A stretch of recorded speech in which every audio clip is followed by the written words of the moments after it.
An amazing piece of history right here. Hawaii has a really unique sound. And as soon as you hear it, it brings back memories of childhood.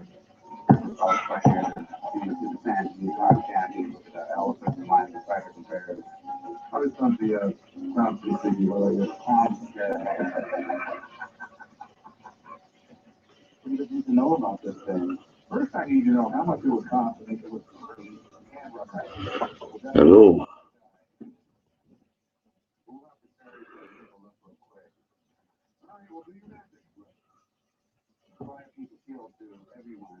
Little kid to an old man.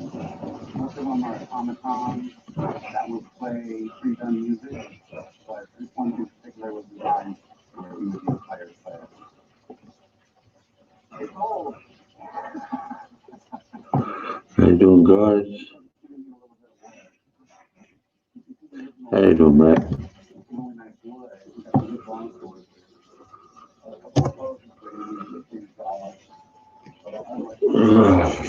A bit chilly here tonight. Just got myself coffee. Just got finished checking out the Harley Heaven page. Thinking about getting another bike, but who knows?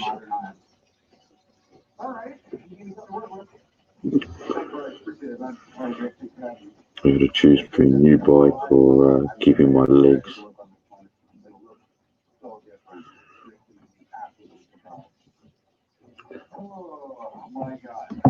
I guess that's the way to you got to look at it.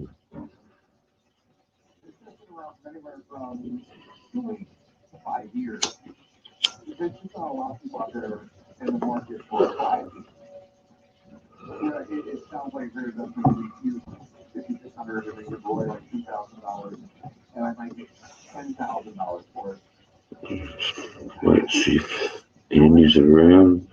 Very possible. I did get his computer, I think, today.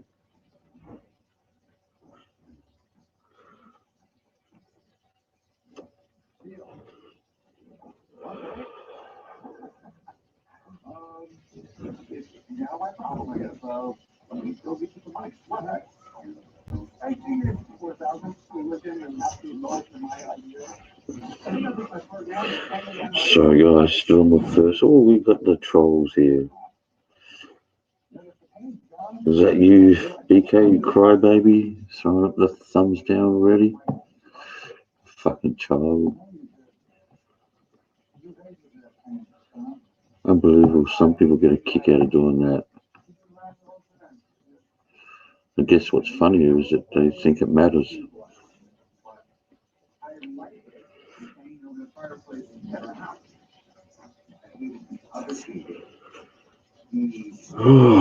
So,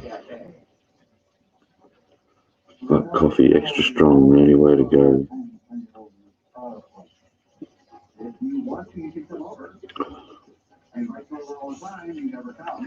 So how's things, Sinister?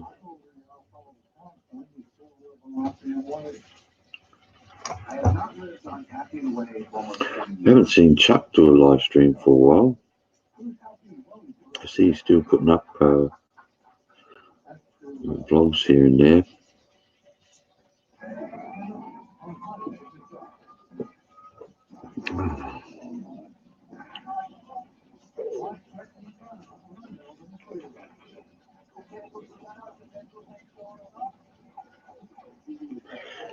It's 7:32.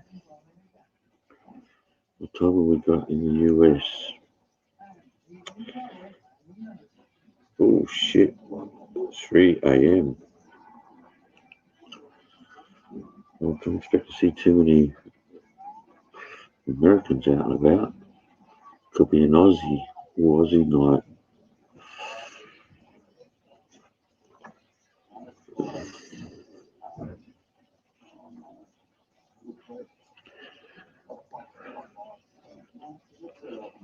See, there's slowly been a little bit more information coming out about that shooter in El Paso.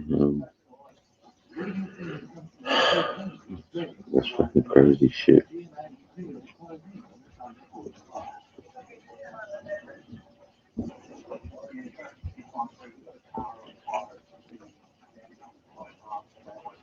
personally haven't looked up too much of it. What sort of got the Sinister sitting in the back room there. Sorry, man. Here I am sitting talking to myself.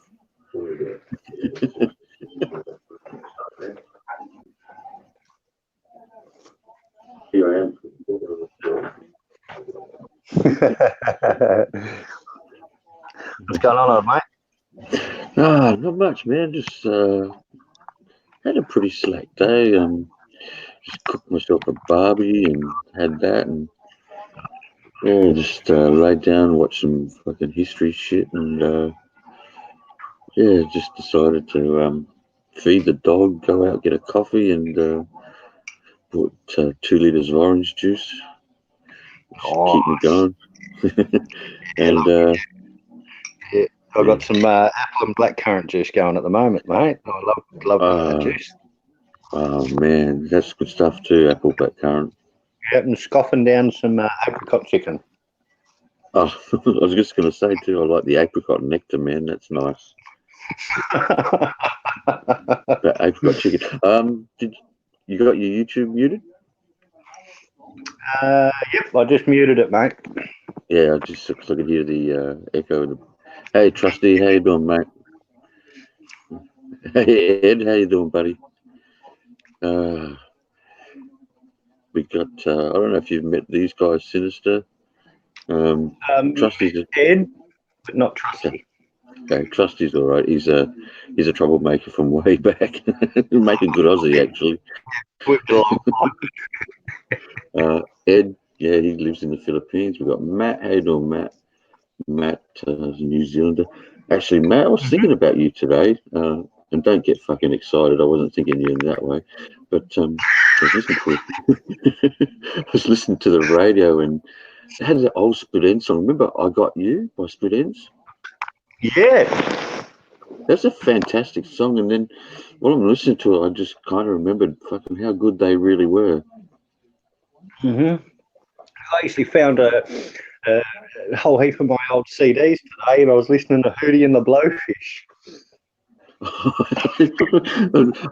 Now I feel old because I remember them. I love them. Darius Walker, I think his day was. Yeah, he's a pretty weird looking dude. But God, he's a great singer. Got a fantastic voice. You know, I don't know what. Darius Rucker. That's what his name is, Darius Rucker. I don't know what it is, but the music from that 60s, 70s, 80s, that was it was something else. That early 90s, it wasn't too bad, but it's, to me, it's not. There's not the same amount of talent around anymore. Nah, it's all crap, mate. They all want to listen to that fucking rap music. And I just think, what the hell? My kids. When maps around, the sheep get nervous. Sinister. There's just introduce you to Graham. Graham's a Western Australian. He's a sand groper, mate. Graham Sinister's another Aussie. Yeah, Sinister's another Aussie from your side of town. We met a couple of years ago, actually, when I first started jumping on the YouTube and with the Thai vloggers. So I've known Sinister a while. We just haven't seen him for so long. And when I caught up with him the other day, it was like, yeah, fucking smile from ear to ear. Same, mate. Yeah, it was fantastic. Yeah. Whereabouts are you, Graham? Are you north of the river, south of the river? I'm in Maylands there, mate. Hey, Tony, how you doing? Links in the stream, guys, if you're interested. Sitting there in the chat. I got to keep remembering to look at the backstage area. He's south of the river. Yep, nice one, mate. Nice. G'day, Tony. I said you seen your private message there, buddy. He's a good guy, I really want to catch up with him, man. I'd really love to catch up with Chuck. What a good guy. He's fantastic, mate. Yeah, fantastic. You know, he's got his feet firmly planted on the ground. He's, you know, good morals, great principle, decent Exactly. guy. He doesn't play those games, mate, you know? So, yeah. He's not like other YouTubers. He just ignores the trolls. He gives them no fuel for the fire, mate, you know? So they just eventually just wither away, which is fantastic. I know. I used to jump on his into his comment section and, you know, like, ask what the hell's wrong with you guys, because if, you know, one guy deserves just positive comments, it's that guy. Yeah, for sure, mate. Yeah. Oh, that's all right. Took 50 taxis in Davao and 20 in CBO, and they didn't try and scam once. To try and in Boval, they tried to scam me, eh? Jesus Christ. But is it still the same in Thailand, mate, where the cops pull you over and try and fine you for jack shit? Oh, yeah, mate. They always want lunch money. Yeah, what is it? It used to be 500 baht or something like that. Yeah, well, they do. They take your highest denomination note in your wallet.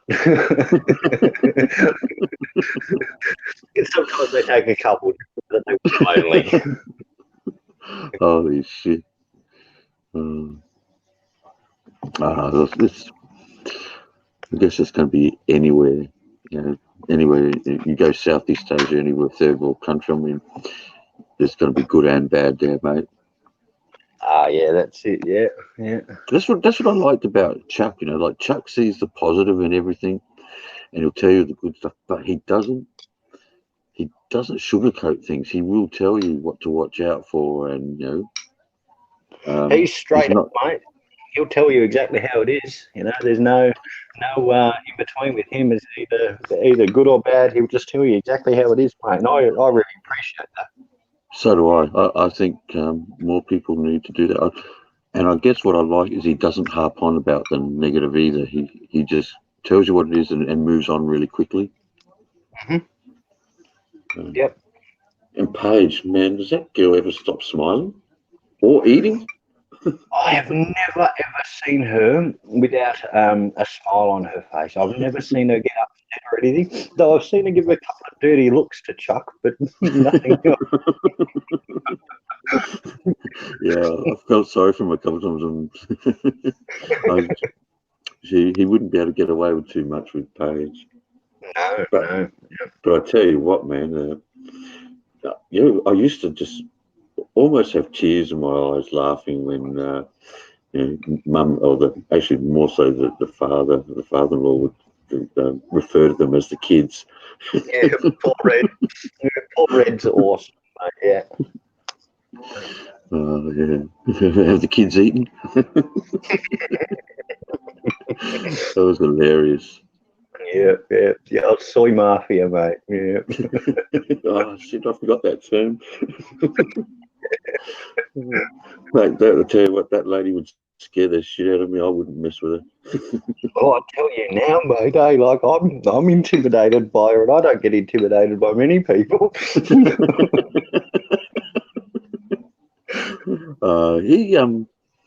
He's feeling just. He met the right girl at the right time, I guess, and what a good life he's got, you know.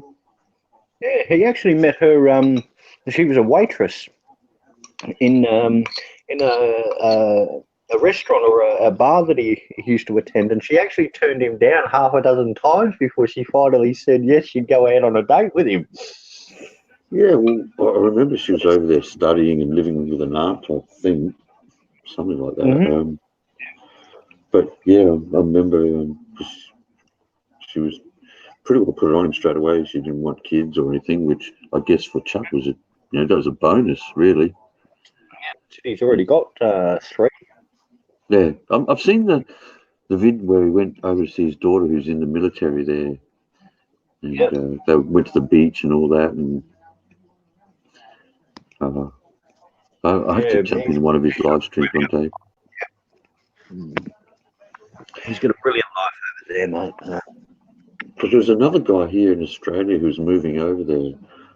I've always meant to because I don't really use Facebook, but he gave me his Facebook account one day, and I've never used it. I should jump on there one day just to use it and get in contact with him. But he was moving over. I can't remember his name at the moment. He was a really good guy too, and I met him in Chuck's live streams. Mm-hmm. But quite a few. There's always good people there.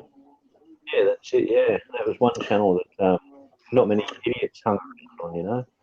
I reckon too. We used to go to. I reckon you used to go there as well to Thai-tastic. Yeah, Thai-tastic. Yeah. He's been in here. Yep. He's been in here a few times. Oh, okay. Oh. Mm. He's another guy. I've got a lot of time for him as well. He's a good guy. Yeah, we used to chat with I can't think of what his channel was. Just Living the Thai Life or something like that. But he ended up turning out to be a real tool. So I do remember the name. Yeah. Ed, yeah. I'm coming to Australia and protest the fence around the country. Actually, Ed, that fence doesn't go around the country; it goes through. Yeah, exactly, mate. Depends on which fence he's talking about. Whether he's talking about the dingo fence or the rabbit fence. No, he's talking about the dingo fence. They're just jealous, mate, because we've got the longest fence in the world. Yeah, mate. Oh, Yep. either that, or he wants a job as a fencer.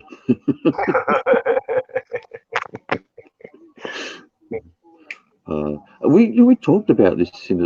I'm kind of ashamed of this country when the only native dog we got in this country is considered a pest. Yeah, I know, mate. Yeah. I kind of I find that really disappointing. It's a I've shame. got a soft spot for dingoes. Yeah. It's funny. Every Australian native animal here is protected except for the bloody dingo. Mm-hmm. Oh, I haven't heard about that one, Tony. I haven't watched much news, so I don't know about any protesters in Brizzy. Oh, wasn't it? I think that was the vegans or something. I think they shut down the whole CBD or something. I remember like briefly reading something, and then as soon as I saw that it was about vegans, I thought, oh, here we go, fuck off. Stop reading it. No, mate, I would have got myself a nice big steak burger and ate it in front of them and punched everyone that came up to me to protest. Oh, yeah, mate, yeah. I would have had the burger in one hand and hit them with the other. I always remember this at school. There was a guy, unfortunately, he ended up committing suicide, but I always remember him at school eating a sandwich with one hand and punching a kid with the other hand. And I looked at him, I thought, that's pretty impressive, man. He was just so cool, calm, and collected. I'm just going to eat my lunch while I give you a hiding. That's some style. A few weeks ago, someone glued themselves to the fucking road. Okay, that's extreme. Yeah, well, I guess could have run over him and used the excuse that you couldn't avoid it. Yeah, far out.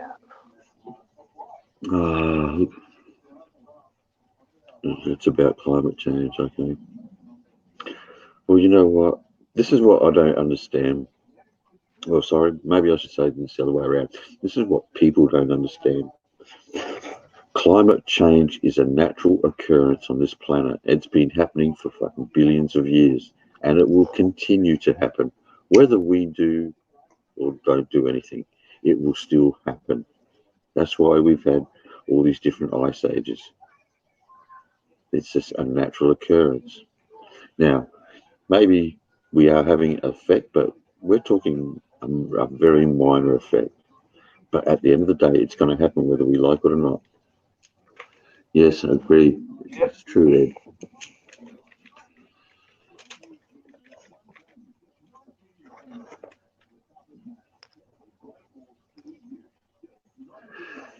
Yeah, exactly, Matt.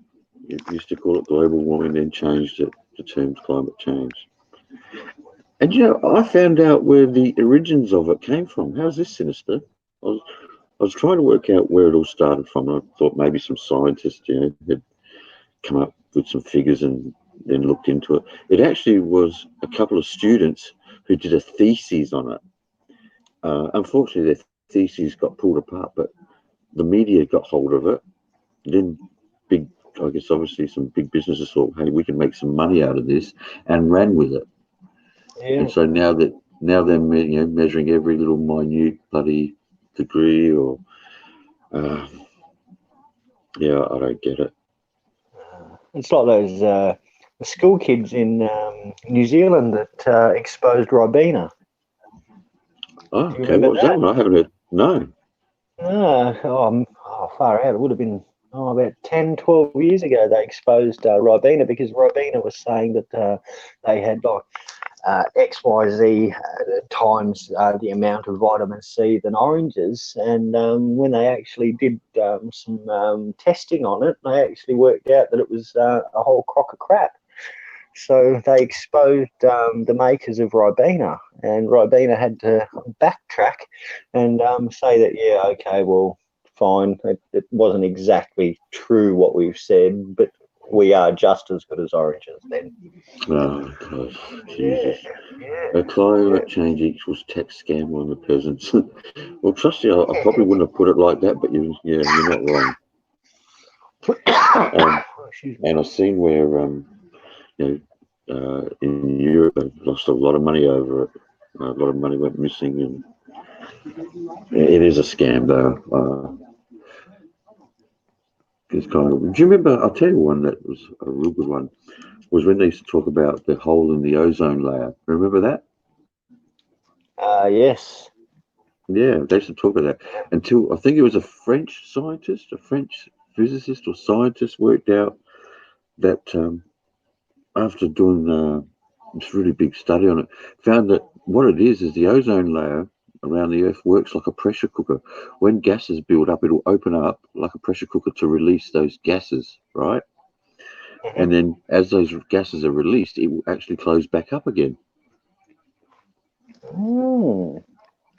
And that's why we don't. That's why. When was the last time you heard anyone talk about the hole in the ozone layer? Far out. Not since I was in high school. It's a long time. Yeah. Because as the gases were, I'm not going to say how long ago that was. Yeah, well, as those gases released, it closed up again. Climate change is very real. Paul, you're right. It is real. But what we're saying is climate change is a natural occurrence on this planet. It's been happening for billions of years. That's why we've had all these different ice ages, and it will continue to happen. Like Tony says, what about those cunts a while back stealing lambs and shit from farmers? Dickheads need to be shot while doing it. Damn straight. I remember if you ever came onto our farm and you didn't have any permission to be on there and you tried to steal anything, our whole family would chase you off the farm, and we'd use anything. I don't care whether it'd be a knife or a shotgun, mate. You were not getting off that property. I have to agree. I think that's pretty pathetic. It's like if someone's dog gets on the farms, probably they'll shoot their dog. I think people need to be treated the same, to be honest with you. You jump on someone's farm and start stealing their animals, and it's like the old days with the horse thieves, mate. Hang them. Yeah, that's it, mate, Yeah, and they still haven't amended that. Yeah, Al Gore did. Yeah, Al Gore did scam. He's gone pretty quiet these days. Yeah, but he did make a good documentary. That wasn't half bad, even though it was probably 70% bullshit. But it was still, it was still interesting to watch. Yeah, Paul, they did ban CFCs and the fridge corners. But I tell you now, I know a lot of fridges, and they still release that shit out there, man. They don't give a fuck. Exactly. But that stuff is still out there. But this guy did prove that the ozone layer will open and close and works like a pressure cooker. It's amazing how the Earth works, really. Yeah. Mother Nature works in mysterious ways.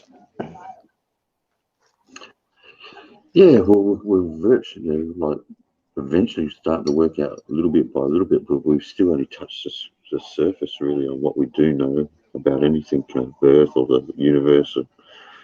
which is kind of funny. You'd think that the scientists would be more interested in working out things down here on Earth and worry about what's out in the universe at the moment. But I guess there's room to fit it all in. But yeah, that's true, Tony. An old school farm would have just shot him. Yeah, that's true. Criminals do sometimes have more rights. That's kind of weird, that one.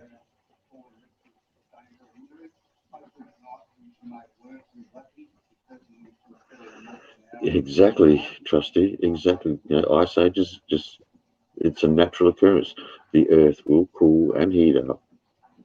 It's just a natural occurrence. It's something that we don't really have any control over.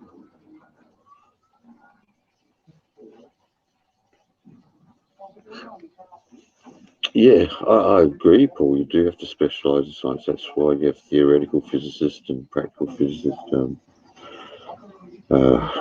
astrophysicists and cosmologists and all the rest of it. My interest at the moment is more in the quantum physics and quantum mechanics, which is why I'm kind of laughing at these guys with this trying to find their theory of everything. At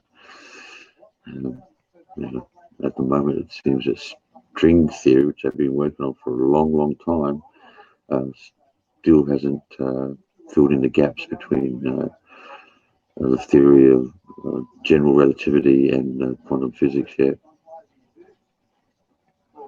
Exactly, Matt. Good point. Yeah, mate. Yeah, exactly. Yeah.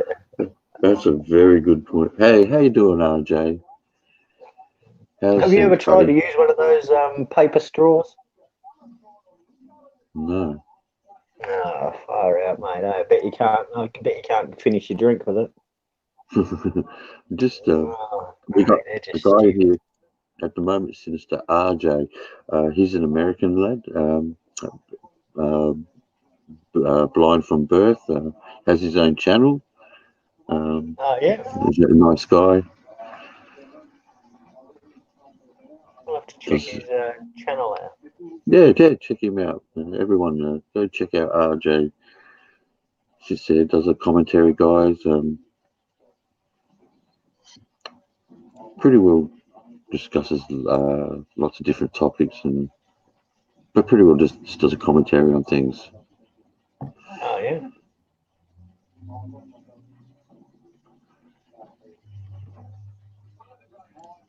You now have 66 subscribers, RJ. I just sub to you, old mate.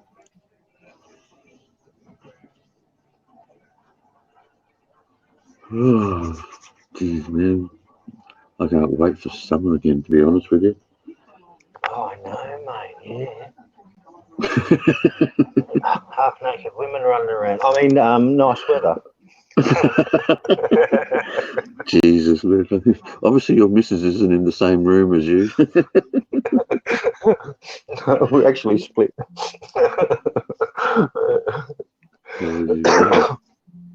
Otherwise you'd be limping around by now. Yeah, no, we're split. Yeah, live together. Yeah, I've got a little Vietnamese girl on the side there, so that's not bad. Yeah. Oh, how'd you meet her? At TAFE. Ah, cool, man. Yeah. So yeah, we both have similar interests, gardening and cooking, and yeah. So yeah, she fucks like a rabbit. Damn, well done. Yeah. So not bad. Ed, I got you in the back room here, but it says device is not connected. So obviously you got a problem with your mic or something, mate. I can't add you. How do you open the mic? Okay. What you might be able to do is go to the settings and choose one of the different settings, Ed. Otherwise, what I do is I've noticed lately I've had to go into my control panel and go into Realtek devices and choose my headphones. Click headphones in there, and then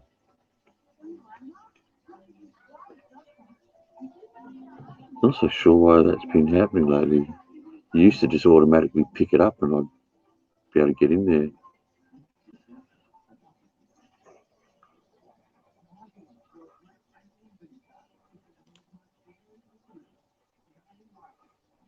But I'm the wrong person. I'm not really all that tech savvy. Talking about me Vietnamese girl, she just sent me this video. This girl's walking up this glass wall, trying to find the door, and she's bumped into the glass 3 times before she found it. Oh, Jesus. That'd be embarrassing. Oh, I've done it before. I don't know why, but when you said about the glass door, I just thought about that glass walkway they have over the Grand Canyon, man. Oh, I wouldn't do it. Yeah, I'm not a big one on heights, mate. That would, I'd be crawling on hands and knees to try and get back off of there. Yeah. Have you seen the one where they've got the walkway that's actually a whole heap of like digital screens, and then every time you walk on it, it actually makes the impression it's cracking? There was an Asian guy walking on it, and every time he walked on it, it started to crack, and he started screaming, and he's holding onto the edge and everything. Oh, it was brilliant. How you doing, RJ? Hey, RJ. Hey, Thunder, what's up, buddy? Not much, mate. Just sort of jump on and have a bit of a yarn, or this Aussie term for just a bit of a chat, mate. Yeah, Talk that's about good, man. Everybody's just getting up and getting ready because Monday everybody starts school here in my county. Everybody, all the kids and stuff, they start school, so everybody's getting their school shopping done and everything. Okay. You see, because it's your summertime, so yeah, what's that, winter? Oh yeah. Yep. What time is it? It must be early over there. It must be like 6 in the morning or something.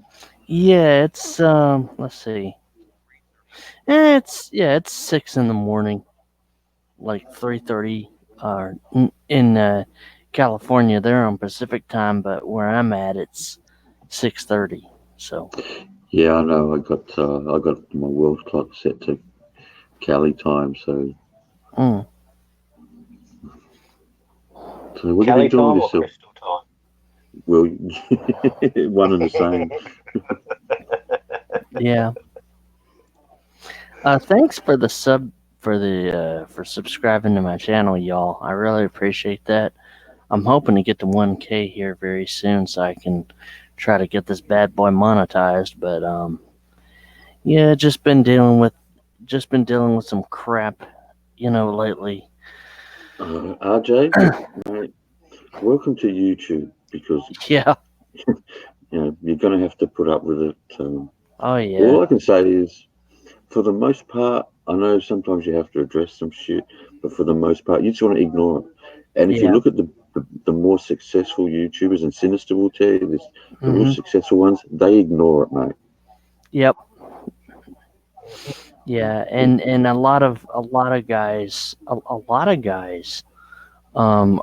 falling into the trap of always having to respond to every little thing, and it's like, dude, don't do that. Just chill, just be cool. Yeah. No. Yeah. Mate, I think we all fall into that trap from time to time. Yeah. But like for me, depends on what mood we're in. Exactly. Yeah. Me, I'm just what happens with my channel is not a big deal to me. Nope. But with you want to grow your channel, and like you said, you want to monetize it. The best thing you can do is stay positive. Forget the negative stuff. Ed, your goat got me in trouble today, wanker. Hey, stop picking on my goat, Ed.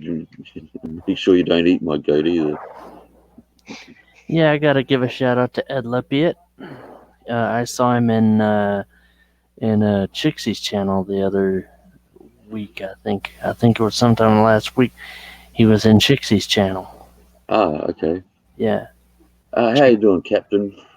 Captain Spaulding. Hey, Love Captain the name. Spaulding, how you doing, my friend? Oh no! Look who we got. Who'd we get? Cyclone Tracy just hit the room.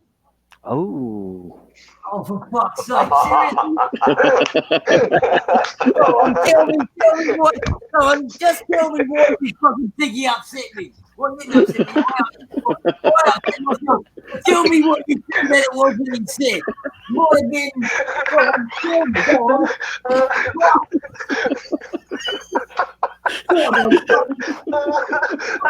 Fucking hell, Andy. How you going there, mate? Oh, God.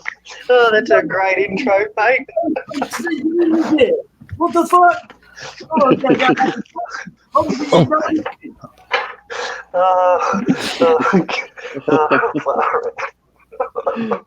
Did you get your computer today, Andy? Of course not. If I've got my computer, I wouldn't be here.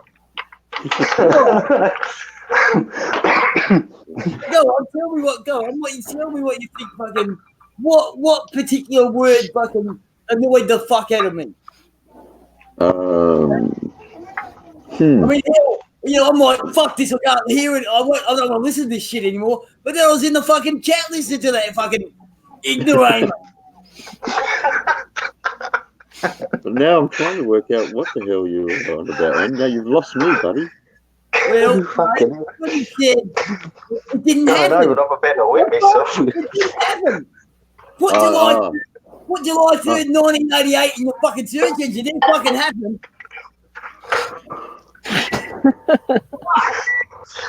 Well, damn. That's old ground.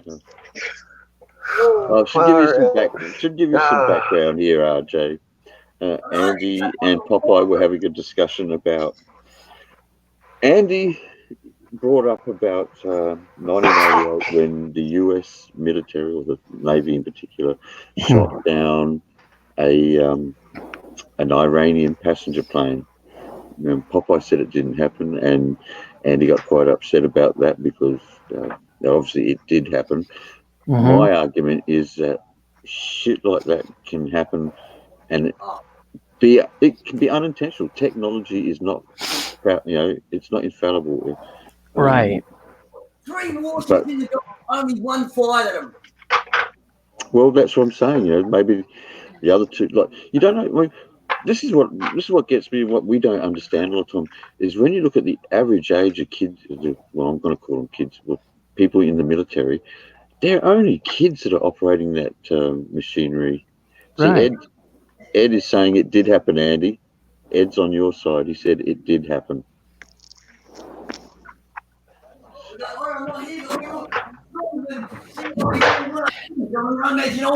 We're good to see the Ed's on my side, but fucking,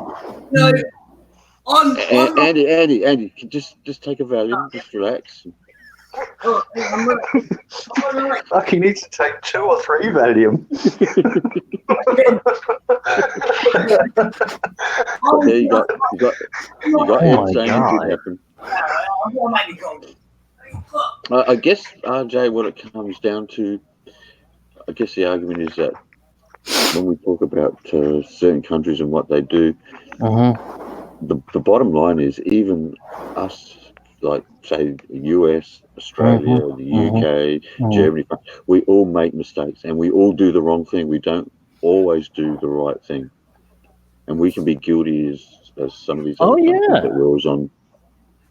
That makes sense. I agree with Andy.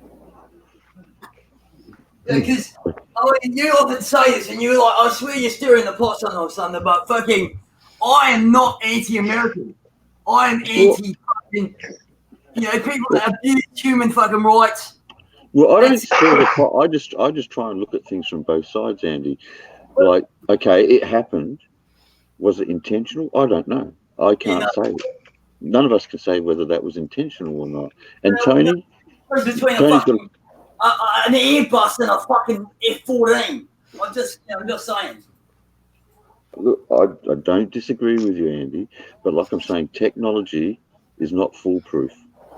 Yeah, Right. And Tony, that's true. The officer that gave the okay to fire. I guess, Tony, this was my argument at the time, was that if you have an identified plane and you haven't been able to identify it for whatever reason, and it could be a tech reason or for whatever reason, you have a split second decision then to make on whether you fire or not.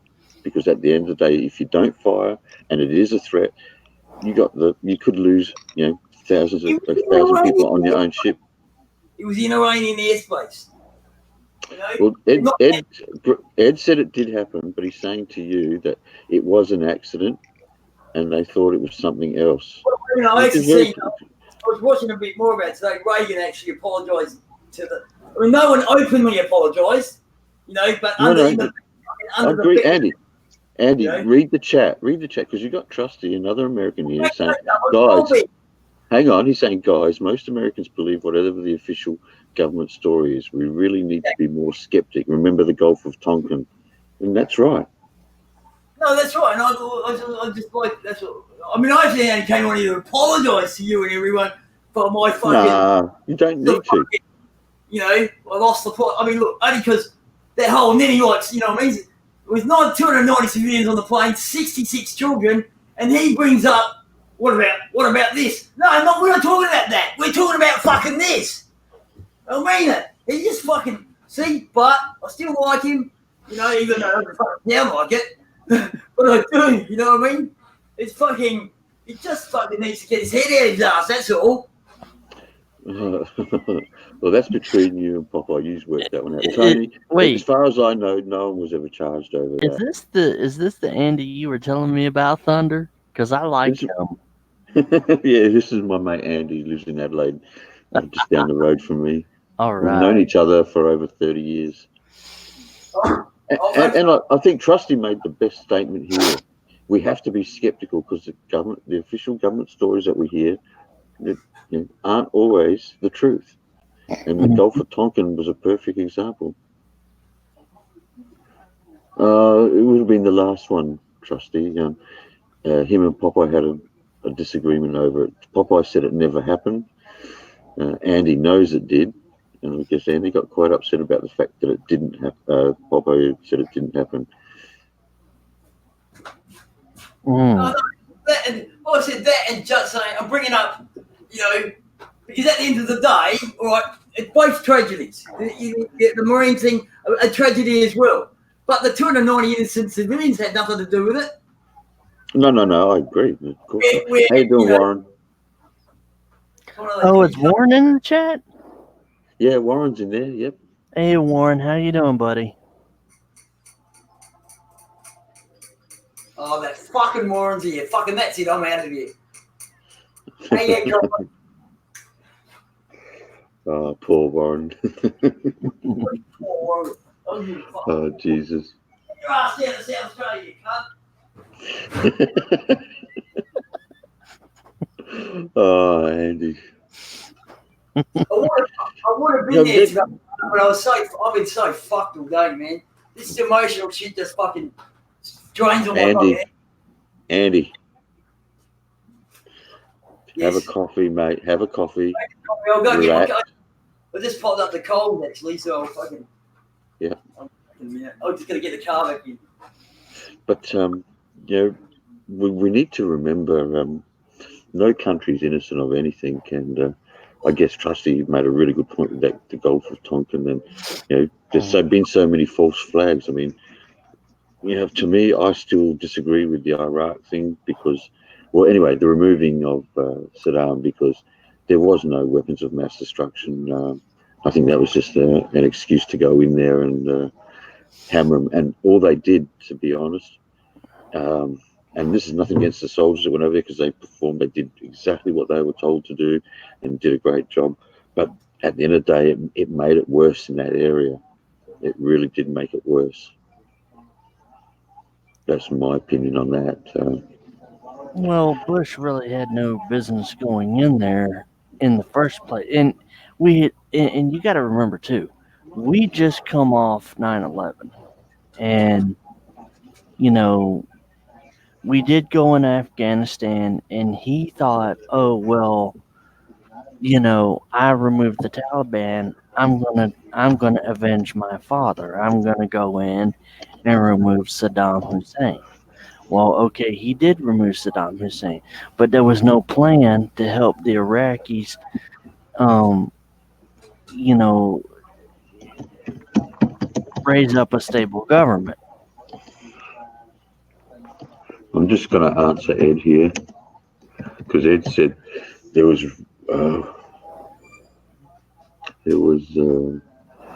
not sure what that was. There was weapons of mass destruction. He moved them to Syria. The thing is, there was never any proof of that, Ed. There was never proof that any even existed. Never.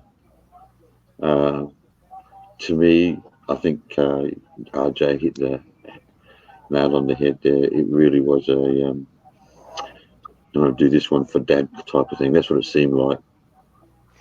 That's what I believe. Yeah.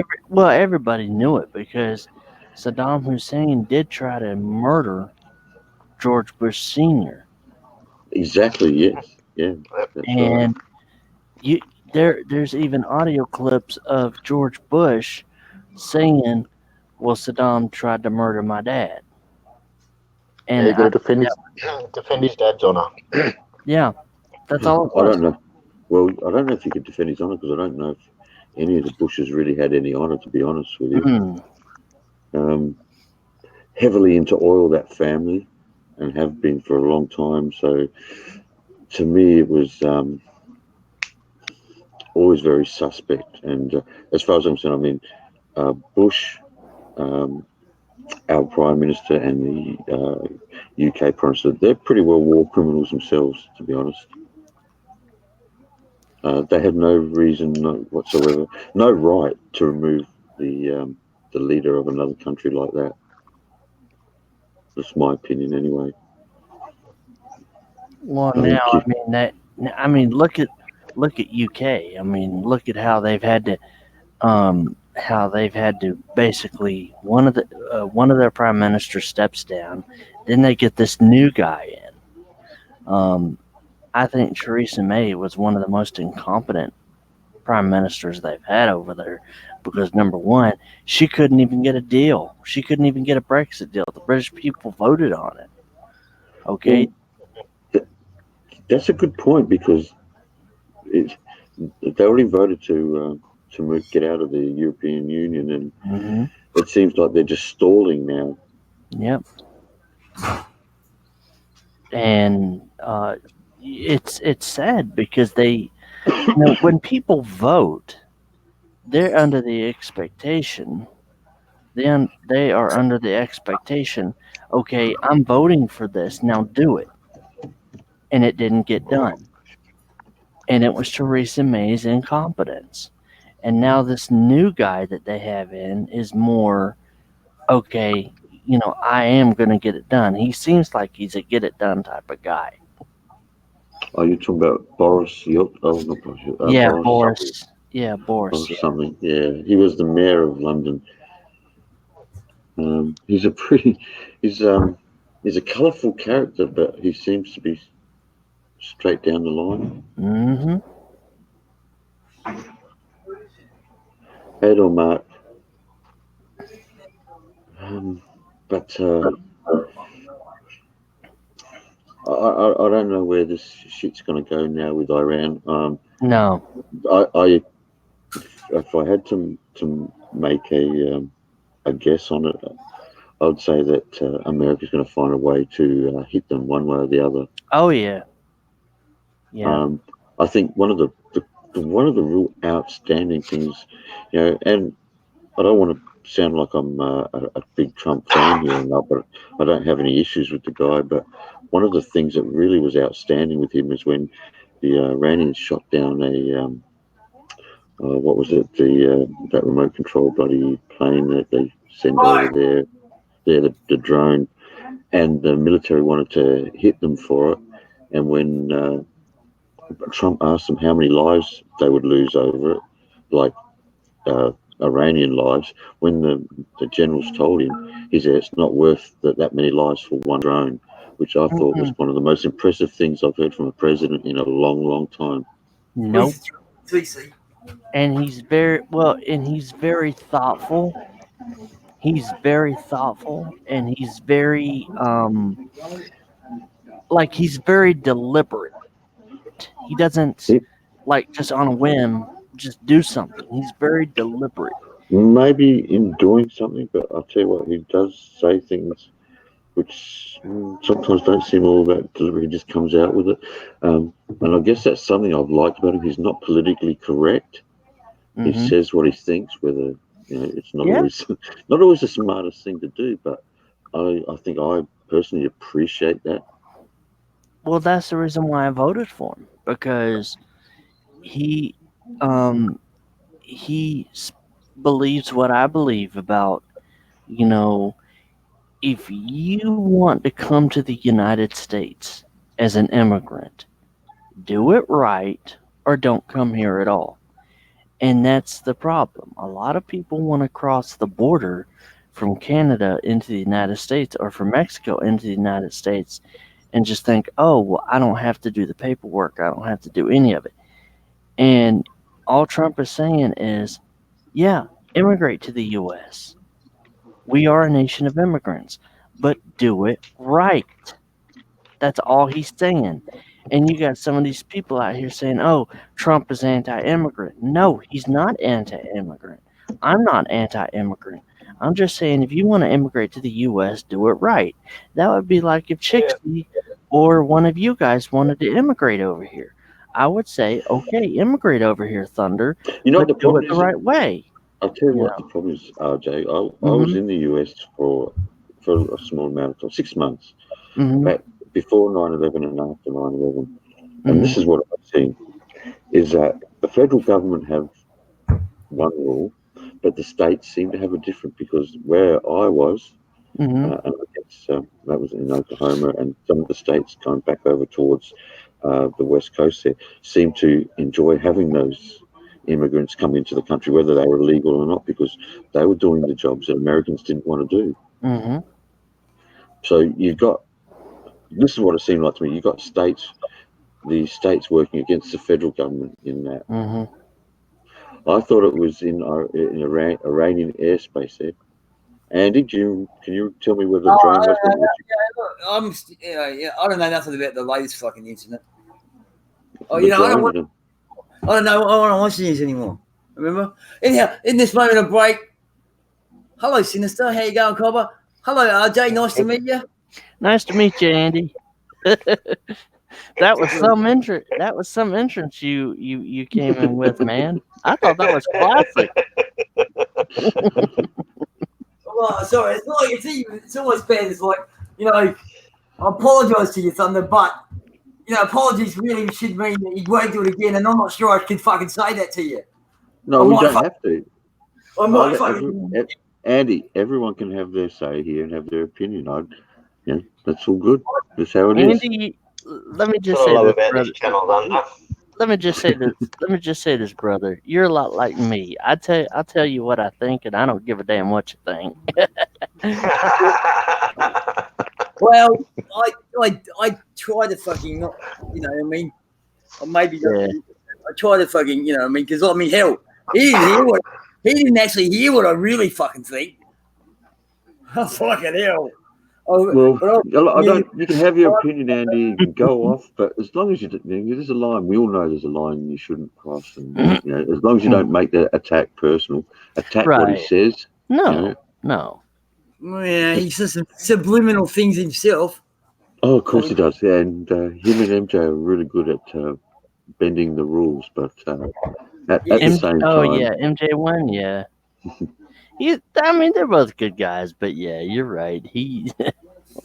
Boy, when Popeye one gets on Bama, boy, woo wee.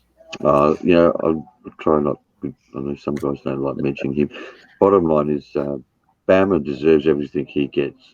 Maybe you don't know the full history behind that guy, but I can tell you now, RJ, he deserves any fucking anything he gets.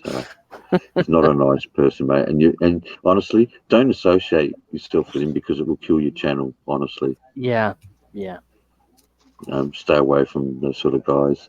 There's a lot of yeah, good guys out here yeah. that you can make friends with. He's one you don't want. Oh man, yeah, because it was on it was on the Shills channel, and it was Bama and Frank, and they were just arguing back and forth, and I'm like, oh my god, how do you just let that go on? What a waste of energy. Yeah, of course, and you're talking about probably the two most hated men in the Philippines at this point in time, Mm-hmm. and I'm serious. That I'm not joking. I'm not trying to be facetious. They're probably the two most hated people in the Philippines at this point in time, and both of them Mm-hmm. have got some serious issues. And you know what Frank's like, RJ. Well, Frank is horrible. I mean, telling Warren to just go ahead and die, I still can't get over that. How can you say that to another human being? He's pathetic. I mean, he was in here not long ago actually, because I do have this rule that everyone can have a say here as long as you don't cross the line. Mm-hmm. And Warren was actually very respectful to him, but obviously Frank pushed his luck and Warren kicked him out. So bye bye, Frank. Warren had the last laugh. Wait, you mean Frank was on StreamYard? No, he was on my in my chat in the chat box. Oh, He okay. was. I let anyone pretty well have a say in there as long as they don't cross the line. Warren was being very respectful to him, even after everything he said to Warren, which was amazing and fantastic on Warren's part. But then Frank wouldn't shut up. Warren got rid of him. They were respectful to me, they can't. Fuck you, Warren. He is respectful. He's always joking with you. Jesus. No, what do you want? He's always been a fucking watch the fuck off bracket. He starts on the. I swear this cunt fucking. I ain't gonna worry about you, buddy. Mate, all he said, you come down to South Australia, you fucking got to move in with thunder because you ain't coming in here. Warren, it's all right, mate. I'll look after you, buddy. I got your back. I love Andy, but he's like a fucking pickle He's good sometimes. value, eh? He's like a pickle. You got to hold him back on the chain sometimes. Yeah. Oh yeah. Well, and a lot of good, a lot of good channels out here, like Chikamiku Cena, you, freaking. I mean, there's a lot of good people out here that I've met, and they outweigh the bad ones. So They do, mate. They do, RJ.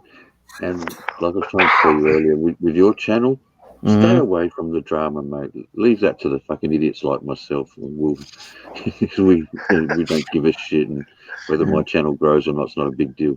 You, on the other hand, you want to grow your channel. You want to get, so stay positive. Keep away from all the trolls, mate. Ignore them. Have your mods get rid of them when they start getting out of control. Yep. And you'll grow your channel, mate. Don't worry. It'll happen. Yep. Well, and really, I haven't been trolled that much on this channel. No, I'd be pretty. It's a good thing, I'd be very disappointed, mate, if anyone that would go to your channel just to troll. I'd find that very very poor form. It is, and there's a lot of people. There's a lot of people that they just go to certain channels just to do that, and I'm like, well, why do y'all do that? And there's a young lady that I used to follow. I don't follow her anymore, but that's the only thing she would do is every time somebody would troll her, she would get very upset and very, like, oh well, so and so stop, stop so and so, and somebody told her, you don't respond to the trolls, because when you respond, you're feeding them. Yeah, you're feeding them. That's exactly what they want. Yep. I might be blind, but I'm not stupid. So Tony Hutchison just said, fuck. Thanks, Thunder. Now I can't troll RJ. You're no fun. Wait, who said that? Tony Hutchison. Tony's a good guy. He's another Aussie, mate. Okay, hey, go ahead and go ahead, come in my chat, man. No, he's not a troll. Tony's a good guy. I know. I was just screwing with him. Oh no, if I shared some of those fucking things he sent me, you might fucking think about him differently. I don't want to know about it, Andy. I told you, you keep that shit between yourselves.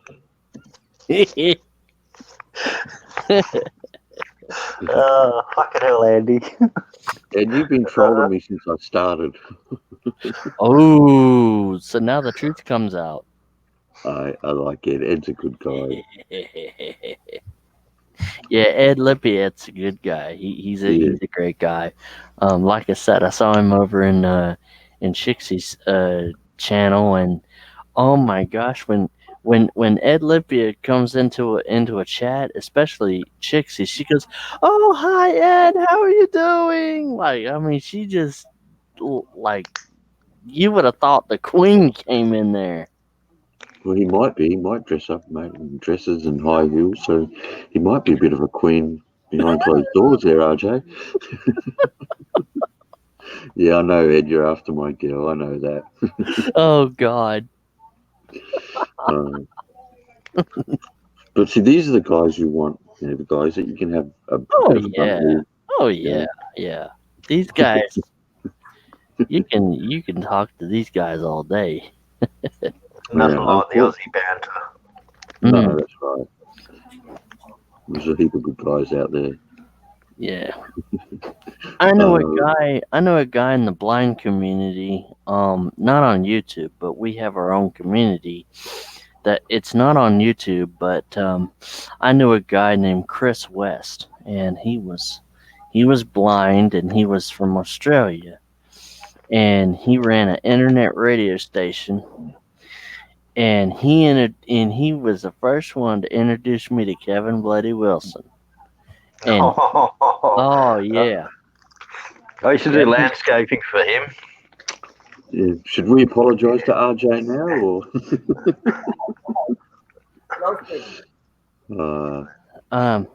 Mick, me might the master farter, put the art back into farting with his custom tailor farts and his fuel injected, calibrated, double jointed ass. I love that song. No, you want to listen to Living Next Door to Alan and the Kitty Swears a Bit, or Santa Claus. I love the Kitty Swears a Bit. Yeah, the Kitty Swears a Bit is excellent, and Santa Claus You Come. Yeah. Where's me fucking Have you heard his daughter? Other junk? Hey, what's that? Have you heard his daughter? No. Kevin Bloody Wilson's daughter. She goes by the name Genitalia. She is absolutely brilliant. No. She did a song about the government and made far out. I swear to God, I probably laughed for a week after listening to this song, mate. You know, like about how they really fucked Australia. Just brilliant. Oh my God. Wow. No, Tony, I've never seen the Little Johnny movie. I'll send it to you. Oh my God. Are you talking about this whole movie, Tony? Or just that clip that you sent me? I didn't know there was a Little Johnny movie, but stuff like Living Next Door to Alan was hilarious. The Kitty Swears a Bit. Oh God. Especially at the end of it when the teacher's whacking him with the fucking 4x2 or something, and he's on the ground, he's looking up a dress going, hey, was it? There's a bear in there, and the chair as well, and a horse and cart, and the Leyland brothers. That's a name I haven't heard in a long time. It's the Leyland Brothers. There's one song that I thought was freaking hilarious that Kevin Bloody Wilson does, and it's called "Don't Touch Your Sister, She's Mine." Yeah. Oh, Jesus. Son got to talk to you. Sit yourself down. Your daddy's got something to say. There's things in this life that us men folk must follow to keep you from going astray. You can practice on cactus, but just you be careful of pricking your dick on a spine. You can bang everything in the barn that you want to, but don't touch your sister. She's mine. That's just, He actually played, I think, two, maybe 3 weeks ago here in Perth. It was fucking brilliant. Yeah. Oh, I love him. Yeah, far out. I did some landscaping for him. Bloody hell, it would have been 15, 20 years ago. And yeah, he was throwing out one of his old beer fridges that he had. It still worked, but it had all the stickers and everything on it. And I said, "You're not throwing that away. I'll take the bastard." And yeah, it sat out in my backyard for about 10 years. Far out, but it had everything. I got him to sign it and everything, mate. It was fucking brilliant. But yeah, I still don't even know if we actually got paid for the job.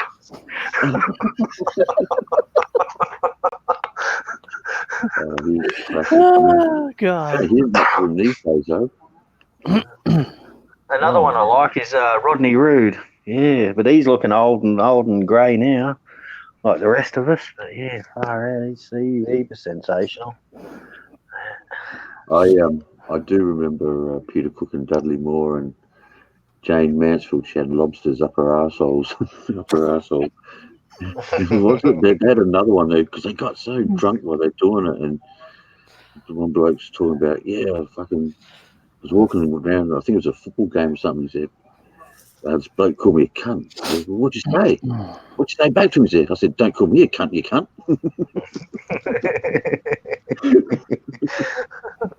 Jesus, they freaking Dudley Moore. That was hilarious. But Rodney Rood's another one. You just don't, I guess we're talking 20, 30 years ago, I reckon. Yeah, he was brilliant, mate. Far out. I had all of his cassettes. Mm. I mean CDs. Mm. Yeah. we had a guy. We had these two guys named Phil Stone and Brent Douglas, and they would do Roy D. Mercer. I used to listen to it because I was living in Tulsa, Oklahoma. God. So I would listen to KMOD every morning, mate, with Brent and Phil. And I even bought a whole heap of those Roy D. Mercer CDs back with me. They were the funniest things I ever heard, mate.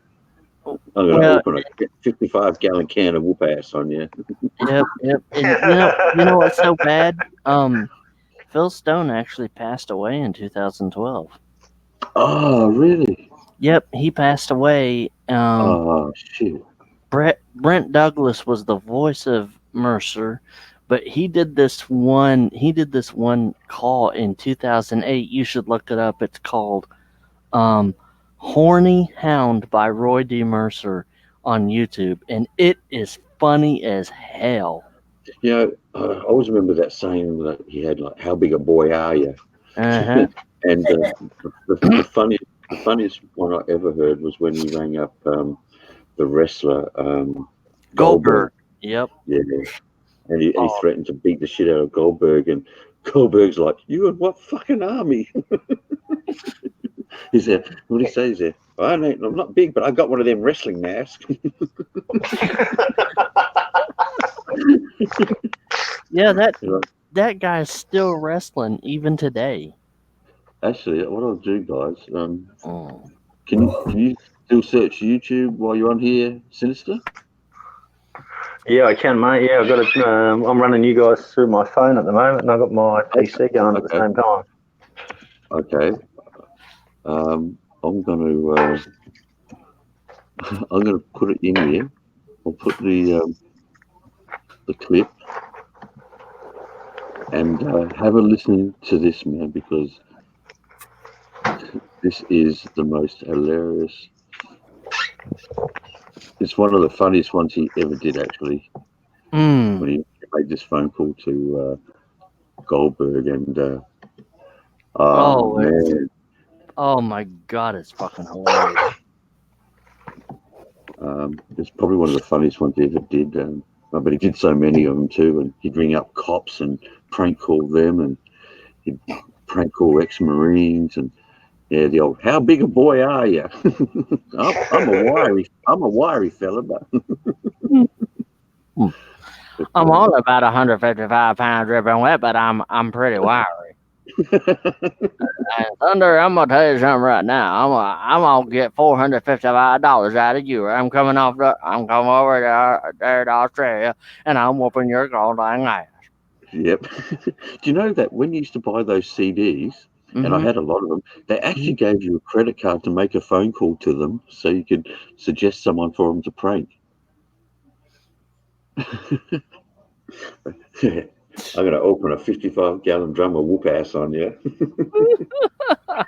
How big a boy are you? I never thought that a foreigner would even know who Roy D. Mercer was. No, mate, I loved it because in Tulsa, to be honest, KMOD was the best radio station there. It played all the great music that I loved from that 70s yeah. period. You know, Deep Purple, Black Sabbath, Led Zeppelin. Oh I yeah, loved I yeah. loved that station, man. And I'd get up every morning just to listen to Roy and Brent and Phil, Mhm. just to listen to the music and hear their prank calls. Mhm.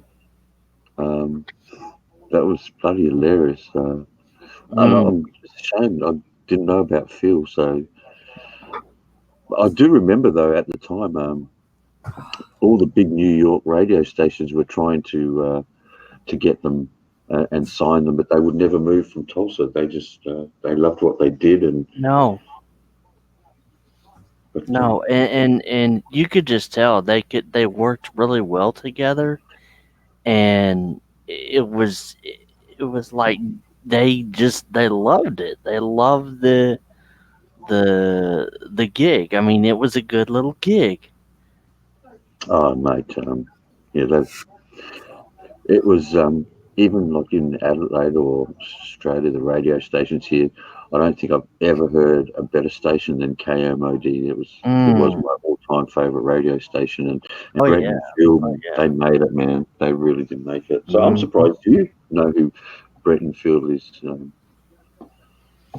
Oh yeah, he's popular even here in Florida. I mean, you my God, my cousin likes him, my brother-in-law, my sister. Um, but Mate, what Horny, about when he? What Horny about when Hound, he? yeah. What about when he would ring people and they'd hang up on him and he'd go, "Well, damn," and he'd fucking fuck this. He'd ring them back and keep ringing them until they'd actually talk to him. Oh man, there was one, and it's about this guy, and he goes, um, he goes, I bought one of your cold bird dogs. And then the guy on the Yes. other end is laughing. And then he goes, well, the problem is I got a bad bird dog from you. Oh, heck.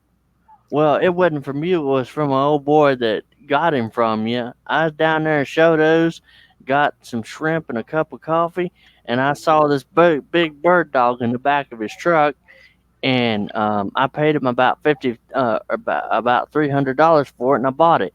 Hell of a deal. Well, it wasn't that much of a deal at all because the damn dog won't do anything but fetch sticks and other dogs' droppings.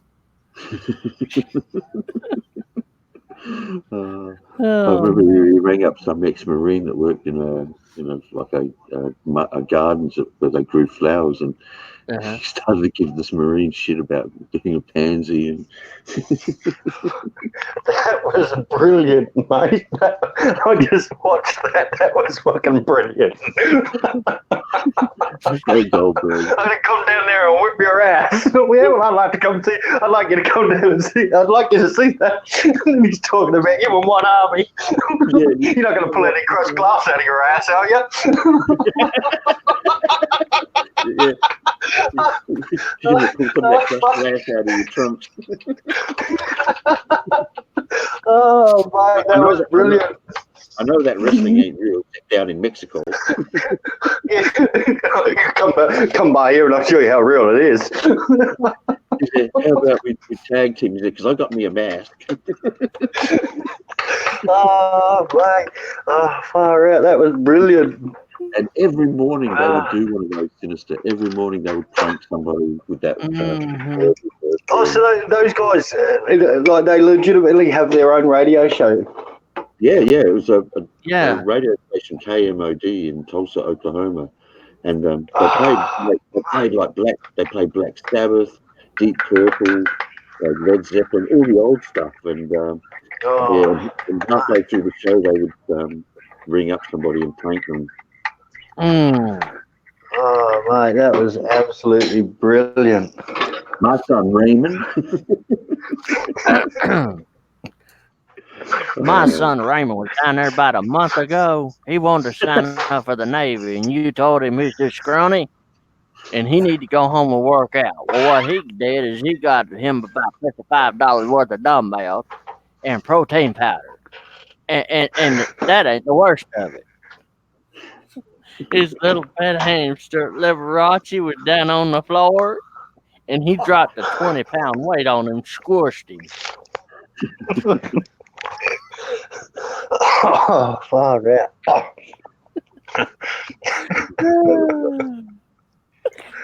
Oh, no. We have a local DJ in my area, and I'll call him up to request a song, and I'll say, "Yeah, this is this Billy, Big Billy? This here's Roy D. Mercer. I'd like to request a song, or I'm gonna come down there and whoop your ass." And he goes, "Oh, RJ, shut your mouth." I like the one where he rings up about his wife touched a real estate agent's window where they had some touch screen or something, and it blew up her pager in her pocket, and it left a burn mark on her ass that looked like Woody Woodpecker. Oh God!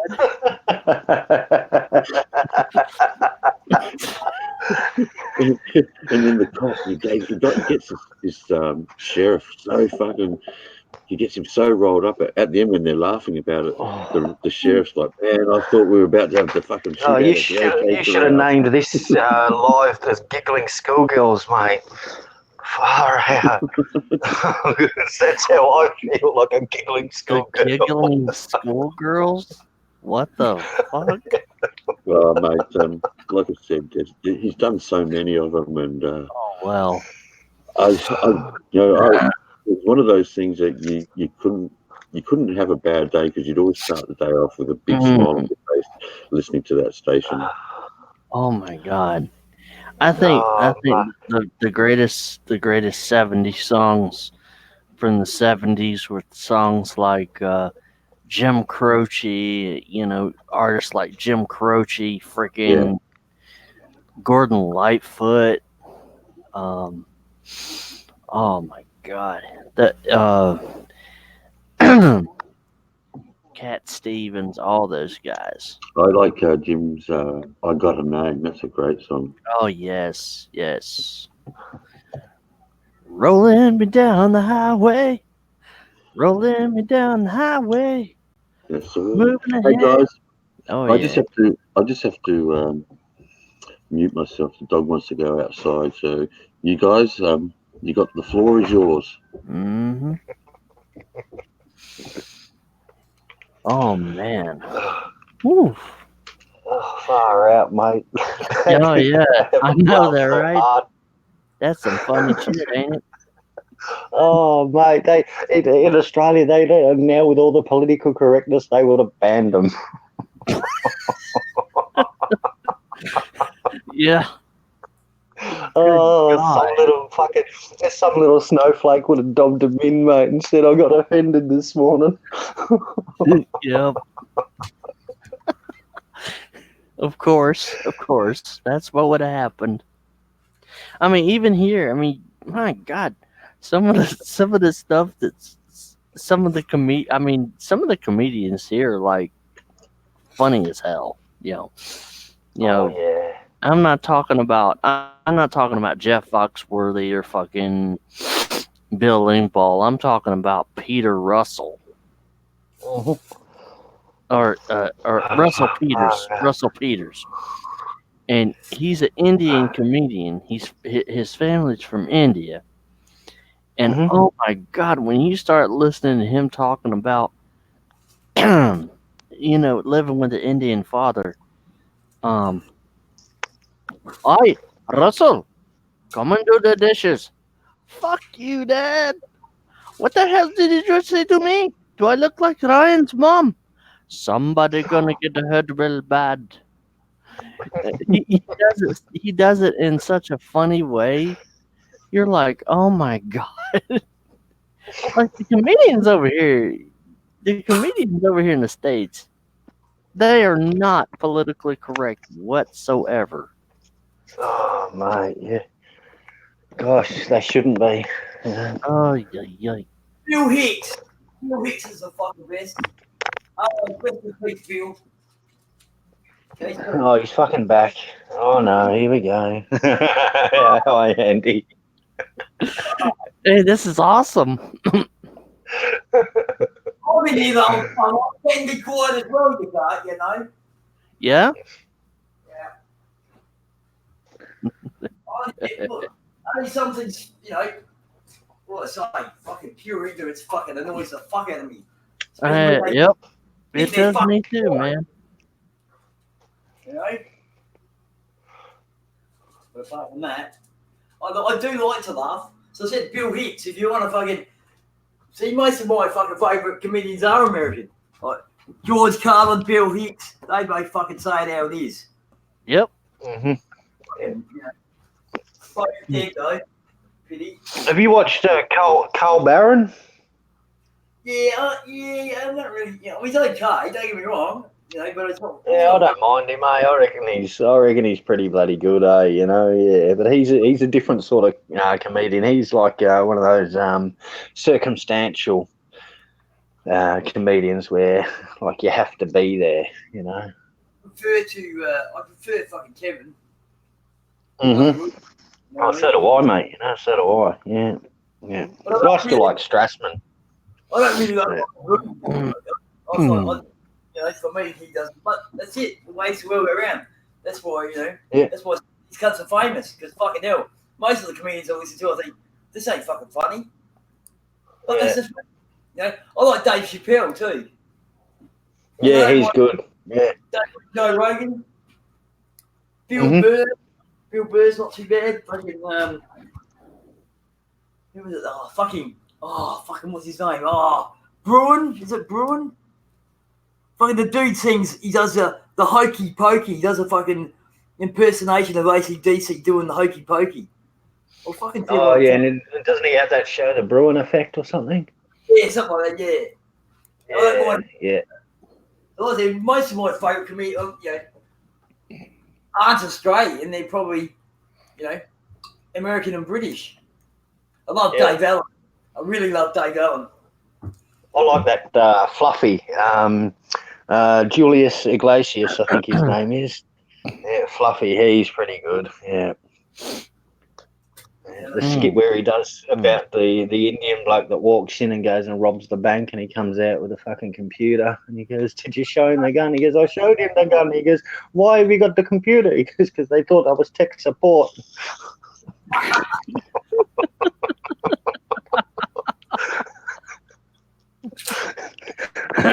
Put the money in the bag. Oh yeah, he's so good. Speaking of tech support, okay, have you noticed that every time especially over here in the U.S., right, Dell computers will outsource their tech support to a call center in India. So every time you call Dell Tech, thank you for calling Dell Technical Support. My name is Rohan. How may I help you today? Well, you do one thing. You go in and give me access to the computer, and I will see what the problem is. Now do one thing, you know, and it's like, okay, thank you. I met this Indian bloke in Thailand once, and I was having a conversation with him, and he had this Pommy accent, and I'm just looking at him going, "That just does not sound right, mate. It just doesn't sound right. You don't sound Indian." He goes, "I was born in England, mate." I was like, "But you're Indian." Wow. That's just some fucked up shit. Oh my god.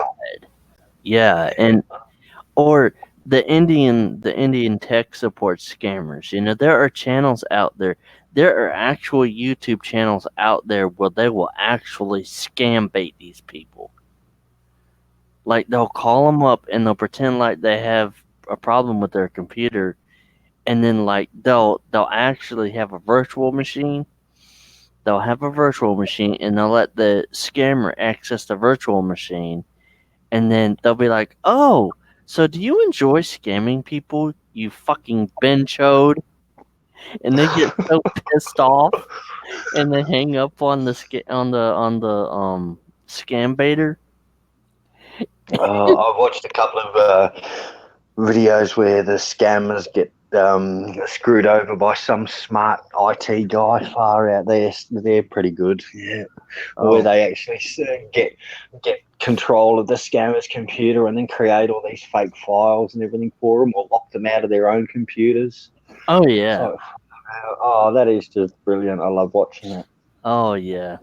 There's a guy that I like. He goes by Scammer Revolts, and he's an American guy, and he's a young guy. I would say probably about 20 or 30 or so. I don't know. He sounds young to me, but he knows a shit load about computers, and he will freaking just he will sisky the computer, and if he can't sisky him, he'll basically fuck it up to where the guy can't even get into Windows. And it's, oh my god! And one time the scammer goes, "What are you trying to do, motherfucker?" And I'm like, "What?" And then this one scammer calls an attorney, right? So you know, the attorney calls him back, and he basically, it's like, "Oh, so you're from the IRS?" "Yes, I'm from the IRS. And you do one thing, you go ahead and pay your taxes, or I'm sending someone over to your office to arrest you," or something like that, or to your work to arrest you. He goes, "Okay, so what's your badge number? Where were you born?" "Oh, I was born in Virginia." "Where in Virginia?" And then the scammer made up some name, and then the attorney goes, "Oh, well, um, let me send you a subpoena because I need to question you more." And then the scammer goes, "Wait, so you want me to send my penis to your mom?" And then the attorney goes, "No, I said I'm going to send a subpoena to your mom to get her to come testify, a subpoena to you to get you to come testify as to who you are." He goes, "Oh, you can't do that. I have legal jurisdiction over you." He goes, "Oh, no, you don't. I happen to be an attorney." And then the scammer hangs up. I had a guy, because if you call my phone from out of the country, it'll actually tell me what what country, and it came up with a South African number, and the bloke goes, "Congratulations, you've won $1 million. And what would you do with $1 million? I said, blow it on drugs and hookers. Send the hookers, and I want to get cocaine off her ass." Jesus Christ. Oh yeah. I had a scammer one time call me and say, "Congratulations, you've won $2 million from Publishers Clearinghouse." No, it was $4 million. "You've won $4 million from Publishers Clearinghouse." I'm like, "Yeah, and what do you want me to do?" "Oh, well, you have to pay us some money." I'm like, "Oh well, fuck you, goodbye." Yeah, this had something to do with some online casino that I'd supposedly signed up for, and I'd won this amount of money. And I thought, mate, look, I don't do online gambling. I go to the casino. Yeah. Far out. If I'm going to lose the money, I want to see the person who I'm giving it to. Yeah. Far out. Oh, yeah, I like how they always want that money. I'd say, take it out the check. Yeah. Sorry, sir, we cannot take the fee out of the payment. I'm sorry, so you're gonna have to send us the payment first before we release the funds. There's a Go guy. fuck yourself. There's a guy on YouTube. When these guys call him and they want to get into his computer to fix something, or saying he's got problems with his operating system, and what he does is he turns it back on them and gets into their system and wipes their systems clean, mate. And I've heard these Indian guys get really pissed off with him, and they like fucking start getting fucking like, you bastard, what have you done? Yeah, because I love it. Yeah. they don't know. You fucking Americans, you fucking Americans, and it's like, oh, you're triggered now.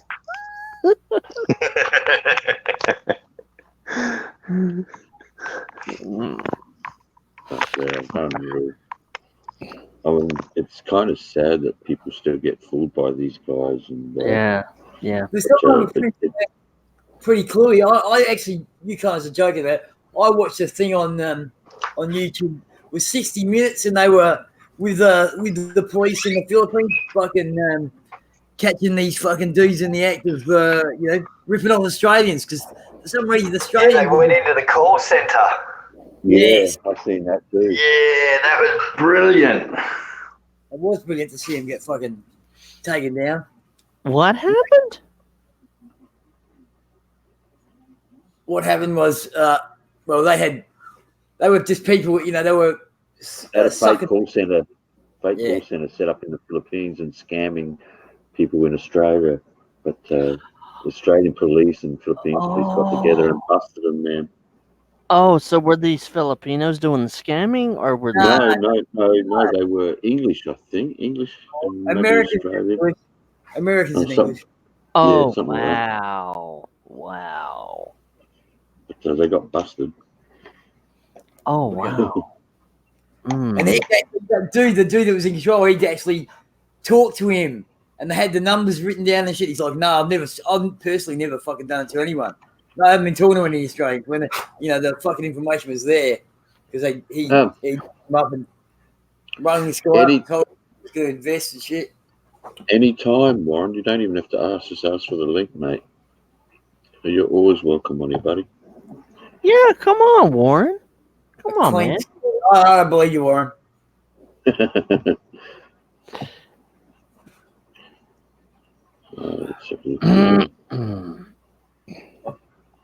Just throw the link in here for you. Nathan, you're welcome on here too, mate. You know that. I think there was a Canadian that fucking turned sides for him with it. There's the link right there, Warren. If you can't use that, I'm sure Andy will send it to you, but you should be able to use that link. StreamYard's pretty easy like that. Are you sure about that, are you, Thunder? Okay, not fucking Warren. Doesn't answer my fucking. Mate, Warren's alright. I know he's alright. And he is welcome here. But he's got to share the fucking room with the dog. Poor Warren. Hey, after I give him some butter, he won't fucking know where he is. Jesus, don't do that, eh? Oil. Really do the job properly, mate. Yeah, no, I want to give him shit. Yep. I know you can take it. Oh, fucking hell. I just got to keep an eye now on the room here to get him in here. Hey, guys. Hey, Okay, Warren. How you doing? Yeah, not too bad. Mate, can I just say that you handled Frank very well the other night, mate? I've learned what to expect from him and don't expect any less. Yeah, mate, it's one of those things. You give someone enough rope, and eventually they'll hang themselves, and that's exactly what he did. Yeah, like he came on, and this is for RJ's information. He came on and asked a few inane questions about kangaroos. And then he typed in the chat to Thunder that I was saying nasty stuff about Gilda, and that she'd never been mentioned. Mm-hmm. And I've never said a bad word about the woman. Mm-hmm. No one believes him, Warren. Yeah. No, and not only that, I mean, he would even say that I said something about her when I didn't. So that's just the kind of person you're dealing with. Exactly. I don't know if I would call him a person, but I know you're just being kind there, RJ. Yeah, toe rag. Well, yeah, and well, and just just like you said, Ward, on the show stream when you were talking to him, he goes, "So what? Are you gonna act like you know it, Frank? You fucking narcissist." Warren, I've got a question for you. Yes, mate. How big a boy are you? About 24 inches. No, I'm just that word in Mercy. I love it, mate. How big a boy Oh are you? my god, that'd be funny. You ever thought about tag team? Because I got me a mask. Yeah, I only bring it out on the weekends. that was very good, though. Oh, Yeah, go on there, Warren. Yeah, not bad. How are you? Yeah, good, thanks, brother. Yeah, I don't know if you've met one before, Sinister. He's another Aussie as well, mate. New South Wales. Ah, beautiful. Yeah, first one. Up the blues, up the blues. That's important, one. Sinister's a WA boy, Warren. Oh, okay. I won't hold that against you too much. Ah, yeah, thanks, mate. I only moved over here because the old man was in the SAS. Oh, okay. Yeah, well, that's where they all go, don't they? It's the home of the SAS, isn't it? Yeah. So Yeah, mate. Yep. Yeah, I live about 5 k's away from the base. All right. Maybe 10 so k's. Warren, how are you doing, man? Are you doing okay? I've got a lot of pain, but yeah, I'm okay. Other than that, Mm, it's just all part of what cancer does. yeah, So it's a fucking shitty thing, man. yeah, man. Fighting a big sea, mate. Yeah, I am. Do you know? I'll tell you a story. I watched, and I wish I could remember who the guy was, but he's a documentary maker, and his wife was had terminal cancer and was given so long, and this guy was supposed to go to South America somewhere to visit these tribesmen that are out in the middle of nowhere that don't really have much to do with the Western world, and so he ended up taking her with him on this bit of an adventure to make this documentary on these guys.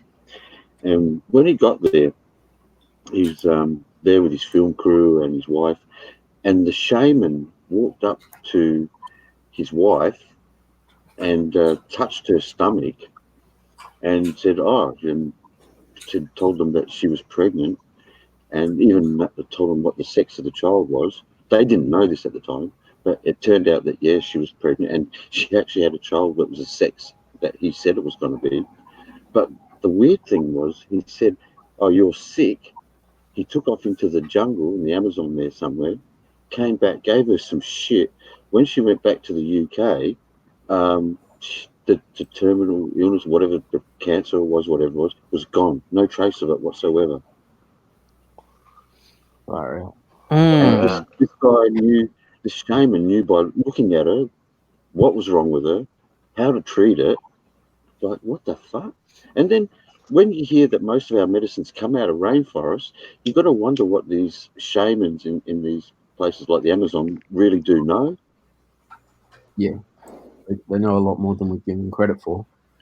Oh, Yeah, I lost my 4-year-old niece to a cancerous sarcoma. It was the first one ever detected in the world, and they couldn't treat it. Oh man, that's sad. Within 8 weeks, it had gone from the size of a grape to the size of a basketball, and then she couldn't cope and she passed away. Oh shit, sorry, man. I've But I'll got tell you what. sarcoma, and it's a rare form of cancer that grows in the blood vessels and tissues. And the doctor told me that he's never seen a person with so many cysts inside their kidney. That's what I thought, or had. That was the kidney that I had out. Yeah, but I'll tell you what, you got all these pharmaceutical companies working on shit. But I tell you what, if I had the money and I could create my own pharmaceutical company, I'd be sending my scientists over to the Amazon to work with these shamans. Did you ever? Because There was a movie back in. I had fucking Bill Pullman in it, and he went down to the Amazon or down to Haiti or somewhere like that to fucking find a drug, and they turned him into a zombie. It was a drug to help him with. It's based on a true story. I fucking can't. I fucking got the fucking DVD. I have to go fucking dig the cunt out. Look, like I said, it's just that's amazing. All that shit. There's probably everything that we need to heal ourselves on this fucking planet. Because if they find something, they're not gonna. I mean, if they can't patent it, they're not interested. it's not only that, it's that they don't want to cure things. They want to treat things because there's more money in treating something than curing it. Yeah, it's a multi-billion-dollar industry. Yeah. That's why I gave up their fucking medicine. Fuck their medicine. Well, no, don't get me wrong. I mean, although doctors are not, they're not perfect. They do a good job and they do try. But unfortunately, it's the things that they can't help everybody. And I think a lot of it comes down to, like I said, the pharmaceutical companies who want to treat things and not cure things. Food is medicine. I agree, Andy. What you fucking put in your mouth. Yeah. If you drink That's true to an extent too. Hey? If you drink Coke and all that sort of shit, it makes your chances of getting some sort of cancer a lot higher. Yeah. I think, I honestly believe that because we're all so different biologically, and some people are going to be more susceptible to things than others. Hey Linda, how you doing? Like for instance, we were talking about this the other day. That guy, the actor, comedian, George. I can't think of his name.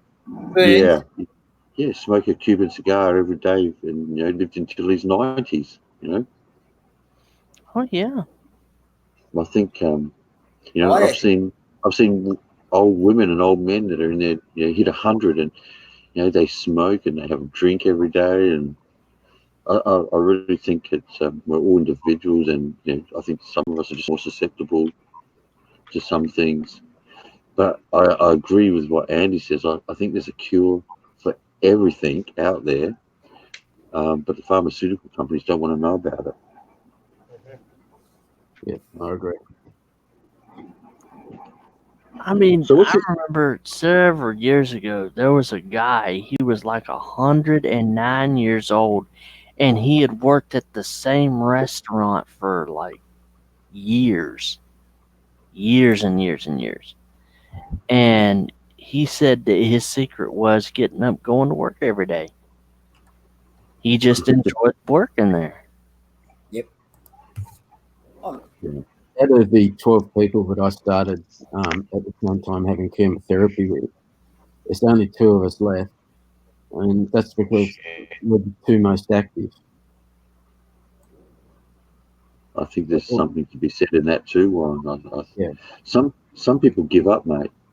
Yeah. We had at least 4 of them give up. Cancer, man, it really is. It's just like the most horrible, probably one of the most horrible words on the planet. How you doing, Passport TV? How you doing? Hey, Passport TV, what's up, buddy? But I tell you what, if I could travel right now, unfortunately because of this fucking bitch next to me that's looking at me with the sad eyes, I can't. You know what? It'd be worth fucking taking you on a trip to fucking the Amazon there, Warren. Yeah, that'd be good. As long as these little fuckers didn't get us with their blow darts. No, I'll tell you how bad they are. And I forgot what city it was. They were going to knock down a certain part of the rainforest, which was their home territory. And these little fuckers, mate, sent a threat to the government there that if they did that, they would come into the city and start fucking attacking people. And they used that poison off the back of these frogs, which is the most toxic poison in the world, with these blow darts. the government there was so scared that they cancelled all the plans to fucking lock down that part of the forest. They weren't going to touch it, mate. They were so scared that these guys were going to come in there and start fucking knocking off people with these, and that stuff will kill you instantly. That movie I was saying is called The Serpent and the Rainbow. It was actually 1988. It's not a bad movie if you're fucking interested in that kind of thing. Like he goes to Haiti to find out about a drug used by black magic practitioners to turn people into zombies, and he gets turned into one himself. But it's supposed to be good. It's about medical fucking things. It's quite interesting. Well, it's funny. I was watching this thing about these guys with the blowpipes, with those darts and that poison and the frogs and that. They also got a snake there, and because over there you're in the middle of the Amazon jungle and you've got no hope of getting medical treatment. But they were saying that if the snake bites you, they just cut your limb straight off before it gets into your bloodstream. Otherwise, you're a goner. So they'll just machete and bang straight off with your limbs to keep you alive. There's apparently a snake in Vietnam, and they call it a sit-down snake. Because by the time it bites, like, you realise you've been bitten, all you've got is the time to sit down, and that's it. Yeah, it's like the black mamba in Africa. That thing can that'll kill you, and it's one of the fastest striking snakes ever in the world. They reckon that it's also one of the most aggressive.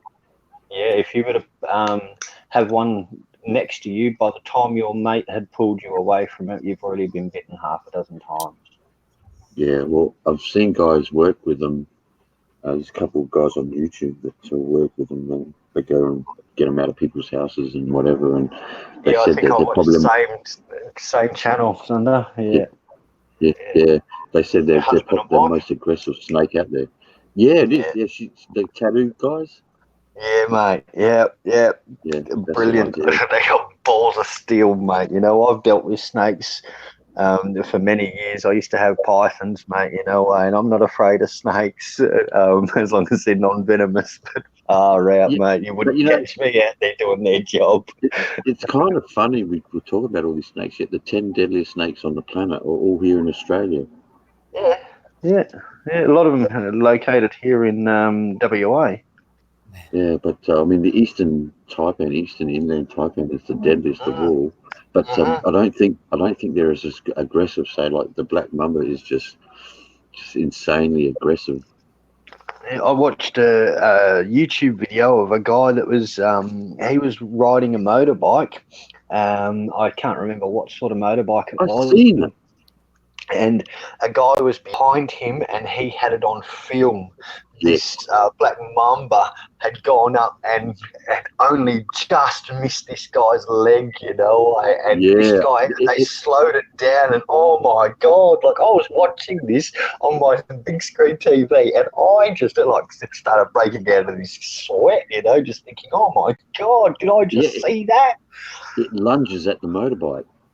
Yeah, just crazy, mate. I've seen that clip. Yeah, fuck that, yeah. I was watching an Attenborough documentary once on snakes, and my cat walked past me and rubbed its tail on my feet, and I'll tell you what, I jumped 10 feet. I'm just reading this about what Passport TV wrote here. Yeah, I just read that. No, I'd be interested to have a look.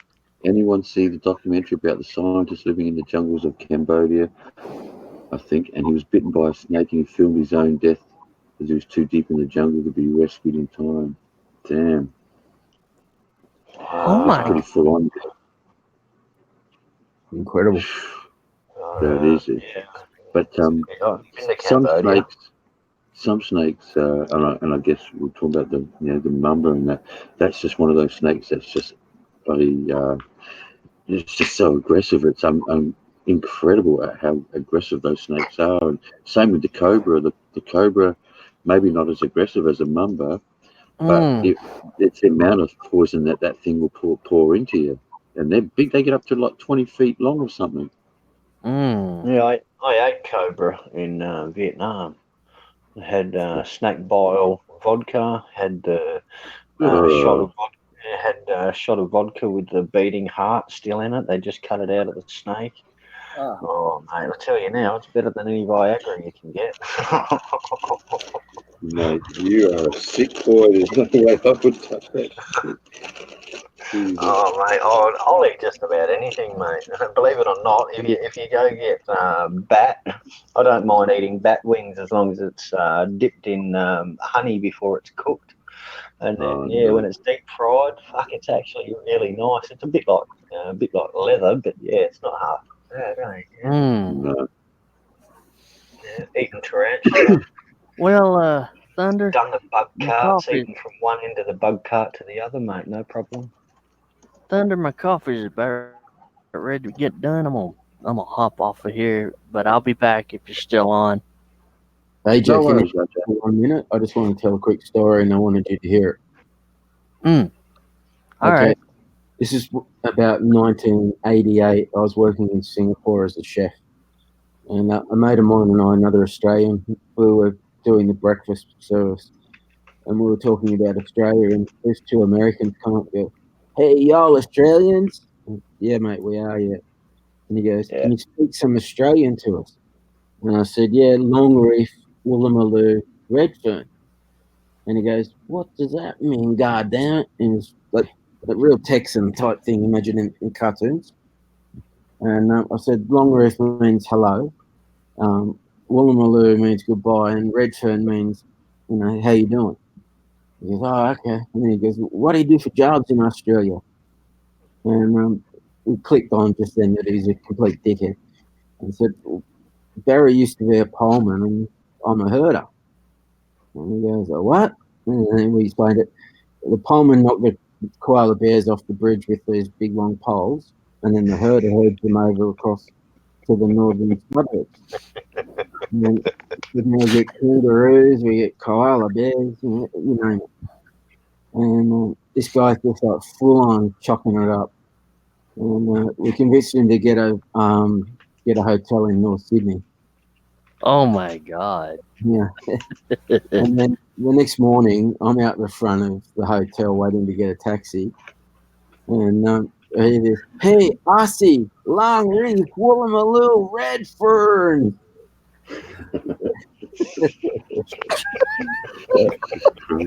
Anyway, this guy is just, he just sucked it all up. He was on his way out to the airport when he said that to him.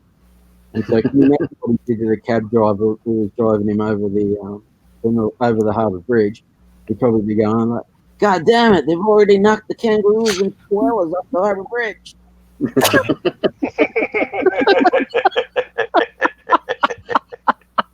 I'll tell you what's embarrassing is, you get Americans and they ask you about, you got kangaroos running down the street, and you tell them, look, mate, you don't get them in the suburbs. They're out in the bush, And then some bastard puts a YouTube clip out there of two kangaroos fighting in the bloody suburbs in the middle of the street. Whenever I get asked about kangaroos on YouTube, I say, yeah, the males would put our beer in their pouches because they're cold, and the females would put the males would put our beer in their pouches because they're cold, and the females would put our sandwiches because they're warm. They believe me. Oh, Jesus. I think the biggest one is when they say, oh, how cute they are, and it's like, fuck, man, have you seen some of those reds, or those big reds, like 6-7 feet tall and muscled up? Yeah, look like the Hulk. Disembowel you with one kick, it's like, they're not so cute. They're Yeah. always those big reds. I used to work in a national park, and we used to have to go and feed the koalas. I tell you now, they're savage little bastards. Yes. I used to have this wacky stick with me, mate. And if one of those koalas used to come anywhere near me, mate, I'd give it a good whack across the noggin with it, mate. I tell you now, it's all right. I'd throw the branches. There you go, mate. Take the fucking thing, and that's it. I'd leap over the fence, and I tell you, these are like 7-foot fences, mate. I'd leap over them in a single bound, mate. They are savage. Have you heard them during mating season? They sound like Tasmanian devils, mate. They snarl, mate. Yeah, far It's out. everywhere too. All that eucalyptus. Oh, dude, mate, no, I'm glad they consume so much eucalyptus and get smashed. You know, mate, like But, far out. 'Cause when they're hungry, they're savage. you know that like Eucalyptus one, causes them to get stoned, like, smoking pot or something like that. So there's So one see- animal that Aboriginals can't eat because they're actually poisonous to eat. Mhm. I think that's got since something to do with the eucalyptus. since the comment, yeah, have you eaten emu? No, I haven't eaten emu. Oh, I just wanted to, you know, Mark's got a thing about I'll be back, Thunder. state of Okay, arms. mate. Take Firstly, care. I love Yeah, I it. don't love- like I love eating kangaroo. Yeah, Roo's those good. bastards. That's on our national coat of arms, you mongrels. Here, Oh, mate. I've got a clip for you. I seen this on fucking a site the other day, and I've been watching them since Ocean X. This is about a shark, Mark, a really big shark that came up to the submarine. You know, one of the little submarines, but fucking hell, man. Yeah, Big I've seen that one. I just watched that recently. It came up on my recommended list. Is that the Meg? Let me have a look. I reckon I'll tell you. I reckon it's the same one. Whoa. It's that yellow, one of those little yellow. The MEG. Holy shit. It's a big fucking boy. It's a big fucking shark. Oh. I love sharks. Yeah, so do I. It's a short shark. Well, like, Look at the size of that fucking thing. How many gills do you reckon that's got? I don't know. I'm not going to get in there and find out. Fuck. I watched this documentary about these two guys that were in a submarine that went in. I think it's Marianas Trench, the deepest part of the ocean. Yep. And yeah, mate, like when they came up, the pressure was so great that it actually cracked every single bit of glass except one bit, which was about as thick as what our normal windows are. And if that had have gone all the way through, that was it. They would have died. But nobody has ever gone back down there since. And I think they did that in the 60s or 70s. yeah, I remember this one. Since then, that fucking dude that did the Avatar movies, he's been down there somewhere. He beat their record, I think. Oh, okay. But yeah, no, I remember those guys in the 60s. Man, that was huge. Fucking hate is a big shark. Fucking Yeah, I've seen that one. Thanks for sharing that, bro. Fuck. I've been following Yeah. those guys actually. That's actually got my fucking here's my neck standing up the size of that fucking thing. Well, I Wow. still reckon that one that big blue is the most impressive one. Go I've back seen to- that one in Mexico. Big blue. That thing is got to be the. Although Yeah, that's Henley right. Beach 2 years ago at Henley Beach, where we are, where Andy and I live, they had one swim under the jetty that they estimated to be 7 meters long. So 7 meters, you're looking at like 23 feet long or something like that. That's and that was a great white. Let me find Big Blue. Go back through Andy's video and stop it at the 52-second mark and have a look at the soulless eye looking at you. I know these big eyes, fucking some of those. Yeah, creatures, yeah, man. I've seen that. There's just nothing behind that eye. Well, I wouldn't tell it that, but Yeah. all right, guys, check this out. I'll just put the link in here. Have a look at this for a big girl. It's probably one of the most impressive great whites sort of captured on film, I reckon.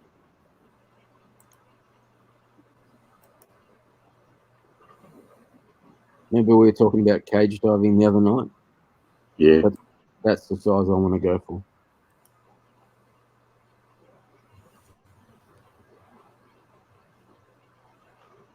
I've seen them off the Cape of Good Hope, South Africa, where they filmed that documentary Air Jaws. Yeah, that's where they jump out. That was insane. Oh yeah. You wouldn't catch me going into one of those cages, mate. Yeah, no, fuck that. No. I just couldn't believe this big blue though. Oh my God. So that's one big girl.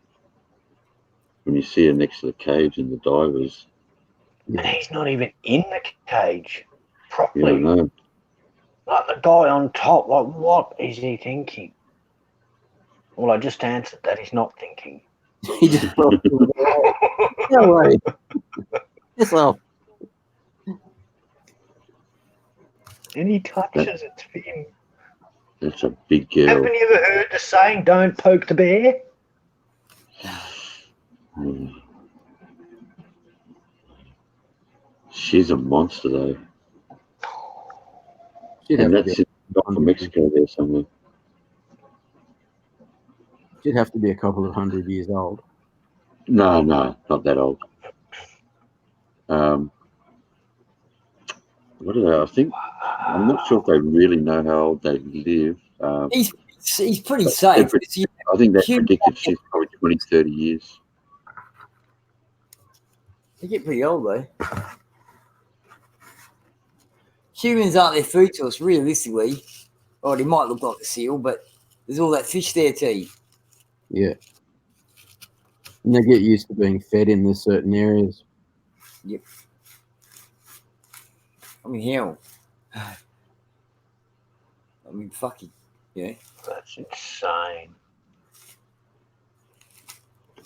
Yeah, that's I think they've actually tagged her now, and they usually follow her around. And there's a video that's pretty well after that one of her hunting elephant seals. But you do not want to fucking come across anything like that.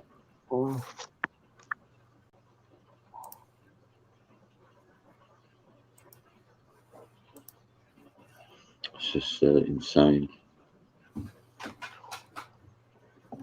But I've thought about doing the cage thing at Port Lincoln, but I'm not so sure now after I've seen one of those videos where a great white actually gets inside the cage and smashes up the cage.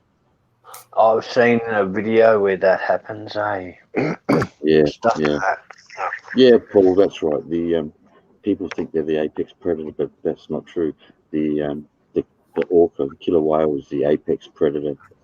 They'll fucking they'll eat the livers, I think it is, out of the great whites. And great whites will avoid them. But I used to watch this show on Foxtel when I could be bothered paying for the waste of space Foxtel. And they I think it was tuna wranglers or something. They were based in South Australia. yeah, we've got the tuna farms here. Yeah, mate, gosh. And they had guys that were swimming and everything all in the open ocean and everything. And then they'd have to tie, like, you know, when they'd have them all in the nets and everything, you know, and then they'd have guys jumping in there. I thought, man, you guys are insane. Stuff that for a joke, man. I admire people like that. I take my hat off to them. I couldn't do it myself. No, I mean, I've done a lot of stupid things in my time, but fucking with certain things is just not. And the great whites are not anything anyone should ever be fucking around. I mean, yeah, I've seen people diving with them, and they all seem, yeah, see, they're not aggressive and right. Well, I'll tell you what, at the end of the day, it's a wild animal. It can turn at any time. Just like us. Yeah, Mark, that's something to do with electrolysis. That's what I believe. That's why they're unable to keep them in any fish tanks. No one's ever been able to keep a great white, unfortunately, which, Fortunately. It's kind of unfortunately, maybe, yeah. Yeah, I agree, Andy. It's not, but it would be nice to be able to, I guess, go to some sort of marine land and have a look at one of these things for real up close. But We used to have one over here in WA. at a place that used to be called Underwater World, but now it's called Aqua WA. Yeah, But great, they used to have a great white there. well, they wouldn't have had it for long, mate, because they don't live in captivity. They can't keep them. Yeah, they didn't have it for long. It was only on display for a while. We went and checked it out. I think I was like, I don't know, 10, 11 or something. Yeah, they something to do with electrolysis or something. They've never been able to keep one alive. Well, no, actually, what they're doing now, Paul, is there is a ban on capturing them and keeping them in captivity now. So they are slowly working on that one too. Keeping orcas in captivity is one of the most cruelest things, because as well as being an apex predator, we're also talking about a creature that's quite intelligent. But they have changed legislation. I know a lot of them now no longer allowed to keep them. What they don't tell you too, there's an incident in California, I believe, where Pitbull growling or something, mate. where I'm not sure, where a couple of divers were attacked by some of the trainers. But what they didn't tell you is that orca that attacked, and it was one particular orca that did it, attacked a couple of trainers, was actually fucking highly dosed up on fucking medications and shit. They really fuck with those animals. It's kind of fucking sad. You know? Things like dolphins, porpoises, and orcas, they're fucking highly intelligent creatures, and I just, it's kind of the same as gorillas and that. I don't like seeing them in captivity either. Although the way it's going, the ones in captivity may one day be the only ones we'll ever see. It's a I've gone and played with tigers and stuff like that, man. You know, I've got tons of photos of me mucking around with tigers and stuff. Do you know that they're medicated too? You know that those ones in Thailand, and the ones in Thailand, they on medication like like a That's why I Valium won't type. go and do it again, mate. Yeah, I won't go ride elephants either. I had a disagreement with a guy in Thailand. I was on the back of an elephant and he was up the front, and he had this like a sickle thing, and the elephant wouldn't do from the ear. Yeah, and he wouldn't. Elephant wouldn't do what he said, so he started hitting it. And I said to the bloke, I said, "You hit it one more time, and it's going to be on, mate." And he goes, "No, I'm just telling it what to do." And I said, "I told you, you do it one more time, and I'm going to take it off you, and I'm going to rape you with it, mate." And he's like, "What?" And he hit it again, and I kicked him so hard, mate. I swear to God, I kicked him so hard he came off the fucking elephant. I took off. I rung the hotel that organised the tour. I rung them and told them to send me a fucking taxi. I'm getting out of here, mate, you know. But I just thought, mate, you know, you're abusing the hell out of this animal, mate, you know. But that was my very first time in Thailand, and I thought, oh, no, you know, there's no cruelty to animals, you know. They look after them. But after seeing that, mate, never again will I ever do any of that, mate. Yeah. I'm not giving them any of my money. I'm not supporting them. That's the thing too. The elephants, they're another creature that fucking far more intelligent than we give them credit for. And oh hell yeah! I don't like that idea. Actually, there's a place in Thailand where they rescue a lot of those elephants that are there's a place up in Chiang Mai that I've gone up and done some voluntary work at, and they actually help rehabilitate animals that have been used for tours and everything like that, you know. And you see someone did a vlog. Yeah, I think even Johnny, there's something happening, did a vlog on it too, I reckon. Yeah, Johnny's not a bad fella, mate. Yeah. Have you met him? Yeah, I have. Yeah, I met him when he came here to Perth earlier this year. Yeah, he's not a bad fella. I haven't met him over in Thailand. He's way up the top, mate, you know. And yeah, I was too busy. Yeah. So I was too busy having fun in Pattaya,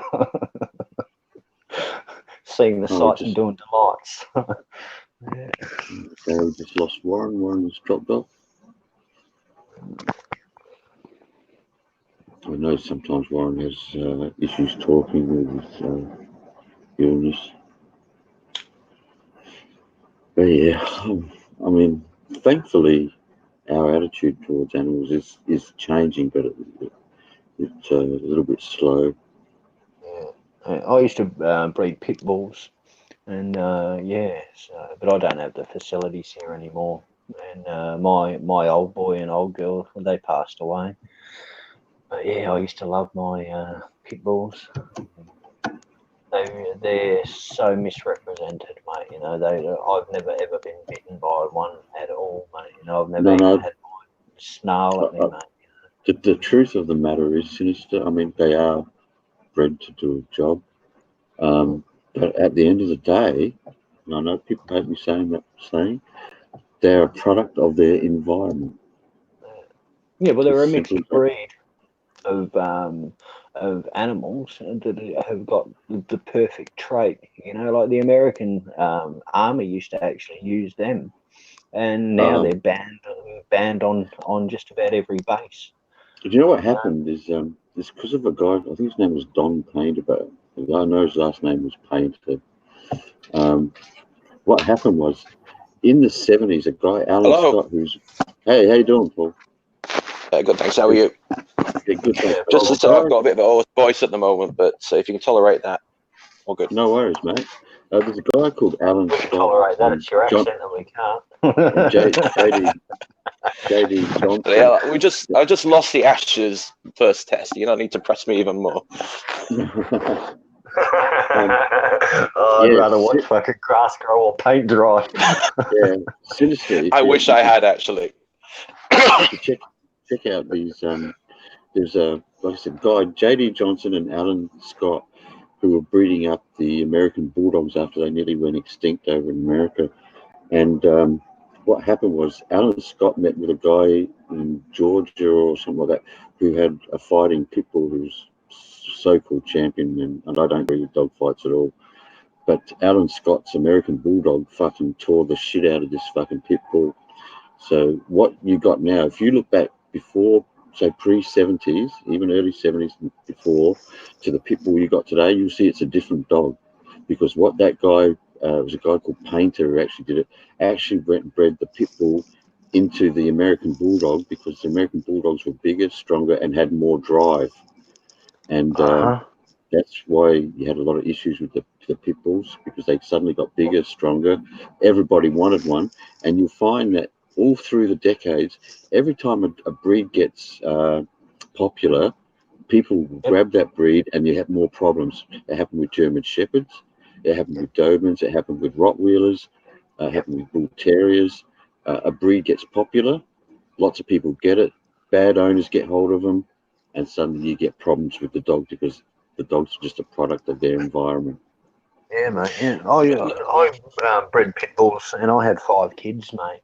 You know, and never once did I have an issue with my dogs and fear of my dogs attacking any of my kids. But I tell you now, if you came into my house or onto my property and tried to even touch one of my kids, my pack of dogs would eat your asshole and the rest of your fucking body, you know. But never once, it's like they never show any sign of aggression unless you were there for the wrong reasons. Yeah, they're also very loyal as well, fiercely loyal. Oh, yeah, they are, mate. Yeah, fiercely loyal. I love them. Well, there's one on YouTube where this woman, her dog has never shown any aggression at all. And one day, her male pit bull smashed through her front door, ran out the front. What happened was the people across the road had separated, and the husband had come back, and he had the wife and trying to drag her in a car, and he had a knife in his hand. And her pit bull mates seen it and just recognised the danger and smashed through a door and attacked this guy.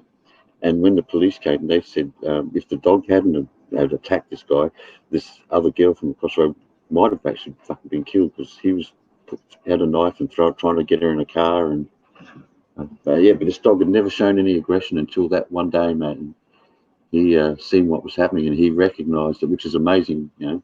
Dogs, again, another animal that have far more intelligence than we give them credit for. Yeah, mate. They also have greater senses than we do as well. They can see things we can't. No, and you know that they, I've also heard that they are now using them to spot diseases, and they can tell when someone's sick. And say people that have convulsions and things like that, or fits, they have dogs that like I've got like helping dogs that they give these people, and they're trained, and they will let a person know before they're about to have a fit. They can tell before the person actually has the fit. That's insane. Yeah, they got PTSD dogs that can sense that when you're when you're having a PTSD attack. Yeah, mate, they're amazing. Again, dogs are way more intelligent than we give them credit for. Except for Andy's dog, that's just fucking batshit crazy. That must have been what I heard growling before. I can hear you. I thought you were muted. Oh, but that doesn't know. Mute means I can't fucking talk. That mean I can't fucking hear. Hey, so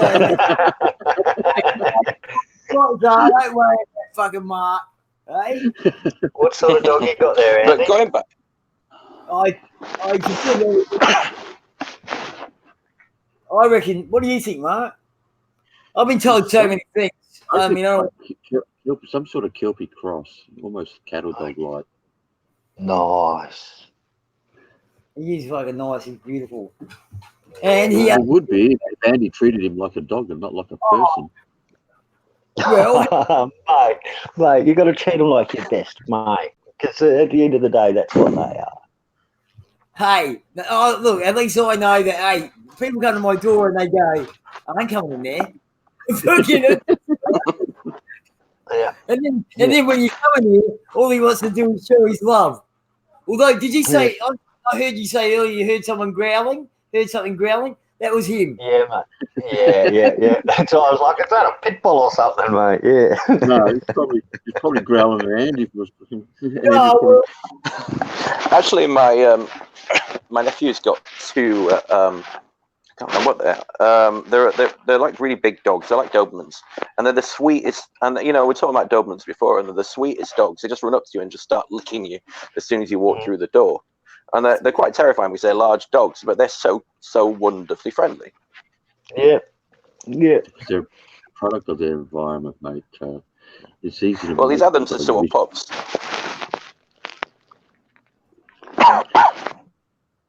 Yeah, one of the real gems in the dog world is that guy they called a dog whisperer. That guy is amazing. If anyone ever has any issues with dogs, I recommend you watch that guy, Cesar Millan. He's just amazing with dogs. fucking.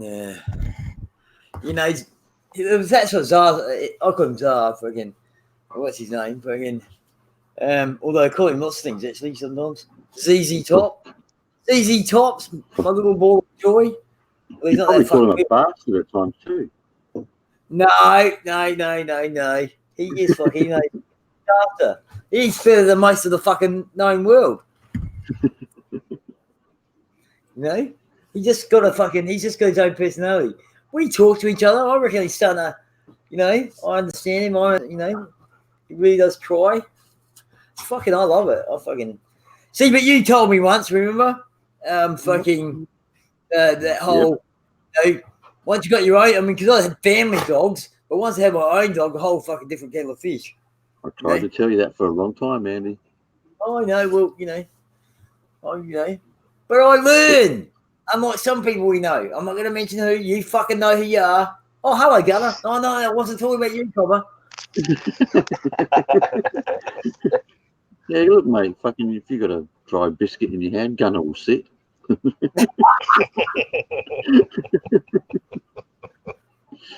Sit, Gunner, sit. Good boy. We only give you shit because we like you, Gunner. Fucking hell. So, let's explain. Hey, speak for yourself, Andy. We've got two fingers up there. Well, Gunner's a dog man too. He's got himself a little dog. What about you, Sinister? No more dogs now? Nah, no more. Where I'm living now, they won't allow dogs. It's fucking wrong, Okay. mate. So yeah, I live in a group of units and a corporate, like it's fucking strata. So Strata. they've got a no dog policy, mate, because they got too many cats around here. And I think, mate, seriously, you can have your cats, but I can't have a dog. Cats are little monsters, aren't they? Kill so I'm not a big fan of cats, mate. They own the place. Sorry? So cats they act as if they own the place. Oh, they do, mate. Yeah. Cats. I mean, I've seen so many different relationships with people and cats, but to me, they seem very aloof. They're not. They don't have that closeness. I don't think that dogs and their owners have. But They then can, but again, it takes a long time. I've seen things like, I don't know if you guys have seen the video on YouTube of a little boy is riding his bike out the front of his house, and the dog next door stalks him and then fucking comes in and attacks him, mate. But the family cat comes fucking running out and fucking attacks the dog, mate, and chases the dog off, saves the kid. probably a dog in a I saw past that a life. few days ago, actually. And it's funny because they had the family on the morning news show, and they're, oh, what's the cat's name? Oh, Satan.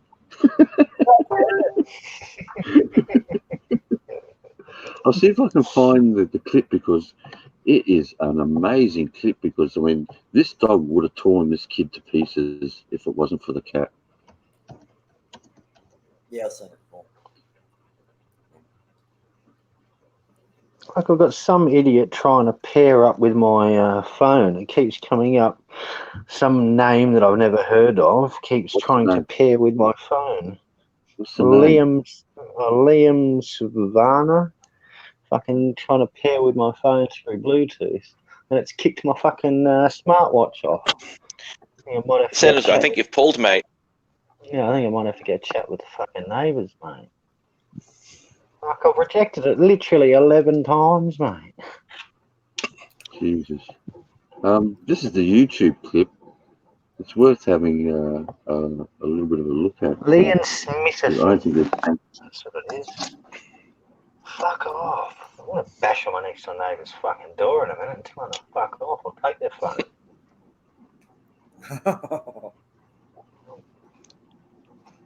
There you go, Andy. There's more ammo for the extreme Buddhists.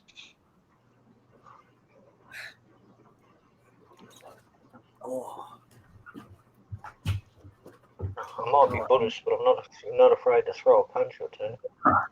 yeah. Oh, it's like, I just give him shit, man. You know? It's just one of those things.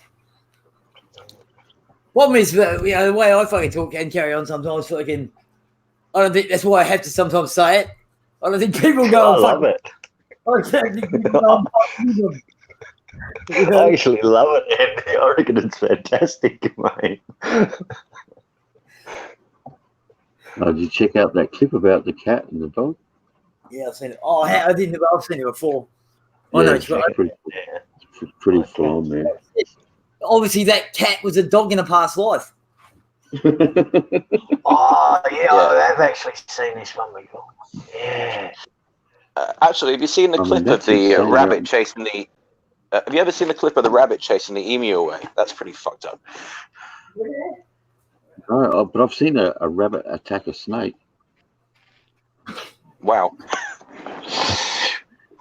Yeah, Gunner, that's true. That cat wasn't playing, mate. She was definitely going to throw down on that dog.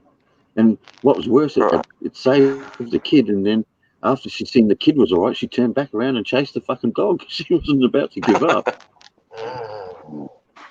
That's amazing. Some shit to see. Fucking creatures.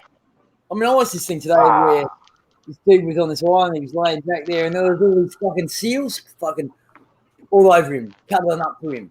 Well, we got fucking, I said, we could be guardians of our planet, not fucking the monsters that some of us are. I'm not saying we all are like that. Some of us are.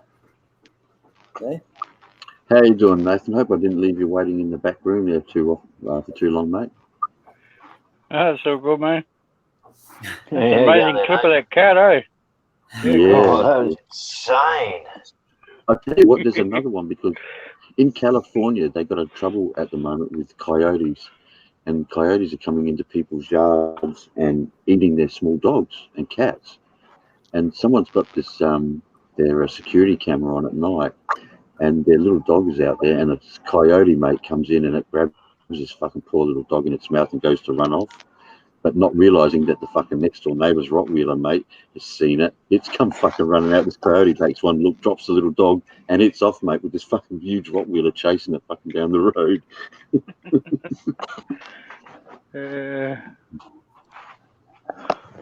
Yeah, that cat would have got a good dinner, all right, Gunner. And I'm pretty sure when I seen him on the news, they said the cat's name was Satan. Jesus Christ. That's one evil cat. I'll tell you what, I wouldn't mind owning a cat like that one. But I heard, and this is going back a long time ago, about two stories. One was that Vikings used to use cats on their shoulders in battle, where the cats would jump off their shoulders onto the opponent's face, clawing him. And another one where in Japan, the Siamese cat, I think it was to have a little box at the front of their homes that the cat would sit in and would protect the homes. So it's kind of weird, but That's like the old man's big Russian cat. Yeah, he was like that. He'd take on the dogs.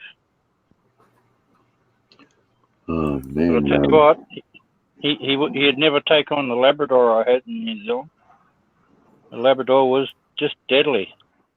yeah. See, some dogs will get bluffed, Nathan. Other dogs, if they're not bluffed, then the cat's in trouble.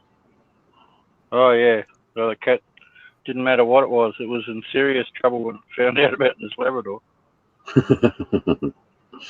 Yeah, I've known people that their cats have got into fights with dogs, mate, and they end up having to fucking staple the poor cat together. I suppose the dog logic is that if if that cat's mental enough to attack me and I'm a big dog, then I better stay away. Yeah, I think it comes down to that thing in the animal world. You know, some animals will bluff, and some animals can be bluffed, and then others won't. You know, like I had a English Staffordshire that cats would fucking hold their ground, against dogs, but with him, he would just run, mate, and then the cat would realise too late that he ain't stopping.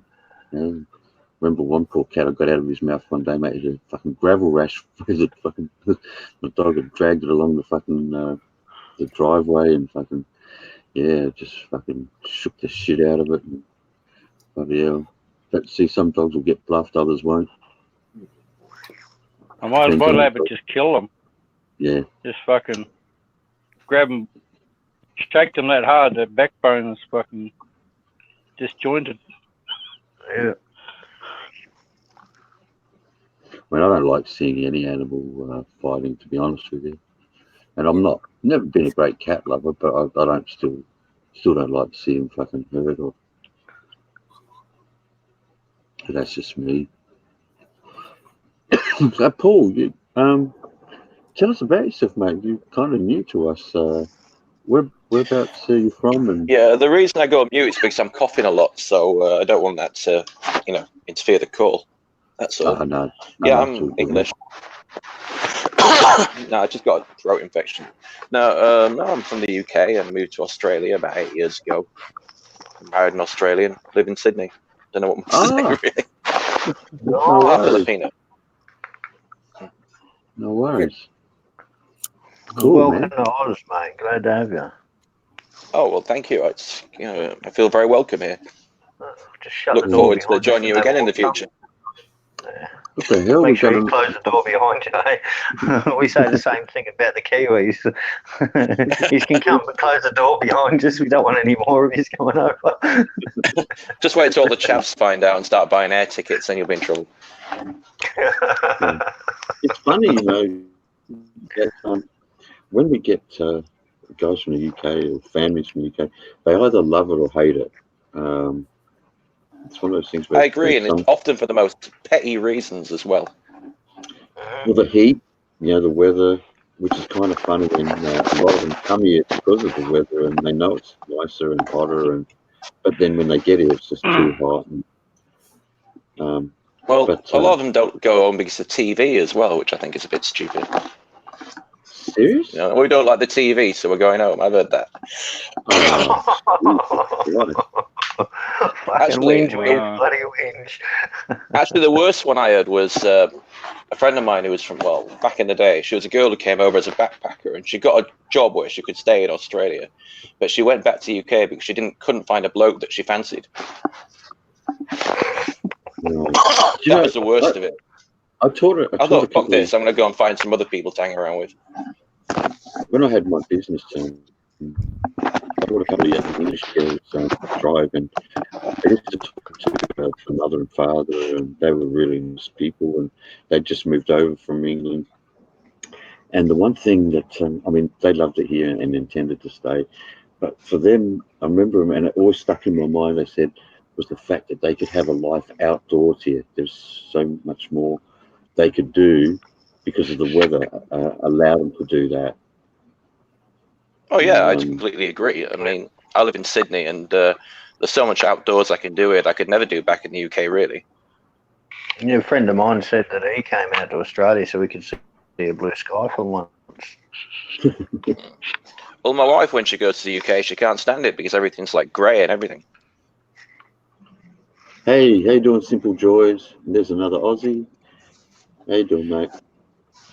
Hey, they have a channel too, and they do a lot of quizzes and more of a family fun orientated channel, no drama. So if you like that sort of stuff, go sub to them. They do live streams quite regular. Nice people, very nice people. I'm going to have a quick squeeze now. But they'll do quizzes and things like that. And Paul, I'm impressed with your quiz knowledge, mate. You've been flogging everyone, mate. Oh, I don't know. You just picked a specialist subject. I just happen to know a bit about it. You weren't a priest or anything, In a former life. Well, I was going to say, if you are, it's probably better not to mention it. Well, I blame Sunday school, I think. Mate, that's more than Sunday school knowledge that you got stuff in there in your noggin, mate. I don't know, actually, it's weird that you should mention this because I've got a quiz book on my table. And I thought one day if I ever came back on this channel, I'd offer to go through one of the quizzes on this book. Why not? I know. Well, do you want me to pick one? Why not? Go for it, mate. All right, sure. I I'll just pick I like the acronym that the Simple Joys has used for families. Family, animals, memories, inspiration, love, YouTube. Okay, brilliant. Brilliant. Good people, friendly channel, no drama, just fun times. Right. Yeah. All right. Well, this is the University Challenge quiz book. I don't know. It might be. I don't know if you'd like the questions here or not, but I'll have a go if you want. Yeah. Just check. Andy, are you there? Yeah. Oh yeah. I was gonna go, but I'll wait for the quiz now. I mean, fucking hell. All right. I don't know. You might live to regret that. Well, what we normally do, Paul, we give the guys in the chat at least one or two of them a chance to answer for the panel because we can answer. All right, sure, yeah. All right, well, I'll start on the first one. I haven't got a clue about either of these answers myself, so. All right, this is the first one. It's called the starter for 10. Do you want me to start? Thunder, do you want me to kick off? Go for it. Yeah, mate. Sorry, the show's yours. Beautiful. Here we go. All right, this is just random trivia, right? The 2005 Ang Lee movie, Brokeback Mountain, is based on a short story by which American writer who won a Pulitzer Prize for her second novel, The Shipping News? I've heard of the shipping. Even if I did know, I don't know if I want to admit to knowing who wrote Brokeback Mountain. Yeah, guilty by association. Well, the chat's pretty quiet, so I reckon you got. They look like they're pretty well stumped. I can't see the chat. I mean, nobody said No, anything. I'll keep an eye on the chat. Oh, Yeah. right, well, you might as well go around the panel here, but for me, it's no. I've got to pass. I have no idea. All right, anyone else? No idea. No, I'm going to Not pass guilty. on that, man. All right, No. Annie Proulx, apparently. Annie. Proulx. Proulx, apparently. Okay. No, I've never heard All that. right. All right, fair enough. Moving on. Okay, 3 bonus questions linked by a word, this one. First one is, what term was coined by Charles Dickens to describe men who carry advertising placards in the streets? Oh, Think of a type of food. Yeah, I know. I think it's sandwich board. That's it. Got the right answer. Oh, jeez. They're called sandwich men. Ah, Okay. well, I've heard the term sandwich board,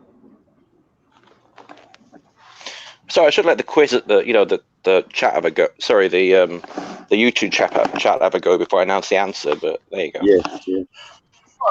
I'll do that again. Yeah, of course.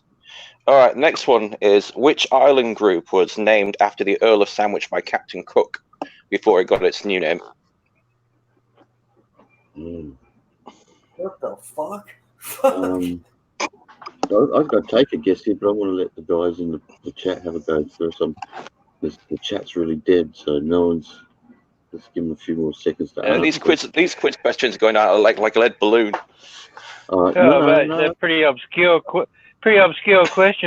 no, it's not real. See? What Not island real. is named after Lord Sandwich? I was going to say the Hawaiian Islands. Hawaii. If you're guessing these, you're very lucky, mate. That's the right answer. It was kind of an educated guess. Yeah. Because I knew he'd gone through all that way. Yeah. Well, you got the right answer. Well, you did. Sorry. 2 for 2. Yeah. Take that, you fucking dumbasses. So Hawaii was the Sandwich Islands before. Yeah. Well, Hawaii still has the. Actually, Hawaii is the only state in the U.S. that still has the what is it? The St. George's Cross in its flag. Oh, really? Yeah, it does. It has in the official Hawaiian flag. It's got the St. George's Cross on it. Wow. Yeah, I didn't know that. Right. Yeah. All right. Next one. You probably might get this actually. It's who in 759 married Mary Lambert, an orphan of Sandwich. In 791, he wrote The Rights of Man. That's Jesus. 791. God. Fuck. 791. 791. 1791. Oh, 1791.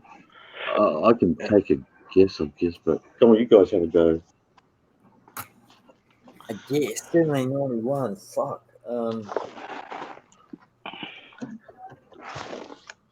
Yeah, nah.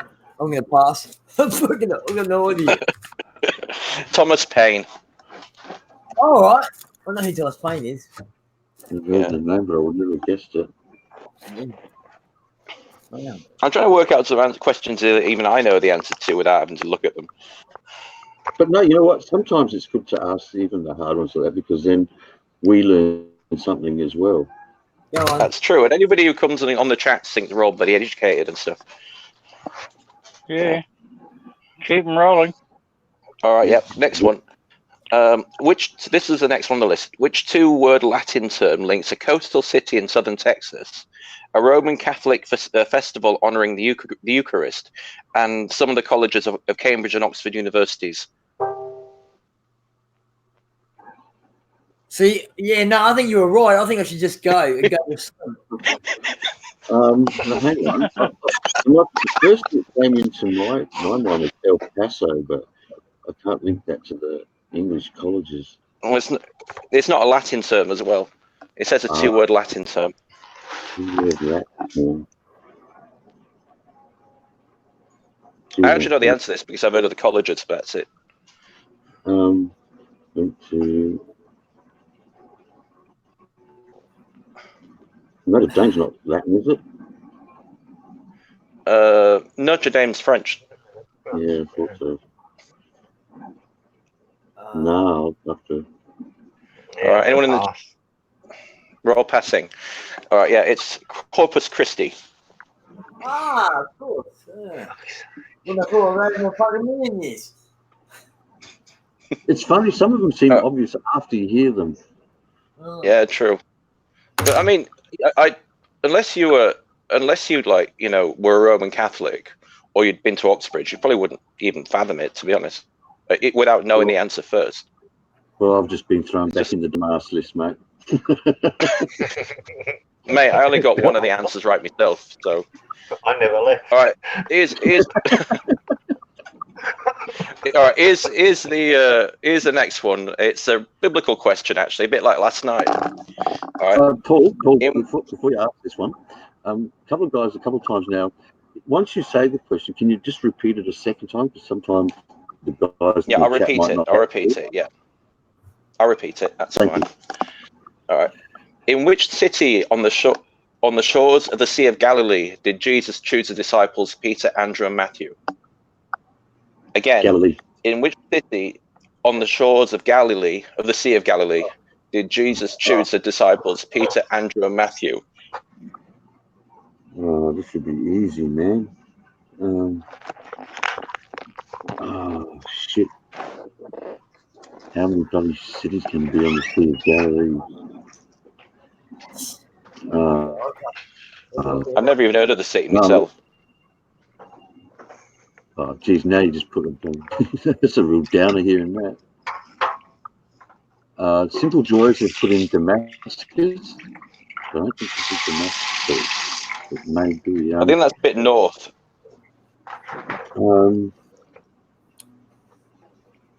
No, I couldn't. I'll have to pass that one. Nazareth? What about Nazareth? Well, all right. Do you want me to? Has everyone had a go? Yeah, I'm going to pass on that. You're going to say Nazareth? Nazareth? No? It's a no, is it? No, it's a place called Capernaum. All right. I've never heard of it. Yeah, I can't say it. All right. All right, let me try another one. You just killed my hopes of ever going on Who Wants to Be a Millionaire.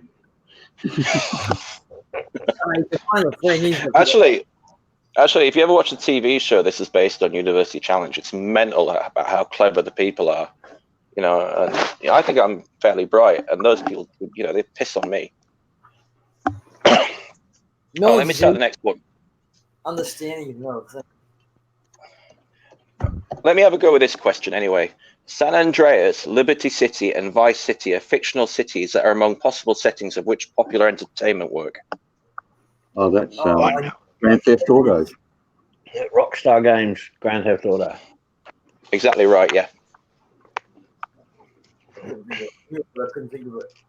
Yeah, GTA. I got it. Yeah, I got it. Yeah, I think that was fairly easy. But, you know, well done. All right. There are bonus questions associated with this, so we'll start on them.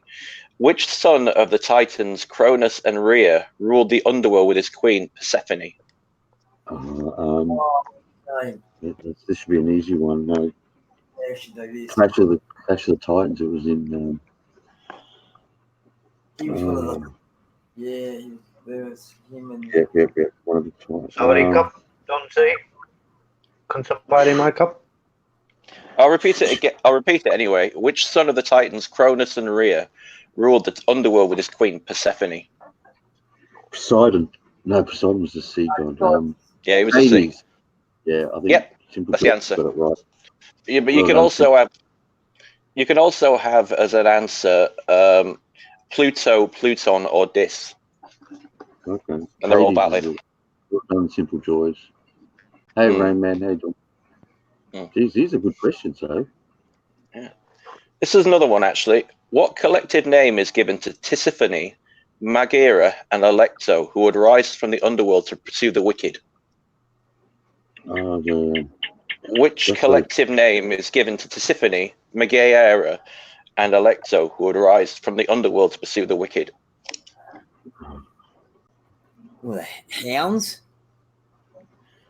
No, you're not far off, actually. No. I think I'd hate to call any woman a dog, but geez, Andy, good luck. Anybody in the chat? Anybody in the YouTube chat? The sirens. So Simple Joy's. I'm just reading out Simple Joy's answer. He says the sirens. No. Shall I give it the answer? It's the Furies. You've heard the term. You can also have the Erinyes and the Eumenides. I don't know, them those. And then the next in these bonus questions, which are all about underworlds, is which novel Underworld was first published in the UK in January 1998? So, who wrote the novel Underworld that was published in the UK in January 1998? Who? Yeah, who's the author?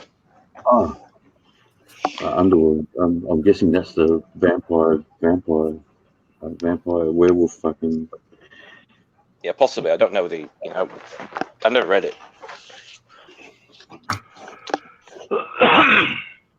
these days, everyone knows movies. No one knows books.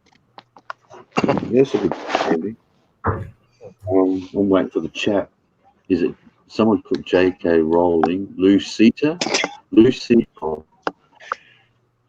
it's not J.K. Rowling. Is it? The Simple Joys is put in there. Lou C4. Is that correct or incorrect? No, I'll give the answer. Actually, the guy's called Don DeLillo.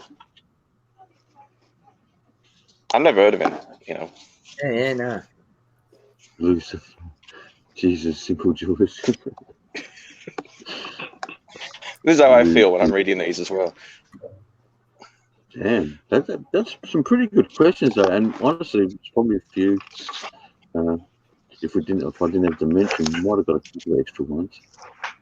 All right, here's a good one actually. I think I think this will get a bit of debate going. In addition to London and Dublin, 7 EU capitals have English names of 6 letters. For 10 points, name 3 of them. So, in addition to London and Dublin, 7 EU capitals have English names. Sorry, of 6 letters. For 10 points, name 3 of them. English. Germany? No, capitals. No, it's EU capitals, capital cities. Not countries. It's capitals. I can think of. Oh. I mean, France has got 6 letters, but I don't know if that's a fucking. No, that's a country again. It's the name of a company. Oh, sorry, that's right. I'm fucking copying what you fucking hell. Fuck. Yeah, I'm fucking gonna listen to what you say next time, Paul. If you say no, I should go. I'm gonna fucking go. Fuck. No, Andy, when you hear the list, you'll kick yourself. When you hear the list, you'll kick yourself. All right.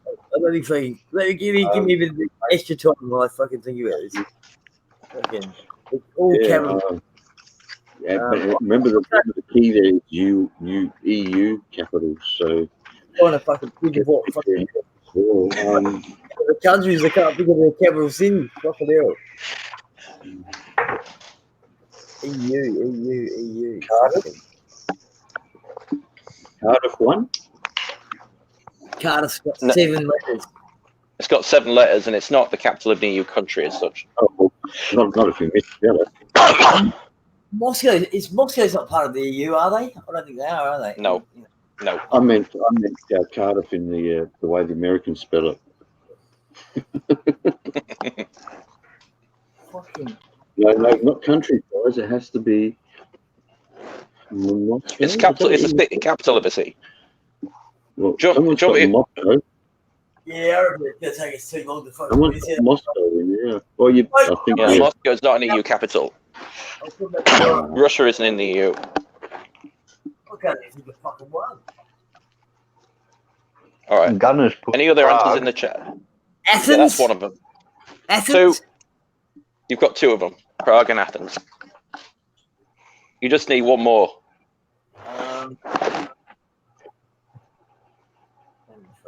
Oh, shit. Where's the Brandenburg Gate? No, Give you a Single clue. Joy, that's a country. What, Berlin? We're talking about- Yeah, that's the 3rd one. Oh, there you go. Anyway, you've got 3 of them, so I'll read the rest out. So, apart from Berlin, Prague, and Athens, there's Madrid, Lisbon, Vienna, and Warsaw. Wow. Damn.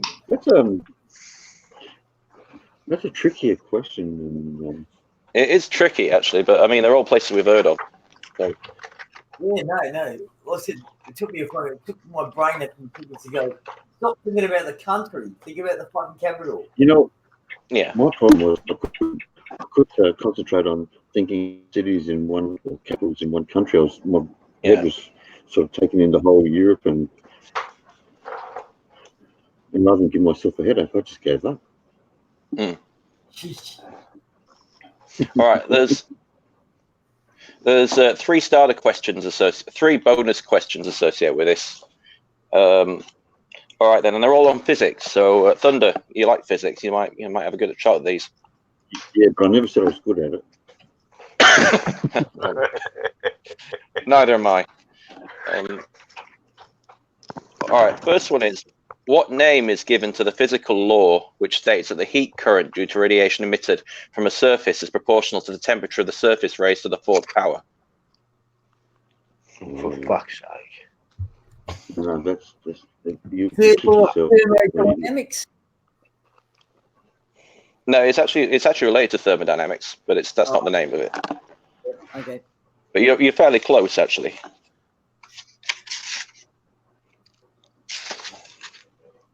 I'm not. Speak English. I think we're going to make a group effort on these questions, sir. Yeah, no, we do. We have to make a group effort to attack this one. I'm trying to think. I'm trying to get thermal out of my head. What you said, but thermal It's the name of something 2 to do people. It's named after 2 people who are both prominent physicists.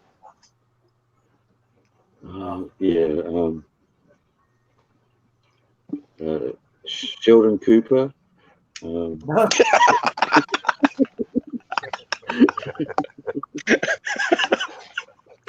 Raspberry Chapali. I'm fucking dead here.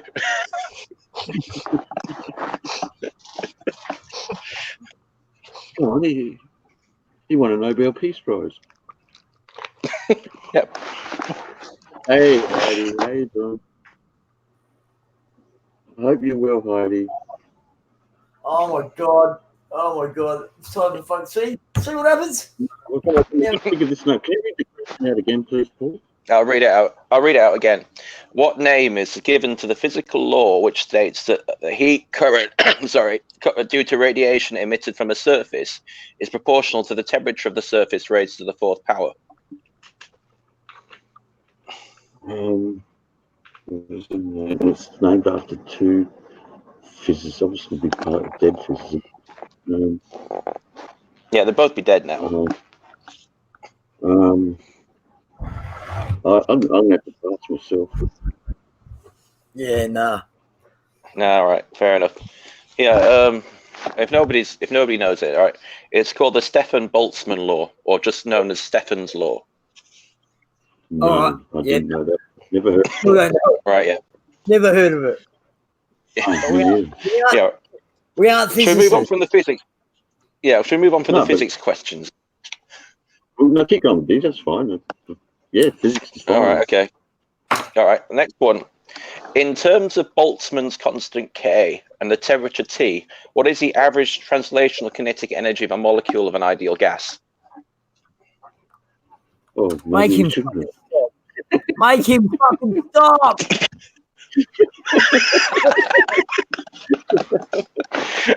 Speak to Thunder, he likes these questions. Hang on, can we phone a friend? Phone a friend, Google, do what the hell you like. Sorry. Google, I couldn't even repeat that question. He's not a fucking physicist, though, is he? Shit, I don't know. I don't know anyone would know the answer. Let's just give up on the physics question, shall we? I'm going to my go-to answer on page. Sheldon Cooper. Like to ring him. You're actually ringing a friend. No, that's like to ring him. Oh, okay, all right. If I was going to phone a friend, it'd be fucking handy.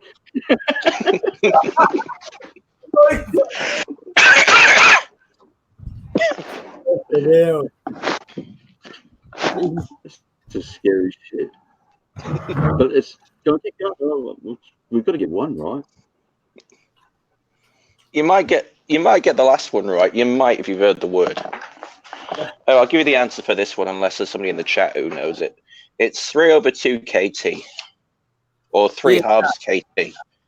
All right. All right. I'm not sure I read anything because I don't fucking think I can remember that. Fuck. I don't know. It's just it's in the quiz book. For fuck's sake. Is that the question? At least I No, didn't that's say the it was answer. an easy quiz. All right, here's one you might know. All right, I'll just move on from the physics. Here's one you might know. Which West African country is home to what is claimed to be the world's second largest film industry in terms of the numbers of films produced, ahead of the US and slightly behind India, the industry being known colloquially as Nollywood? So let me just read this one again. Which West African country is home to what is now claimed to be the world's second largest film industry in terms of the numbers of films produced, ahead of the US and slightly behind India? Sorry, the industry being known colloquially as Nollywood. Nigeria. Yeah. Yeah. Who said that? Got it. Who said it? Nigeria. Andy. Me. Yeah, you're Andy, spot on. Spot on. Rainman got it. Spot on. And Whitey. I've seen some of those films on YouTube. Fuck. Yeah, same. I've got a friend Yeah, well that done, you got that one right. on Facebook. All right. That's it. Nigeria. Okay. All right. Next one. Oh, the next one's on castles and palaces in Germany. Do you want me to do this? Mate, you've Oh, got yeah, it so far. Stop now. All right. Okay. In each case, give the present-day German state in which the following are located. Oh, come on. Come on. Fuck off. I'm not doing that one. I'll leave it. All right. Okay. How many German states do I know? Well, none. I don't know any either. Fuck, I wish I had the book. Then Mark would just be yelling, this is too fucking hard.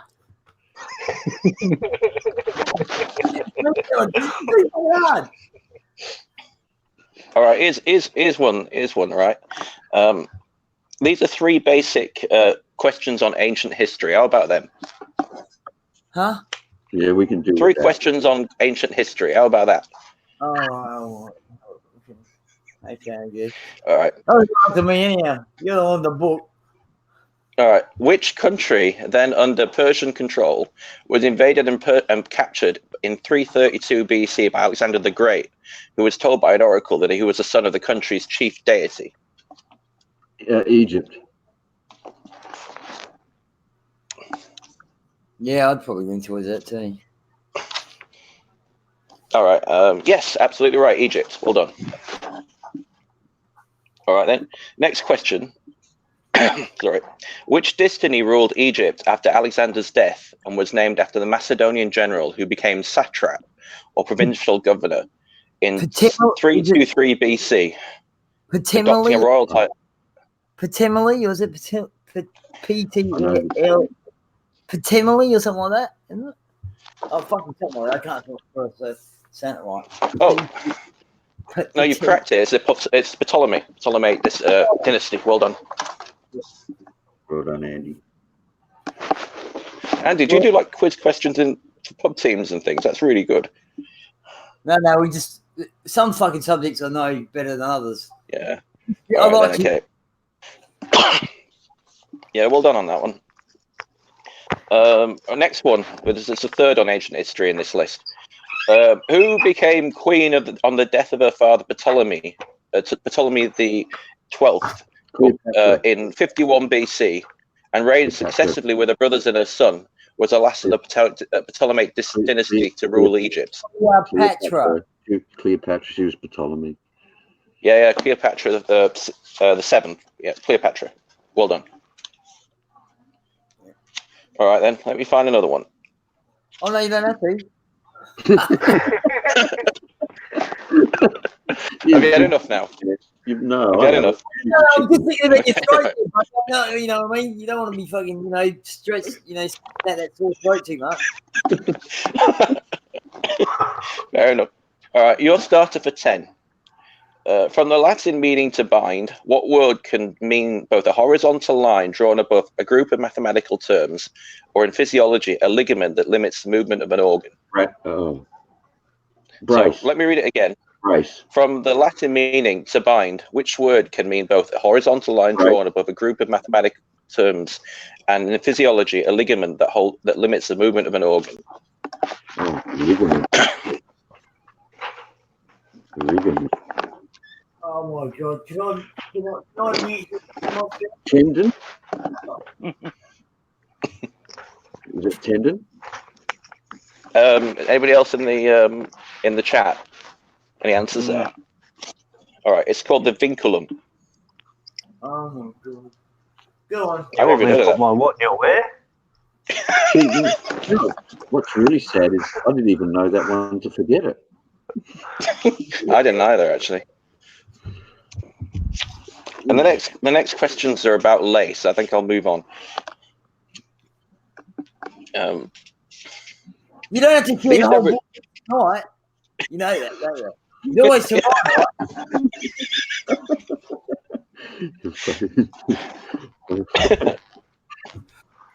All right, here's a good one. It's on cricket. If anyone follows that. No, but We're not real fans. All right. I'll do another one then. We saw you nowadays. You live in Australia. I hope you're back in the Australian. Didn't sound No, like it's actually about English cricketers. Yeah, it's actually about English cricketers, but you can get to abuse them if you like. So if you don't know anything about cricket, then I will ask it. All right. Here's one. An example being the Volsunga, recounting legends used by Wagner in his Ring Cycle. What form of narrative dealing with family histories, kings or heroes, intertwined with myths, comes from Iceland and Norway in the Middle Ages? So an example being the Volsunga, recounting legends used by Wagner in his Ring Cycle. Yeah, which Viking sagas? Yeah, well, what sort of narrative, Viking narrative comes from Iceland and Norway in the Middle Ages? I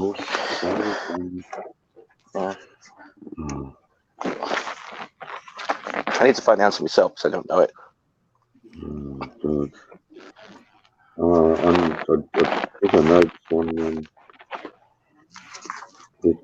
The top Andy, the Viking sagas. One dealing with Sigmund, Sigmund, the Adventures of Sigmund. Something with Sigmund. Yeah, Beowulf was a part of that, Raymond. Beowulf was part of it. It is. I think it's part of that bit. I think it's older. Oh, shit. Oh, sorry, I got it wrong. It's what form of narrative? You said saga, didn't you? That's the right answer. Oh. Okay. Hey. There you go. I was still trying to think of something, you bastard. Now you're messing with me. Messing with myself. I was trying to find the answer.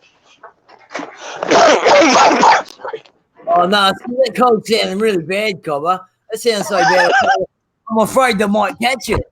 I think you should settle the fuck down. Have a coffee, Andy. You need to pick me up. Mate, Come on, we're getting one or two right here and there. No. Yeah.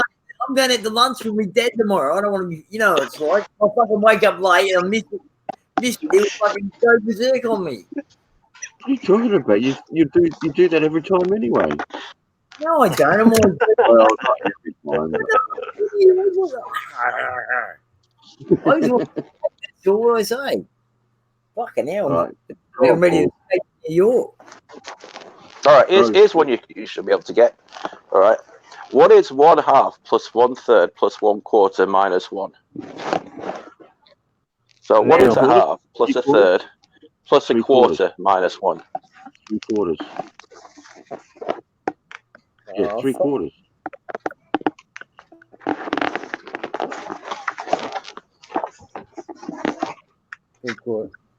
No, hang on. Right. Oh, no. I don't want to fucking think about this. It's too hard. I'm not fucking... I don't want to fucking think about it. There's a difference. No, this is what gets the mind working. Yes, think about it.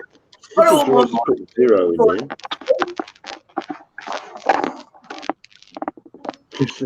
I am happy, said Paul. Ask these questions at the bar to pick up chicks.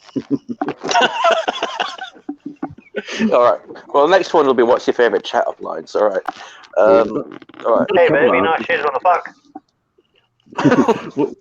What's the answer anyway? It's the 12th. 12. All right. Here's a few on countries. I don't know if you like them. All right. The islands of Wallis. Sorry. The islands of Wallis and Futuna in the Pacific Ocean and Mayotte in the Indian Ocean are overseas territories and collectives of which European country? Ooh. So the islands of Wallis and Futuna in the Pacific Ocean and Mayotte in the Indian Ocean are overseas territories or collectivities of which European country? Portugal. Yeah, you might be right there, Andy, but I thought the UK. Mallorca, Spain. No, we don't have those. Spain. No, We've only got Spain. Diego Garcia in the Indian Ocean. Guys It's are not saying Spain. Dutch. Guys are saying It's not Dutch. Spain. It's not Spain. It's not the Netherlands. It's not Portugal. Oh, shit. Oh, that's a hard one, then. Sorry. Yeah, that's a good bit. Andy said France. What did he say? Yeah, that's the answer. Well done. Okay. All right. This one's a bit closer to home. It's actually not far from Australia. Which French overseas territory consists of islands including the Windward, Leeward, Marquesas, and Gambier Islands? So which French overseas territory consists of islands including the Windward, Leeward, Marquesas, and Gambier Islands? Guinea Atoll? No, that might be in this area. That might be one of these places. New Caledonia. No, that's a bit south. I think it's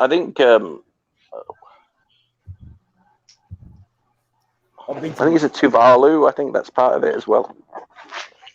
No, it wouldn't be Madagascar, right? No, that's No, this is like near Papua New Guinea. Bora Bora. No, but that's one of them. Which country is Bora Bora in? Polynesia. Tahiti's the other one, yeah. Yeah, you got it right, French Polynesia. French Polynesia. Rain Man. Well done, Rain Man. Yep. Well done. These questions are not right out there, but they are. They're difficult, but they're not impossible. They're not. Yeah, it's not like, it's not like finding out who was the King of England in 1132 or something.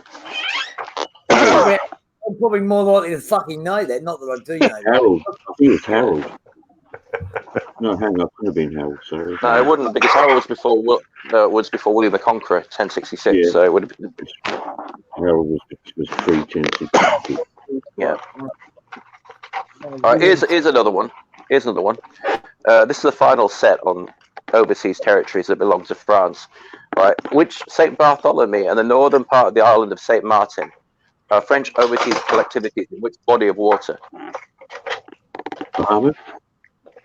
Okay, so Saint Bartholomew and the northern part of the island of Saint Martin are French overseas collectivities in which body of water? Body of water. Which body of water? It's in like sea. Rain Man. It's in like sea. Caribbean. Yeah, that's it. Right answer. Well done. Well done, Rain Man. Hang on, guys. I got to take the dog outside again. Well, hang on, before we go, look, I'm just gonna before he starts up again. Nice to meet you, Paul. I'm going to sleep, man. I don't give a fuck. I'm kind of still recovering from everything. Oh, but pleasure meeting you anyway. Take care. Have a good one, Andy. Take care, mate. No, Yeah, Andy. Go on, Andy.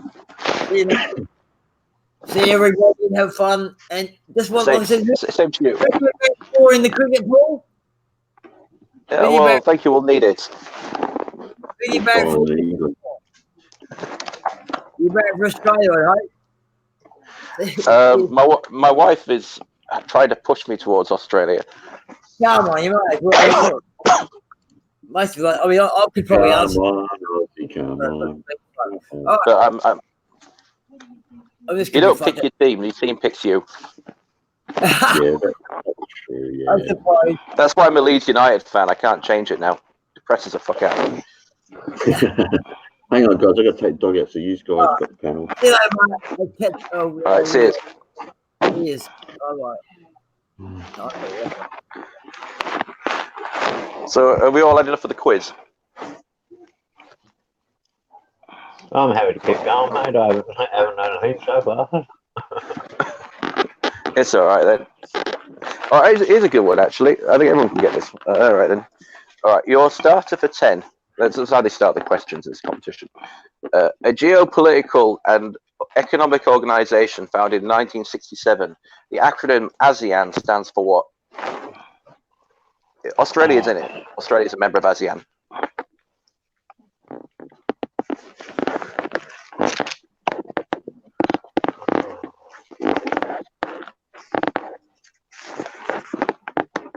So ASEAN, ASEAN. What's it stand for? Asian something. Yeah. Something to do about economic group. Association.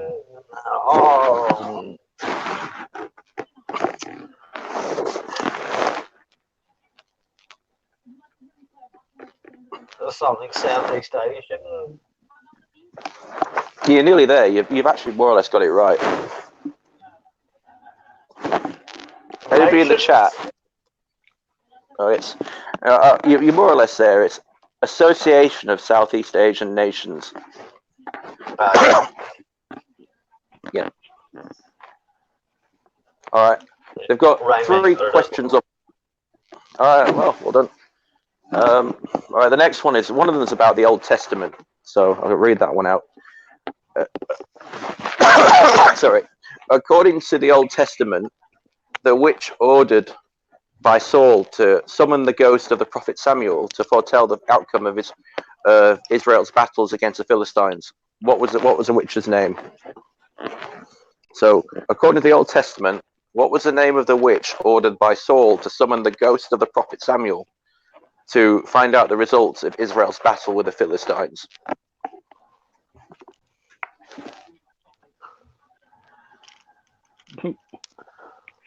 No, can't say I've read that story. Neither can I. Yeah, all right. It's probably just one of those things that you either know it or you don't. It's the Witch of Endor. I read the Bible in solitary confinement. That was about it, and that was 20 years ago.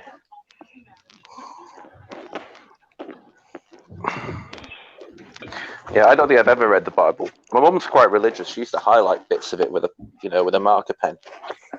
I'm Buddhist. I don't know why she did that. 14. Yeah.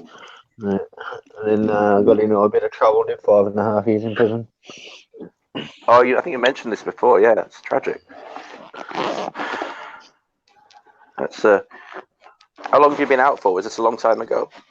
Yeah, a long time ago. All right, yeah. Here's one I think that actually looks doable. Canada is one of 3 Commonwealth countries to have an English name beginning with the letter C. For 10 points, name either of the other 2. I want to go again. Canada is is one of 3 Commonwealth countries to have an English name beginning with the letter C. What are the other 2? countries. Quebec. No, that's French. No, that's a state. That's inside of Canada. So you got to think of countries that start with C. In the Commonwealth. In the Commonwealth, yeah, there's still a lot of countries in the Commonwealth. I reckon one would be African Congo. That's not listed. Oh. Congo is Belgian. Can't be, has to be C. Oh, Belgium controls Congo, yeah. Yeah. Well, was it once? I think it got taken though, didn't it? Maybe not. Starting with C, countries. In the Commonwealth.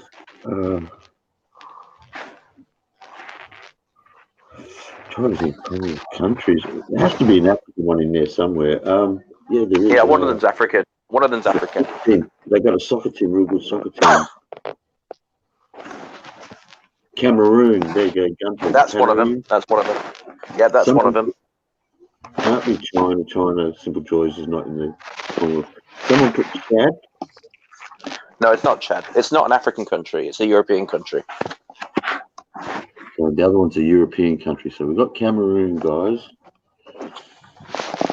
A European country that's in the Commonwealth that starts with C.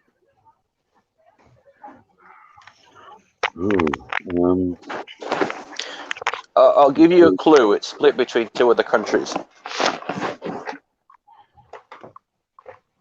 Shit, that's a big deal. Europe's got And they had a war over it.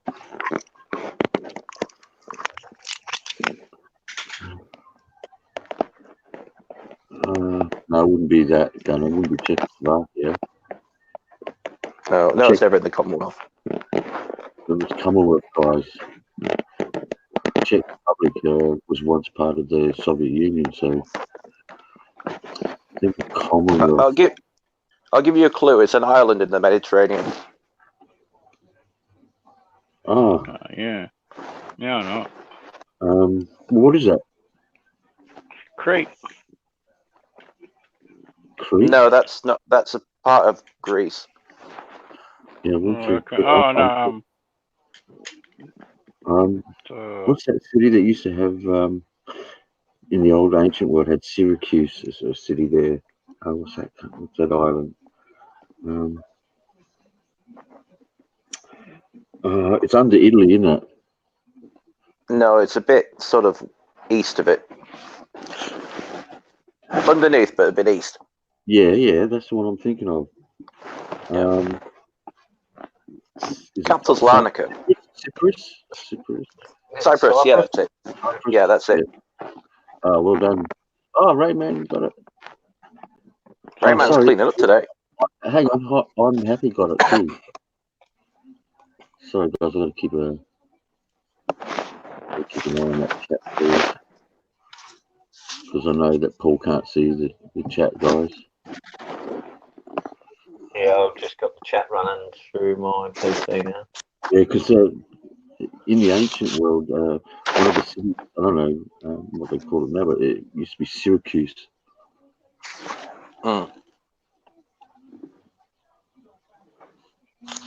Yeah, wait, I am happy. Did really well, Simple Joys. They were really quick with that one.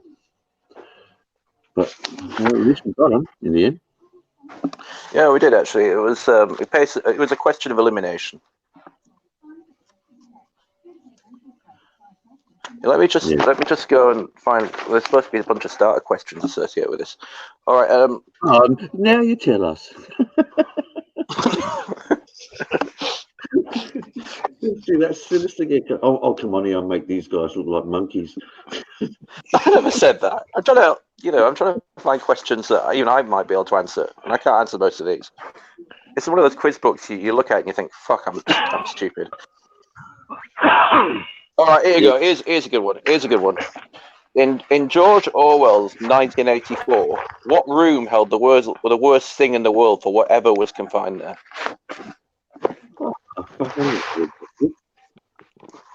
So in George Orwell's, yeah, that's the Big Brother. Yeah, that's the Big Brother one. Yeah. So in 1984, which room had the worst thing in the world for whoever was stuck there? Oh, you have to let the guys in the chat take this one, I reckon. I reckon Nathan and Sinister, fucking, they're too quiet. They're thinking, what the No. fuck? At the I got no idea. I haven't read the book. Thought Police? Raymond, sorry, that's Raymond's answer is Thought Police. That's in the book actually, but it's not the answer.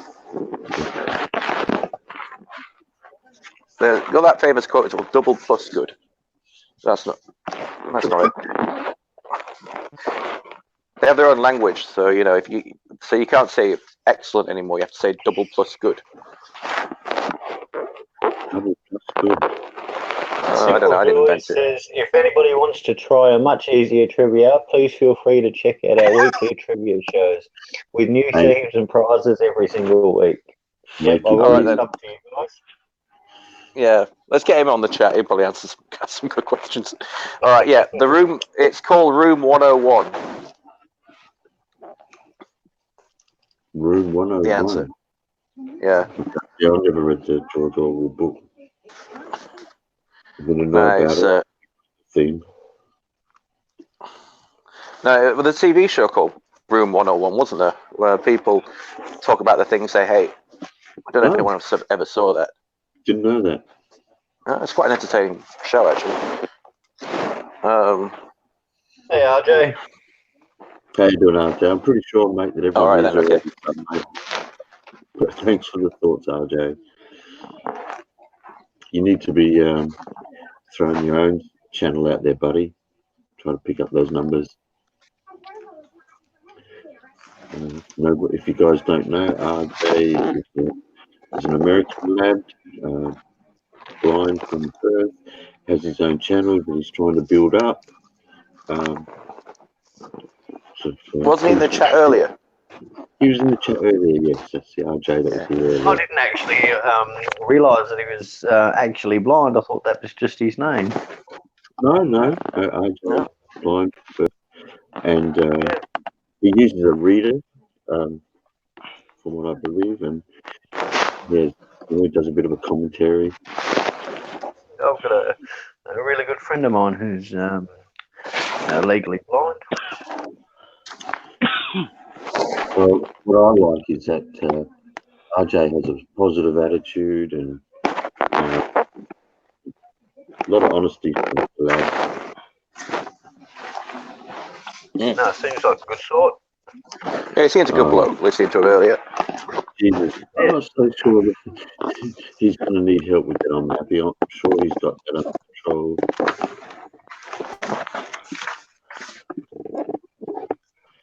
So he can help himself. Yeah, he's a good guy.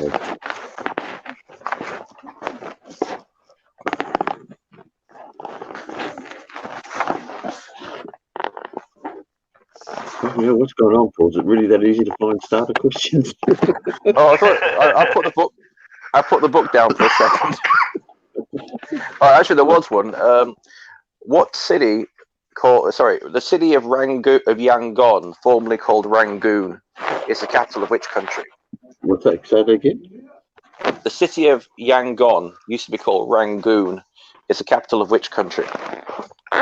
Oh, that's an easy. Myanmar. That's an easy one. Yeah, Myanmar. You're right. That was in the book somewhere. All Who right. the fuck was that? That's you, Sinister. Sensational. That was me, mate. Yeah. You cheat? Yes, mate. Well, you go to Southeast Asia all the time. Yeah, that's the only reason I knew it, mate. So I've been there. Rain Man had it as well. Yeah. I was actually there when they started slaughtering the Rohingyas. Oh, yeah. That was terrible. Myanmar, wasn't it? That's the last wild frontier, mate. Burma. Yeah. Simple Joy. Yes, I'd love to go one day. I've been to all the other countries there, but I've not been to Burma. Yeah, it's shocking. Enjoy. All right. Okay. Here's one. This is a plastic surgery operation, so you can take a guess of this. Conductive keratoplasty costs $1,500, lasts 3 minutes, and uses radio waves to correct for types of what? So, conductive keratoplasty. whatever it is, costs $1,500, lasts 3 minutes, and uses radio waves to correct for types of what? Bolton.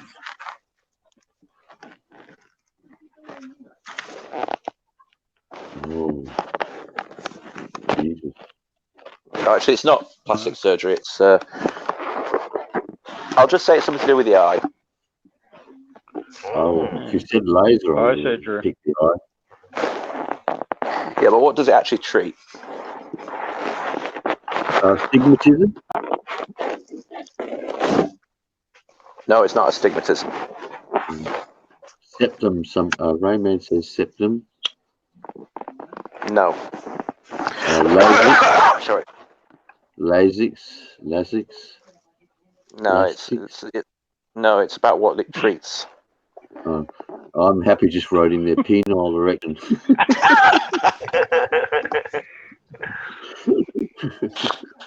$1,500 for that. Because him and Gunnar have been throwing a few in there. All right, here you go. It's actually farsightedness. Oh, okay. So Wow. if you're long-sighted, that's what it treats. All right then. Thought by some to be laughably pretentious. This is the question. What Italian word has come to be used for a person who makes and serves espresso and similar beverages? Barista. That's it. Yeah. That was an easy one. It was actually. Yeah. The Galapagos Islands fall under the jurisdiction of which country? What? So, yeah. Ecuador. Spot on, Ecuador. Well done. You show off, Nathan. Rainman got it as well. Ecuador.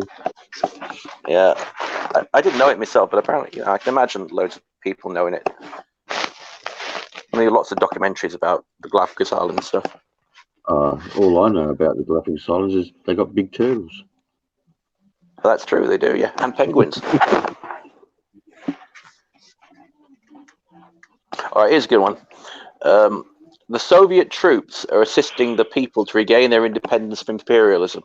These words from the London Daily Worker refer to an uprising in which European country in November 1956? Oh, you might want to read that one again. Hello? Can you read that one again?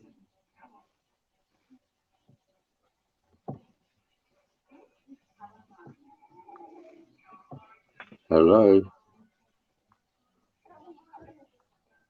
Must have lost him. No, he's still in the stream now, is there? Unless he's got a connection problem. Raymond's put an answer in there anyway. Red Storm. I'm just having a look here. He's not muted, and he's still in the chat. In the StreamYard box.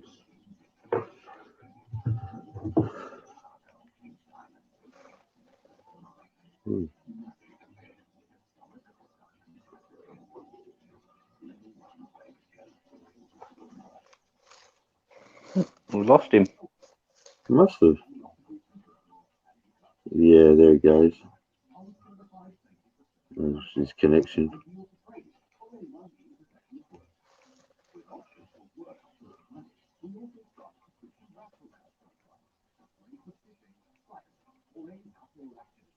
It's been up and down the on the internet. Yeah, but where did Paul say was this in New South Wales? I wouldn't think it'd be too bad over there, but that's a bit of a shame because I tell you what, yeah, had a few crazy quizzes, but some of those questions, man, whew. I know. Oh wow. Fuck. And the physics ones I thought, might be, something reasonable, but they were out there.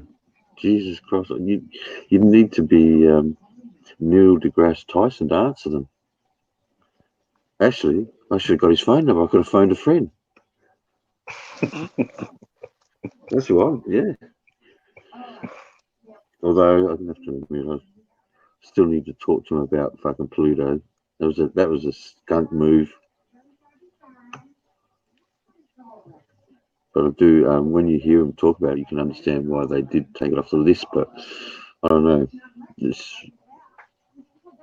would always be a planet to me, I guess. It's a long way up to Pluto, eh? Yeah, that's right.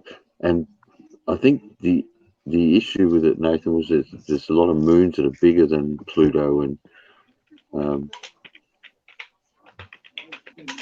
it had something to do with its mass and size anyway. His phone battery died. No worries, mate. Apparently that they knew it was out there for years and years and years. By the way it affected the other planets, they knew there was an extra one out there. How crazy is that? Well, before they even found it. Yeah, what's crazy is the Sumerians had a diagram showing our solar system and the planets, and in the size of, like the ratios of the sizes were all right, and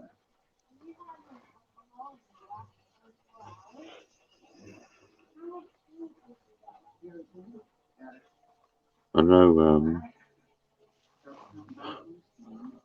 Lost has been dying to talk about all that stuff, and Zachariah Stitchin and all that. Again, I've watched a little bit on Stitchin, and some of his ideas are pure genius, and others are just out there, like crazy out there. Well, like the Sphinx being water worn. Well, that was Robert Schoch, the geologist. Thanks, Thunderclock. On there. Robert Schoch was the guy with Zachariah Stitchin, I think that was, and Schoch's right, mate. You can't argue with a geologist. They know the difference between wind and water erosion. No, it's impossible where it's situated for it to be water worn. No, bullshit. No. See, this is where you're not listening.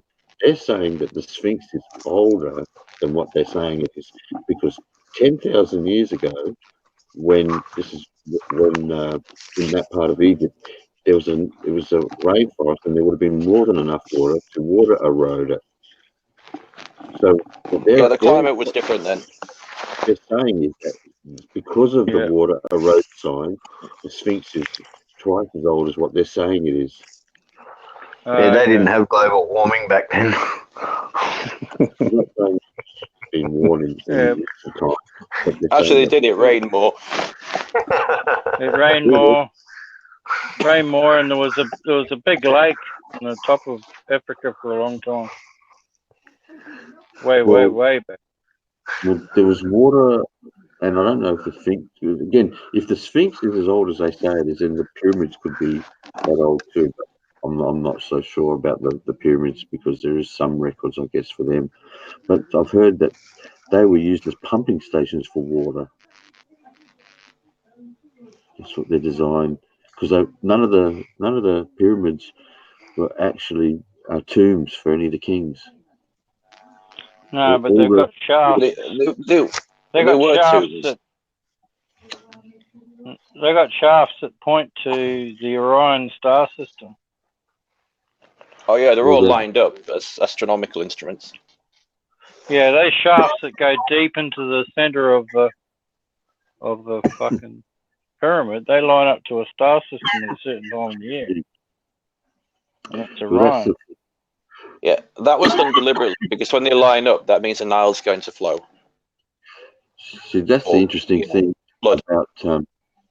about the Sphinx, because there's some guys that say the head on the Sphinx is actually too small for the body, and they've been saying that what happened, that was the head of a lion on there, but it broke or wore away, and they re-chiseled it out to put a pharaoh's head on there, which is why it's out of scale with the rest of the body, because the whole body's in scale except for the head.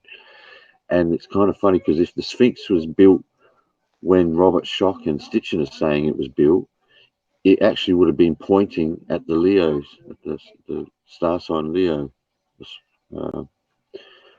which would make sense. When did they claim it was built? Roughly 10, 11,000 years ago. I think it's something like between 10 and 12,000.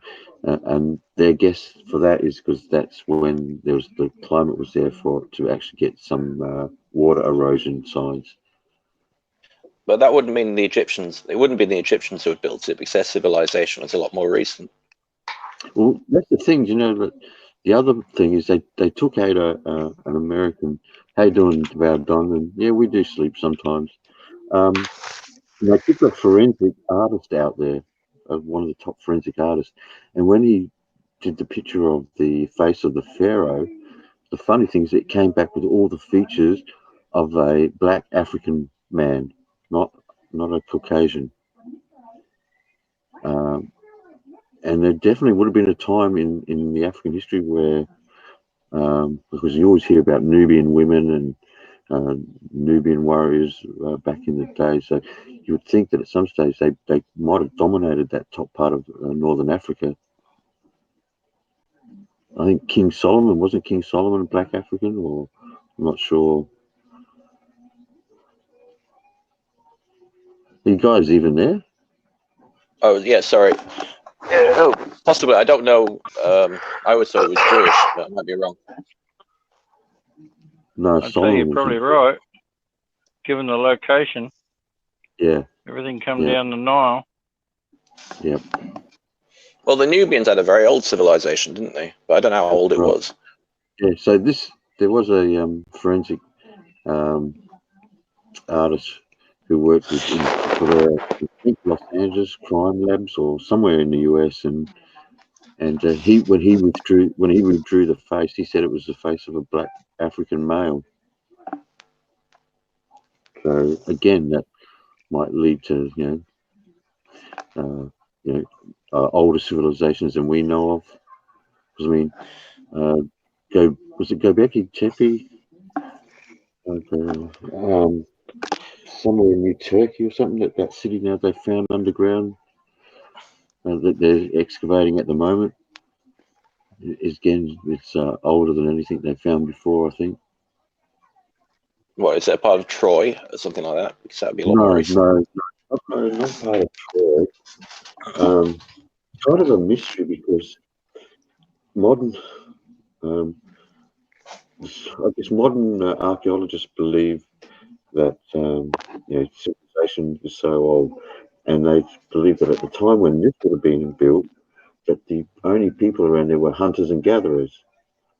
Now, the thing is, hunters and gatherers do have extra time on their hands to do things, I guess, but they're not usually what you'd call advanced civilization, where they're growing and creating their own things. So it's kind of hard to explain.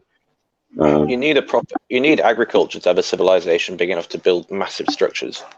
You would think so, but this is the problem, that they have yet to find any evidence of anything like that.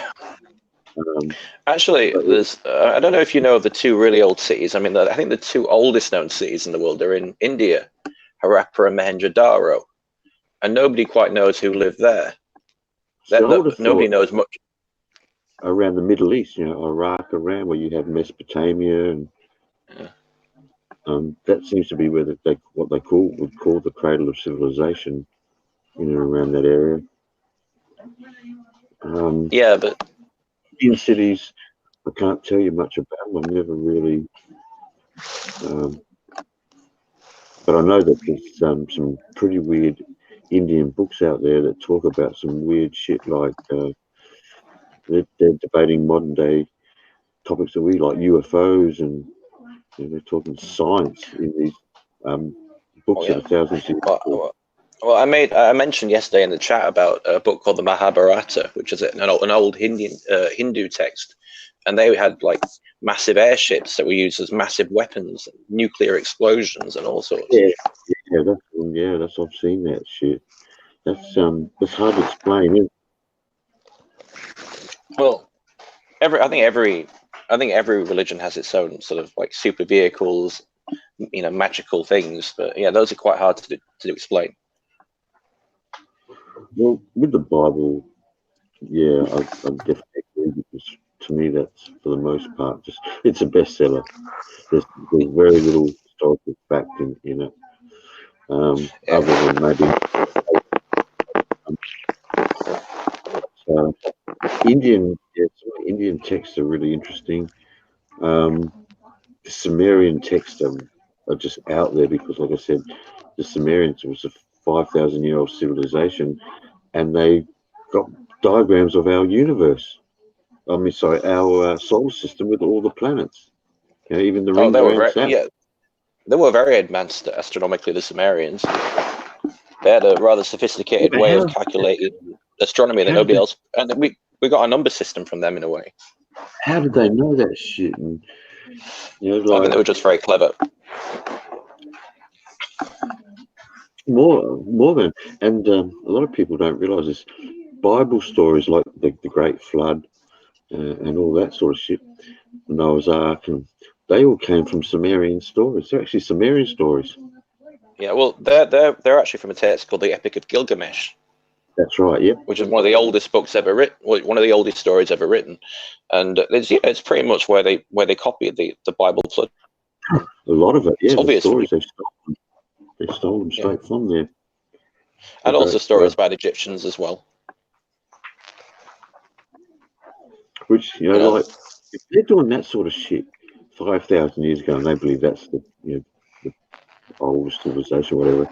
There's nothing to say that there weren't other civilizations way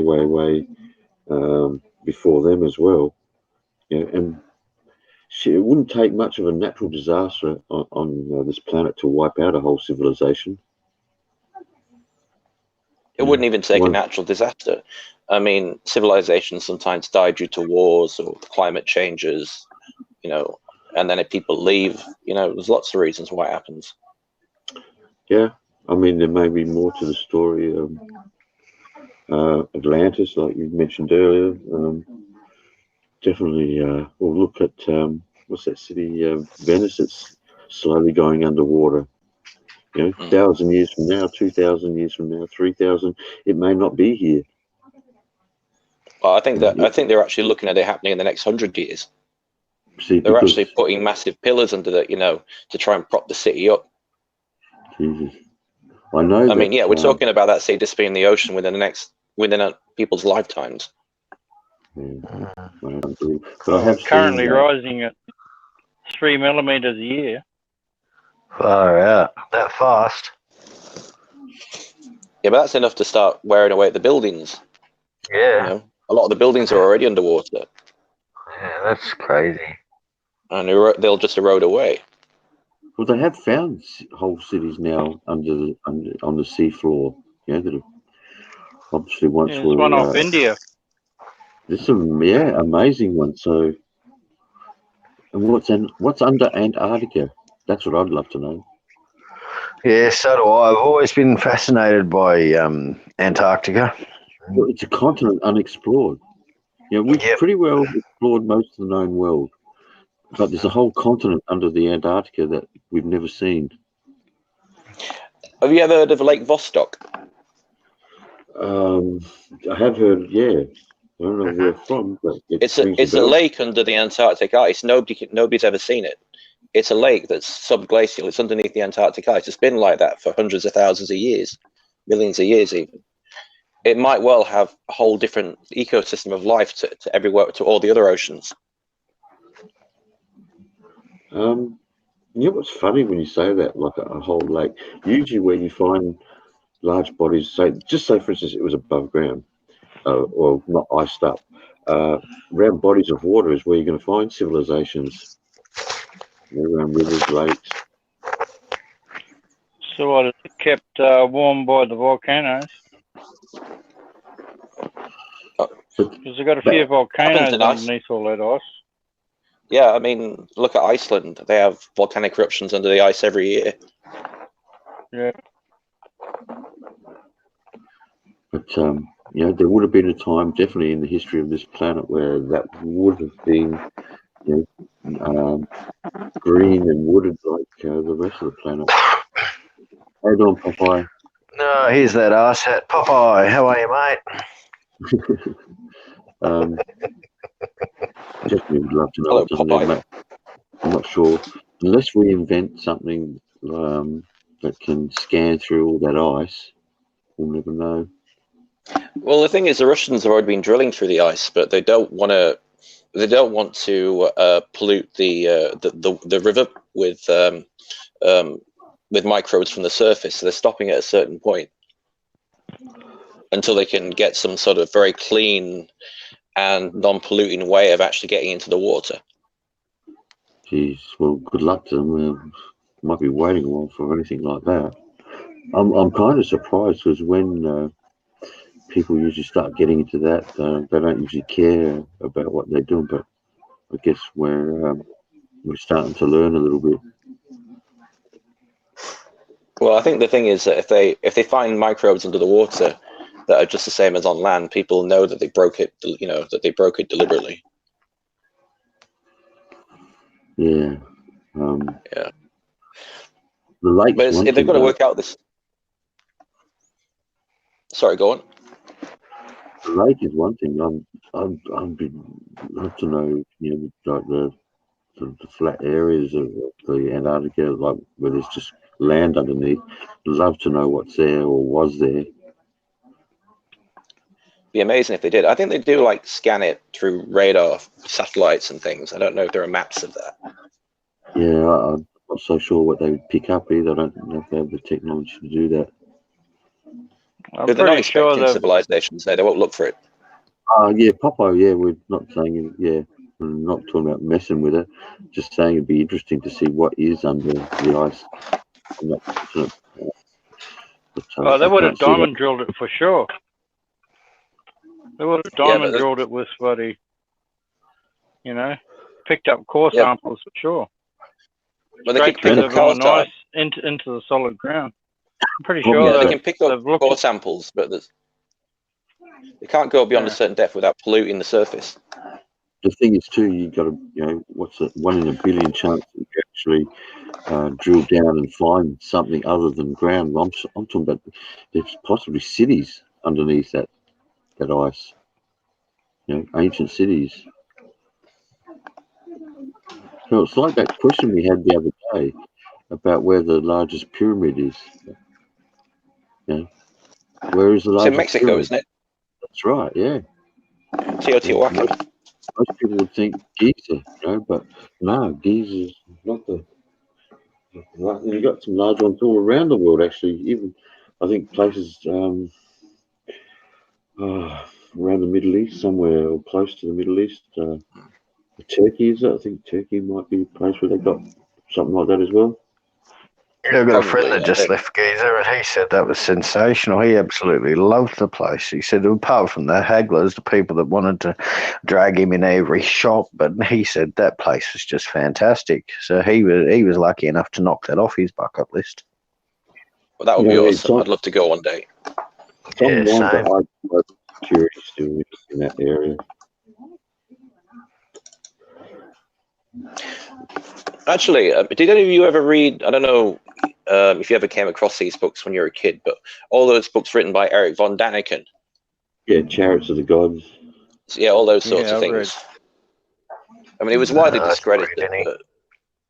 He's discredited, but some of the stuff, he really opened up a lot of people's minds to some of the, I mean, it's not all crackpot stuff, that's for sure. No, it's not actually. Some of it is just assuming and guesses, but some of it's not as silly. He did make some good points. It's kind of like Zachariah Stitchin. He's on some things he's pure genius. I mean, I think he was one of the guys that coded the Sumerian language. I've got a feeling. I know he's done some decoding of different languages. But then on other things, he's just so out there because he's right into this planet Nibiru and ancient aliens. What did he do? They said they got some species of ape and we put their DNA in it to make them what we know as a human race, and we were used as slave labor on this planet or something for gold. It's kind of weird, some of the shit he says. That sounds like the kind of stuff the Scientologists came out with. But he's a big one on that. But then again, some of the other shit he comes out with is just it's been genius and it's been right in a lot of cases. But then like I said, some of it is so out there you kind of hope he's not right with it all. But actually, lost. Actually, what I'm thinking, the area that I'm starting to read up on now is where the about experiments they're trying to do to find life in our own solar system that might be very, very old. Yeah. At the moment, I think the most they're hoping for is to find, say, like some sort of bacteria or something like that on Mars.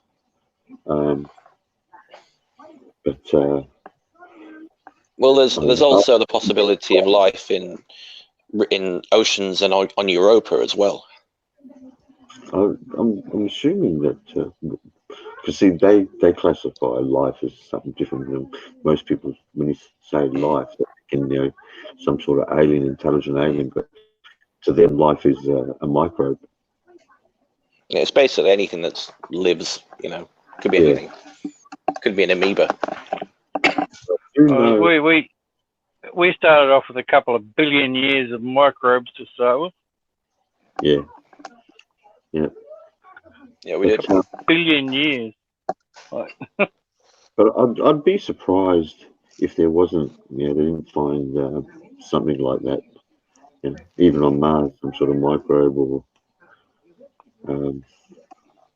Like I said, Europa, and there's probably other places too. But I do know that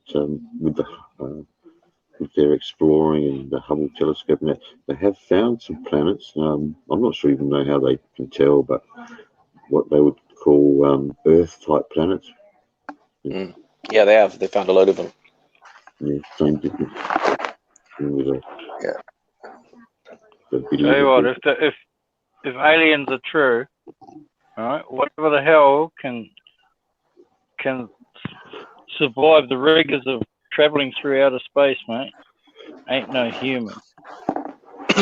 Well, first off, we say what happens in 300 years' time from now. The only reason we can't is because we don't have the technology to do it. But obviously, that's not going to be the case forever. And we're pretty humans are frail. Not only talk about radiation and the rigors of space. Yeah, but humans you can combat all that with technology. It's just that we don't have that technology. But doesn't mean we won't one day have it. I would say, is there anyone that's traveling through space now? If there are, say for instance, hypothetically there is other life forms out there traveling through space, then they're probably 1,000 years or more advanced on us. Possibly millions. Exactly. Well, the universe has been around for about 15 billion years. Just imagine the number of civilizations that could have come and gone in that time. Yeah. And what have we been? This planet, I think Earth, they said, was it 4.6 roughly, around 4.5 billion years old. Yeah. So about a third of that time. So, I tried to listen to these astrophysicists talk about, they talk about the Big Bang. So, and the question everyone always asks them, and I hear them answer it, but I never it doesn't make sense to me. But people always ask, well, if you know it was a Big Bang, and you know where was the center of this Big Bang theory? They basically do know. Well, They do. They tell you they do. But if you listen to their answers, well, have a listen to them. And if you understand what they say, explain it to me, man, because I listen to them every time and I think, fuck, that's a bullshit answer. Because, What is it about how the Big Bang Theory happened, or how the Big Bang happened, or what came before it? No. Where was it? Where's like you got all these solar systems, right? Galaxies around the place. Where was the middle? Where did it explode to and create the universe? Like where was the center of that explosion? That Big Bang. Where was the center of it? Where did it start from? Now they give you an answer, but to me, I've never really understood it because it seemed a bit wishy-washy. I learned a bit about this actually when I was doing my undergrad. Popeye. Do you want me to? Yeah, because I did a bit of astrophysics back in the day when I was like 20. I think the idea they usually have is the idea of like a balloon as it expands and you're a bit on the balloon, isn't it? That's right. And that's what they usually say. I've heard that one, but I guess people want to hear. Even myself, I guess, is like, was it Andromeda? Is it our fucking? Yeah. Is it our solar system where it all started? Well, obviously it's not ours, but they don't really give you they just give you the balloon one. But so I guess you'd have to be an astrophysicist and know where all these galaxies are. And you see, it's probably the kind of thing that you could like do mathematically, but maths doesn't translate to real world sort of explanations that well. Well, actually, it kind of does, because when you think of, like, just say, for instance, Einstein's general relativity is, it's all mathematical equations that prove that this does that and this does this. We wouldn't, I guess, our understanding of nuclear power and building the bomb wouldn't have been possible if it wasn't for E equals mc squared. And I still don't really understand it. All I know is that energy equals mass times by the speed of light squared. Yeah. Now I know kind of that little fucking piece there, but if I had to explain what that actually meant, all I know is it means that you can only get so much energy in one spot before it fucking hits critical point. Blows up, isn't it? Boom, yeah, something like that. Yeah. Well, the whole crux of that is the idea that energy and mass are interchangeable. And so, like, if you do things to mass, you can turn it into pure energy. Yeah. Or you can extract energy out of it, sort of thing. Yeah, I kind of know. Understanding it to I guess, a layman's degree, but explaining it, then Jesus, it'd be harder to do. But going back to the point that everything around us, in the world we live, the solar system, the galaxy, or whatever, gravity, it does come down to, it all does seem to come down to maths. Well, yeah. You can't really learn physics without knowing maths. That's the thing. Yeah. What did they tell me? And this was some astrophysicists talk. I think it's algebra. You really can be good at algebra.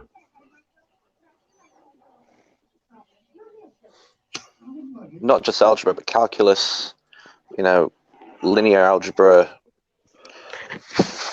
vector spaces, all sorts of stuff. But it's a shame because it's something like I said, I'm loving all this quantum physics stuff and how it throws normal physics out the door. And normally where physics says this is not possible, in the quantum world, it is possible. Quantum physics, I think quantum physics is the best thing about physics. I really do. I think it's the most interesting thing in all of physics. Well, for two reasons. One, we don't fully understand it. No. And two, if you did, it's going to open a whole new door to it. Will advance science so far if they start understanding how they can mess around with in the quantum world.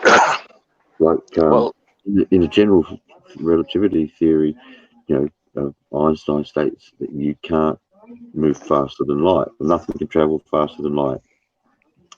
Yet, I'm told that there's a certain point inside a black hole that does, and I'm told that the other exceptions, or what they're finding anyway, is some neutrons move faster than light in the quantum world.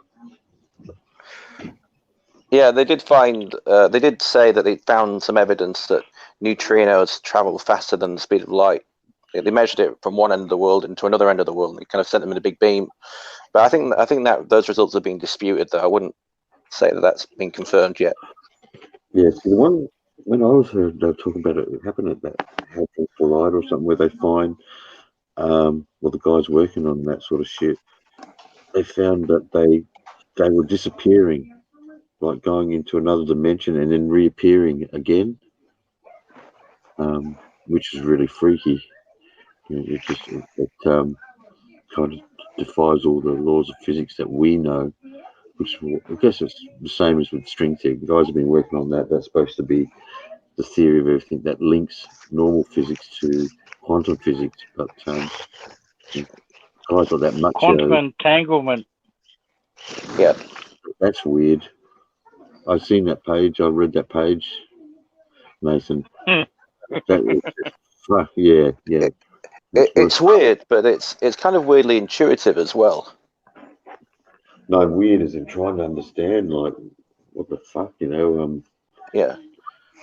Physics says this can happen and that can happen, and when you start getting into the quantum world, it's like normal physics can be like Chinese to us, but quantum physics, it's like, oh my god.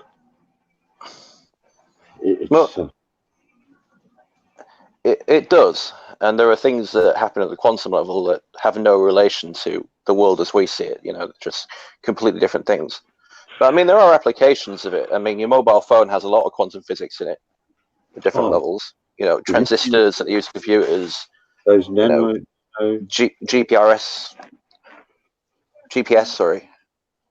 Oh yeah, GPS was invented like way back in the day by an actress, Hedy Lamarr. Yep. She was a great physicist, actually.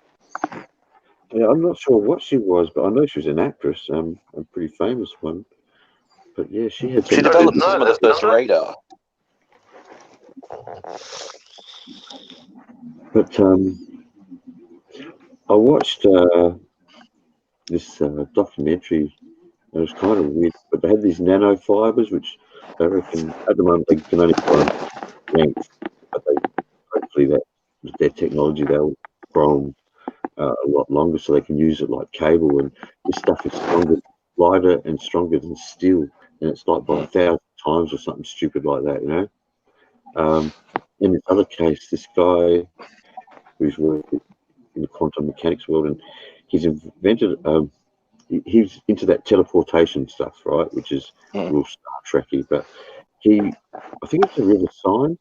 He actually managed to get if you imagine a laser beam traveling down one side of the river, right, to a point, and then on the other side, the same thing, but you only shoot the laser out of one, and he's able to transport that laser beam, just the beam of light itself, to the other side of the river where it continues traveling. So in other words, he's transported a beam of light. That's amazing. Yeah, it's an unreal documentary. But it was all about quantum mechanics and what they're doing. They said, guys, I realise this is a strange concept, but have you ever thought that all the bullshit they teach, that only a few government-paid scientists, maybe a bunch of bullshit? I mean, that's always a possibility. I wouldn't just say. What do you mean that leading us on with the physics they let us know about, but they're doing secret stuff. You mean? Yeah, but then you've got guys like Carl Sagan, guys like there's too many guys out there who I don't think you would be able to do that too. I don't think it can happen as well, because don't forget, at universities where most of this research happens, you have to write papers and submit them to journals. Otherwise, you kind of lose your job. So, I mean, the information gets out eventually. Well, that's it. What happens is you write you do a hypothesis, and then people will go over it, check it, do the experiments to make sure it's right, and then it becomes a theory. Mind you, the Manhattan Project was like that. That was dead secret. Nobody knew what was going on there. Yeah, they built a whole city. That was the closest we have to like a conspiracy, I think, really. But we know that what they did was right. We're not right, but we know that it worked. Yeah, build a bomb. Yeah, it worked. Who verified? And that was that was totally secret. Yeah. Well, what happens, Chuck, is say a physicist or professor of a university will write a paper. That paper will get published. Other physicists will then test it, and I mean not just one or from the same country. Physicists all over the world will do experiments till they can prove that it's actually theoretically possible. Then it gets recognition. But you can't just come up and say, "Hey, this is what happens if you do this." Everything is put under scrutiny, especially in the science world. I mean, a lot of scientists get canned, trusty. Some of them, put papers out and they never get them validated. Yeah, I think part of the problem, I think that's actually a bad thing as well. I mean, it means that people have very radical ideas, they can't get them published. No. Well, they can get them published, right? But what happens is, say a physicist puts out a theoretical physicist puts out a paper, some theory out there. Well, what happens is then you have those physicists who are like the practical guys who do physical tests to prove a theory. You have to have those guys then take his work, test it out, and prove that what he's saying is right. But some of them will put out, I guess, and then people will do those experiments, and they find that no, hang on, no, there's a problem in the maths here or in your equation or whatever. It doesn't do what you say it does. Yeah, true. I think we're reaching the limits of that. I mean, you talked about string theory before. There are very few experiments that you can do against string theory. But see, so a lot of it is just that much. I'm trying to think of his name.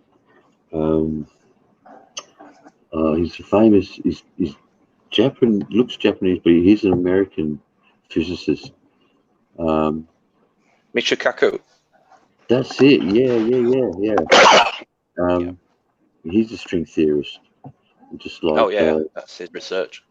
Just like the other guy who passed away, the famous one, the guy whose theory it was who created the string theory.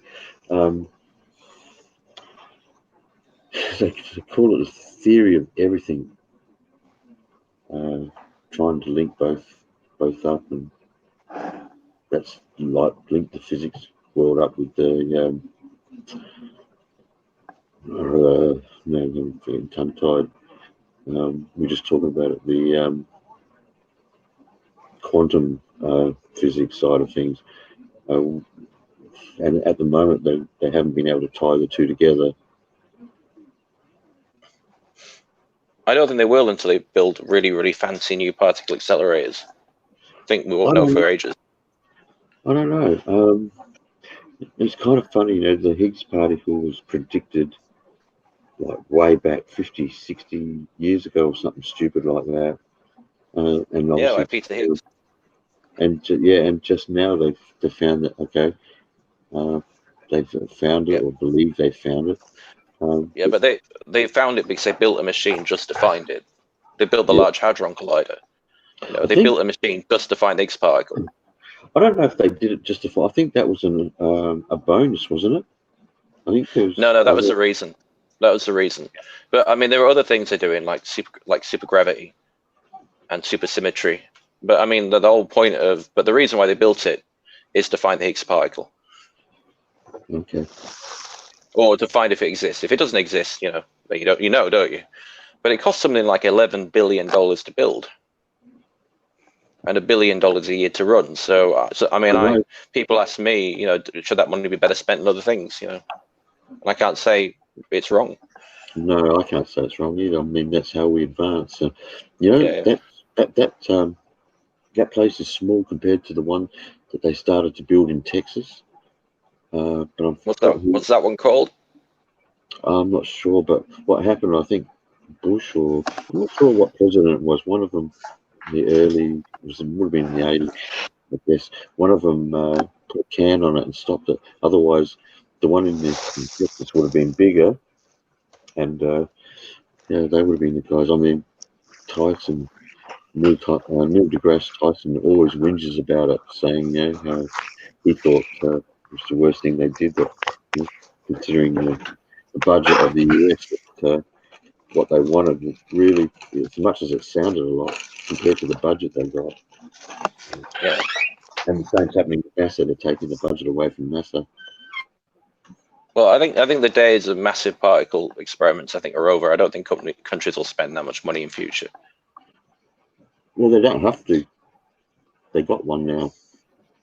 They have. They've got one called, the US has got one called the Tevatron. It's in Stanford University, and that's a monster. That's even bigger than, that's even more powerful than CERN. So they might find some really cool stuff there. No, personally, I disagree.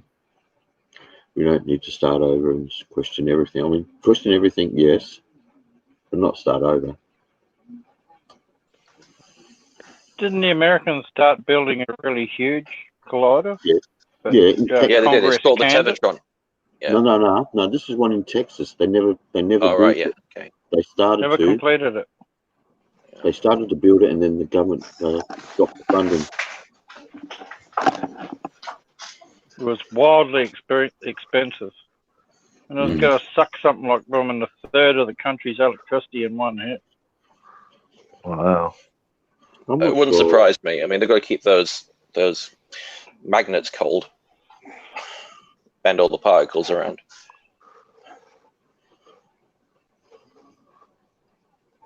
Good on you, Popeye.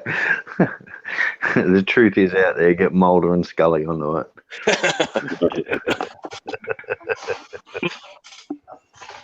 Well, I tell you what, Gillian Anderson's still a babe. Well, yeah. I'll agree with you, Paul. Yeah, she ages like a fine wine. Even have to like it. Yeah, I'll give her a shot, and she wouldn't even have to enjoy it. Yeah. She ages like a fine wine. It'll be the best 20 seconds of her life.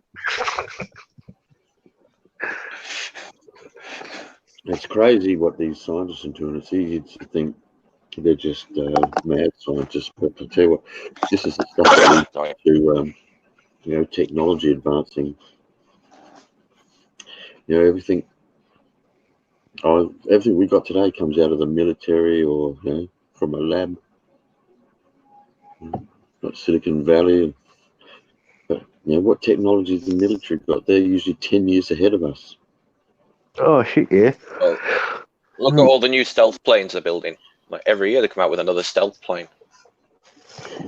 Well, I can see it changing, and I mean, I think they'll still have those sorts of manned flights for a long time, but they're really hitting the drone thing these days. Yeah, they are. What about all the Russian stuff? I mean, they seem to be having the grand promises about all their advanced technology at the moment. Look, the only thing that they've really kept up on is their rocket technology, because as far as I know, even the US uses Russian rockets, or the Russians, to launch them into the space station and shit like that, since the space shuttle program shut down. But yeah, rockets and submarines. That's what they do very well. I just don't think they got the money, to be honest with you. Possibly. I don't They know. They watched seem a to throw money at documentary these about things. the ISS. Far out. That's a fascinating place, that International Space Station. Yeah, do you see how many times?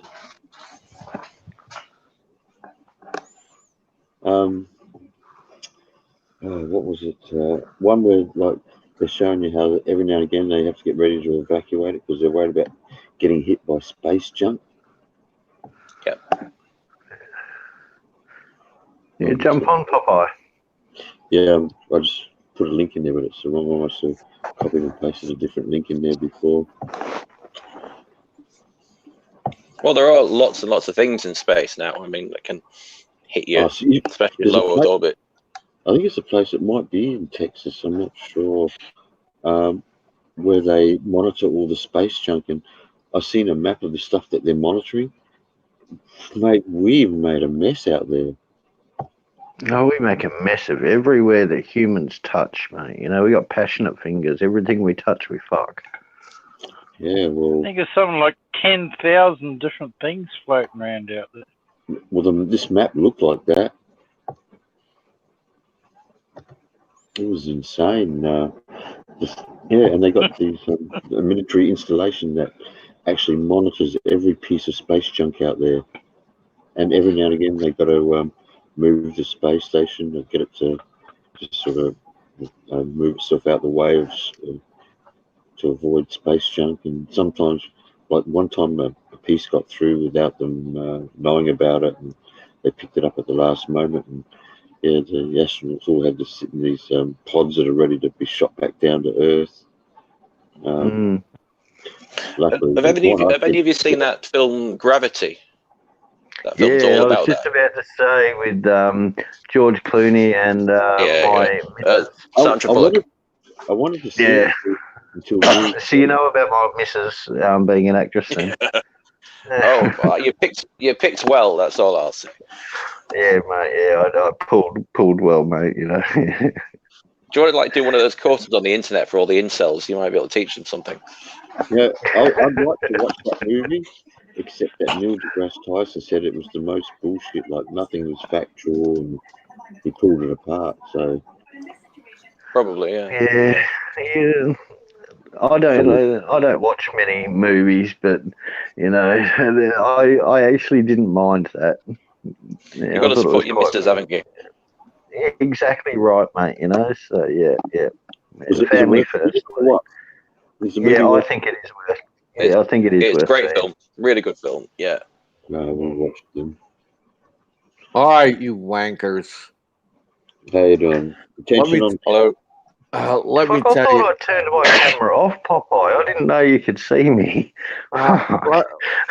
Let me tell you.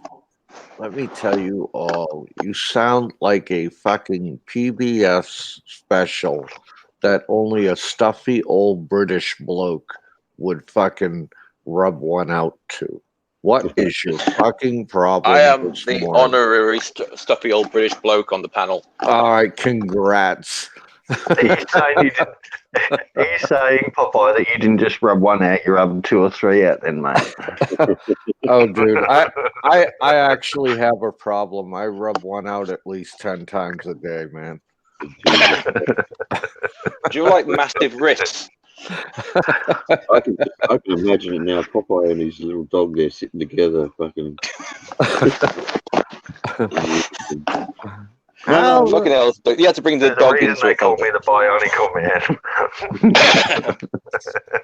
Oh my god, man! You guys are so serious. Stop drilling in the ice, motherfuckers. You're gonna fucking dig up something that goddamn you're not gonna want to see or deal with. Right? You know that's not as silly as it sounds because there's And always see, talk about some sort of bacteria we release that will immunity to wipe us all out. Yeah. Let's do a further analysis of this PBS special you guys got going on today, man. Fucking, where did the Big Bang originate from? Where is the center of it? Who gives a flying rat's ass, man? Jesus H. Christ, it went boom and you are here, okay?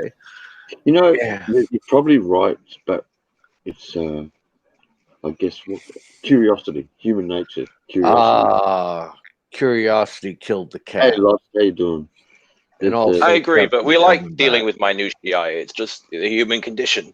Yeah, it truly is. And there's that bald headed apple eating mofo in the live chat. I knew he's like he reminds me of a corn I had on the side of my foot. He always shows up when you least expect it. You know. Jesus. Like a hemorrhoid always on your ass, eh? Yeah. He's like, holy shit, there he is again. That fucking passive aggressive Buddhist, man. Rudy, Holy shit. we're talking about Zachariah Stitching before, and that's And I will guarantee you, I will be the first one to a new world, and I will perform. And I'll tell you, I'll be the first one on my block to shoot an alien. Okay, I will. I want Now- that distinction. now I'm thinking of that movie. Was it on the planet Pandora?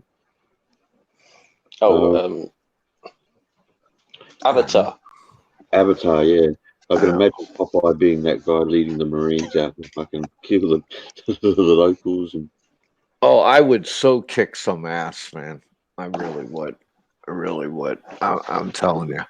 lost. I've never actually seen that Avatar. I've got it on Blu-ray, but I've never watched. I actually got a collection of I don't know, nearly 1,000 bloody DVDs and movies, but I've never watched hardly any of them. Yeah, Watch that movie. That's a good movie. I'm still stuck in the 60s and 70s, mate. You know, I like my classic movies, mate. Popeye, were you like a Spanish conquistador in a previous life? Yeah, you could say that, man. I tell you though, you know what I was watching this weekend? I was watching old reruns of Star Trek. Oh yeah. Oh, for fuck's sake!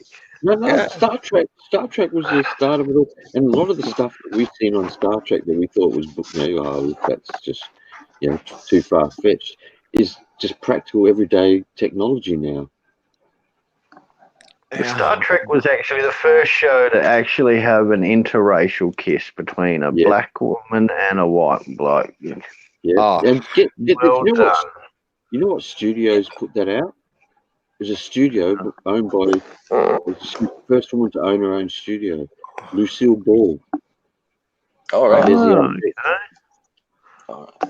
Actually, the first interracial kiss was between Lucy and Desi Arnaz.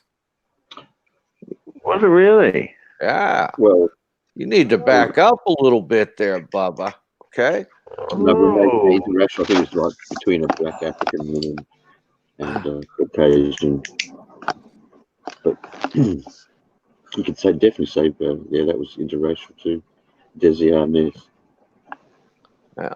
Old Desi, he took a lot of shit, man. He took a lot of shit, and so did Lucy. But Lucy was a stand-up gal, man. She didn't give a flying fuck what anybody thought. Good on her. Well, when you think about it, I mean, like I said, she was the first woman to own her own studio. I think she started as an actress back in the 30s or 40s or something like that. So she's been an actress in Hollywood movies, done TV shows, owned a studio. She's pretty. It's for now look what Gundrum says. He says Star Trek was retarded. Well, you know what? I have to agree with you in a certain way, Gundrum, because I'll tell you why. If you actually go back and watch the reruns and not really watch them, but listen to the dialogue, what they are saying, okay, you will understand their political ideology and where they want to take mankind, okay. And that show was actually putting out a political ideology back in the 60s, and a lot of people didn't realize it. Well, that was Gene Roddenberry's view on how things would be, and it would have been way more liberal if he had his way. So a lot of things they did he didn't like, but he would have had it way, way, way more liberal than what it was. Oh. I think female captain and shit like that. Excuse me. But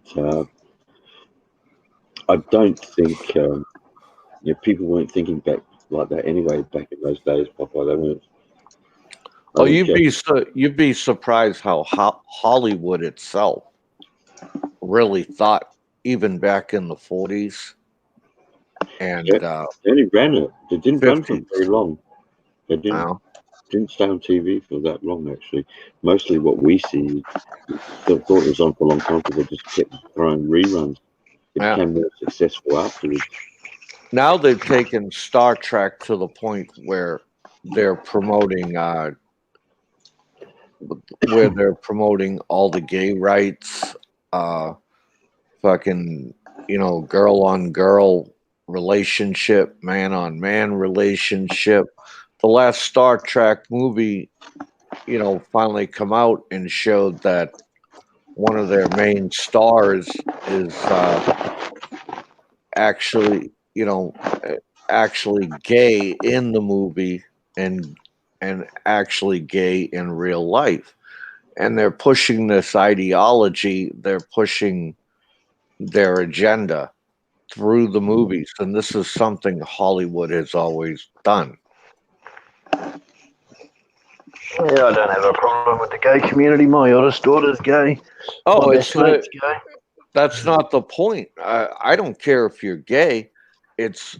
My point is they're pushing an agenda. And see, what I don't like about it is that when you start pushing an agenda, then you ruin the entertainment factor of it. Yeah, I get what you're saying now, mate. Yep. Yeah. See, I sit in front of the boob tube or go to the movies for entertainment. Mm-hmm. I don't want to sit there and listen to somebody's agenda. That's why I avoid sometimes a lot of documentaries. I avoid certain films because I know they're pushing an agenda, and I'm not fucking interested. Okay, but there are people that are interested in that, and I hold no ill will towards that. The only thing I want from Hollywood is fucking entertainment. I want to be entertained. I want to escape. I want to escape reality for just a little while. You know what I mean? But if you know that they're running an agenda, then it's not going to affect you, and you can sit back and enjoy a documentary or movie for whatever it is, knowing that already that there's an agenda there. So you know it's not going to affect you. Like you're thinking that it's sending out a subconscious message, but if you're already aware of it, then it's not going to affect you. And I went and watched a replay of your show today, and I'm going to disagree with something you said on your show, Popeye. You thought that games these days were desensitizing kids and was causing an issue or was a problem. I have to disagree with that. Okay. On the grounds that if that was the case, I think the violence issue would be way, way, way higher than what it actually is. I know people have been complaining about America lately, and Lost has proved you with statistics that maybe the US is pretty well far down on the line for killings. Now, when I said, I think people miss my point. When I said it desensitizes, kids, I really think that, okay? And that's just my opinion, which I clearly stated. Yeah. And see, because as I've gone through life, I've seen really violent acts that have desensitized me. Okay. And all I'm saying is I'm not saying stop the video games, okay? I'm not saying that at all. But what I am saying is parents should, take caution in this. Know your child. there are kids out there that are prone to be desensitized and do bad things, no matter where it's coming from. Okay. And you have to understand that. And I'm not saying get rid of all video games. I'm not saying they're the root cause. That's not what I'm saying at all. Okay. And what I am saying, that is just a very minute part of the fucking problem when it comes to this mass shooting shit. Right? Mhm. And very minute part. Okay? You have to, there's not one magic bullet that's going to stop this mass shooting shit. I can guarantee you that. It's going to be a factor of different things. And all I'm asking people is to own their shit. Okay? I'm asking, like, big companies, own your shit. Look at the garbage you're putting out. Okay? And, this Call of Duty shit, this killing zombies shit. All right. And they do it in the name of entertainment, and that's fine. Go right ahead. You have every right to do so.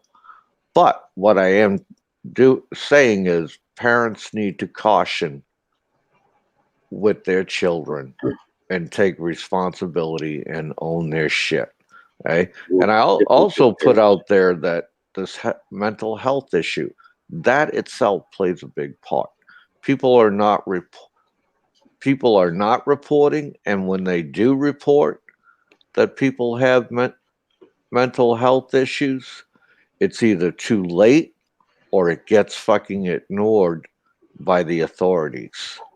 They are not owning their shit. The authorities and people in general. Yeah. The mental health and the drugs one, that's a huge. But going back to the games, you find now that those bigger companies, or all the companies now, are much more responsible. They do put age restriction on a lot of these games, and it comes down to something you said, really up to parents to monitor what their kids are playing at what age,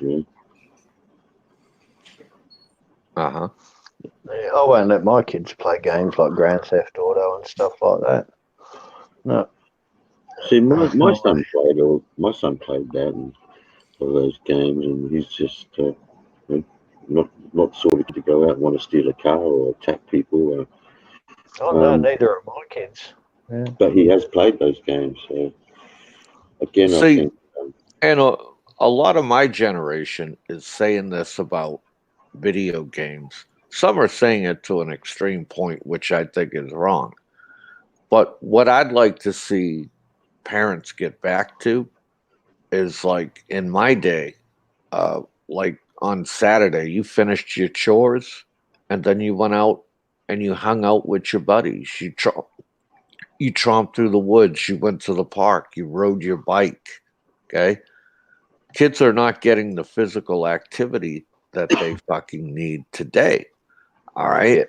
And sitting your arse in front of a fucking PS4, no matter what fucking game it is, guess what you're doing? You're stuffing your face, you're gaining weight. There are kids getting addicted to it. They're playing it night and fucking day. Right? That's fact. That's fact, not fiction. Okay? Yeah. And they're not out there doing physical things. They're not out there in the fucking real world having contact with people. Right? Yeah, too much screen time, mate. Not enough play time where they actually go out and interact. Yeah. I agree with that one, definitely. Again, that's up to parents to monitor that, and I agree with Gunner. The problem is, you have parents out there who don't monitor that sort of stuff or care. I found with people around us, they used those games as a babysitter for their kids. Yeah. I mean, dude, I used to, like, on a weekend, I used to jump on my Stingray bike. It had no gears on it. Okay. It was just a regular pedal bike that looked like a chopper. And I used to I used to ride 10 miles to the next town to get to the mall. Okay, so now I would ride 10 miles to get to the mall. I would lock up my bike, and most of the day, guess what I would be doing? I'd be walking around the mall. Okay, I'd be with my friends, interacting, having a good fucking time. Right? And then I would have to ride 10 miles all the way back to the next town, get home in time, and have fucking dinner. Right? And there was none of this screen time, online bullshit. It was real growing up, you know, and it served me well because when I went into the military, dude, I could run like a motherfucker. I could swim like a motherfucker. I had all the skills I needed to, you know, pass all the military physical requirements in boot camp. Actually, I just want to reiterate something that you said, Popeye, which it's not just the physical skill that you learn by having an active life when you're a kid. It's also social skills. Right. Exactly. Social skills online and nothing like social skills in the real world face to face. You know, It's I finally think people today are forgetting that. Finally, somebody's owning it and seeing what I'm saying That's a here. really good point, Paul. Yeah, really good point. Yeah. No face-to-face interaction. I think it's more bloody mobile phones. Yeah. I don't know. You go sit on a train these days or sit on a bus and you look at how many people are sitting there with their heads down into a screen, you know, looking at their phone, whether they were checking Facebook, checking the news, checking emails or whatever, you know. Nobody actually has a conversation with the person sitting next to them. And nobody says good morning or anything these days, you know, and I think that that's just absolutely shocking. You know, I don't play with my phone on the train or on a bus or anything like that. You know, if there's nobody to talk to on there, I read a fucking book, mate, or I look out the window and see the world going past. And you know, there's nothing more stupid than sitting down and looking down at your phone, fiddling around, whether it be watching a YouTube video, checking your emails. I just think that that's you're a moron doing that. Now, here's the saddest thing I've ever seen. I must admit, I'm bad at that. Yeah, here's the saddest thing I've ever seen online, man.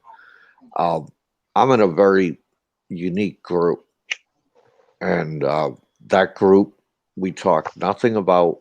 The only thing we talk about is Philippines and our time in Philippines, which was from anywhere from the 50s, 60s, 70s, 80s, and 90s when the base was open.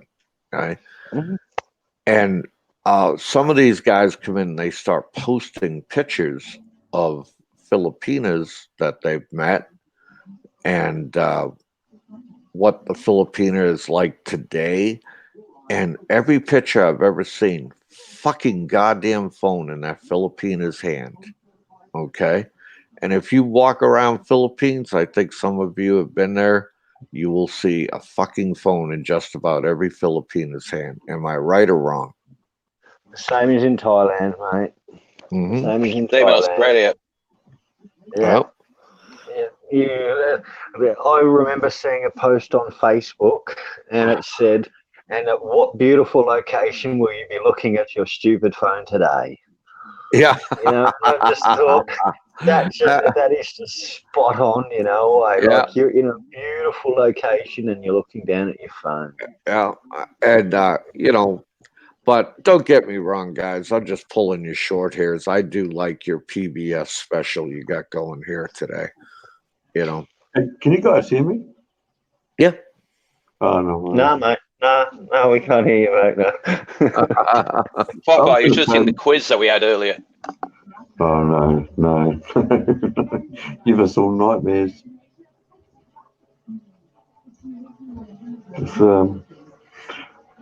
But see, I enjoy those quizzes because, you know, when you don't know something, you learn something. Although I have to admit, from most of those physics questions, I still don't know. You know, look at Mark Evans. Hey, what's up, guys? Oh, I'm going to address this comment that Lefty put in here. How about you, Thunder? Do you think someone being gay is right? Do you think it is normal? Okay, do I think it's right?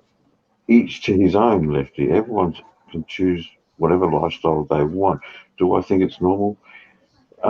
If it's, you know, again, you know, if they find, you know, if it's normal for them, who am I to tell them, you know, what's right and what's wrong? It's not for me to do that.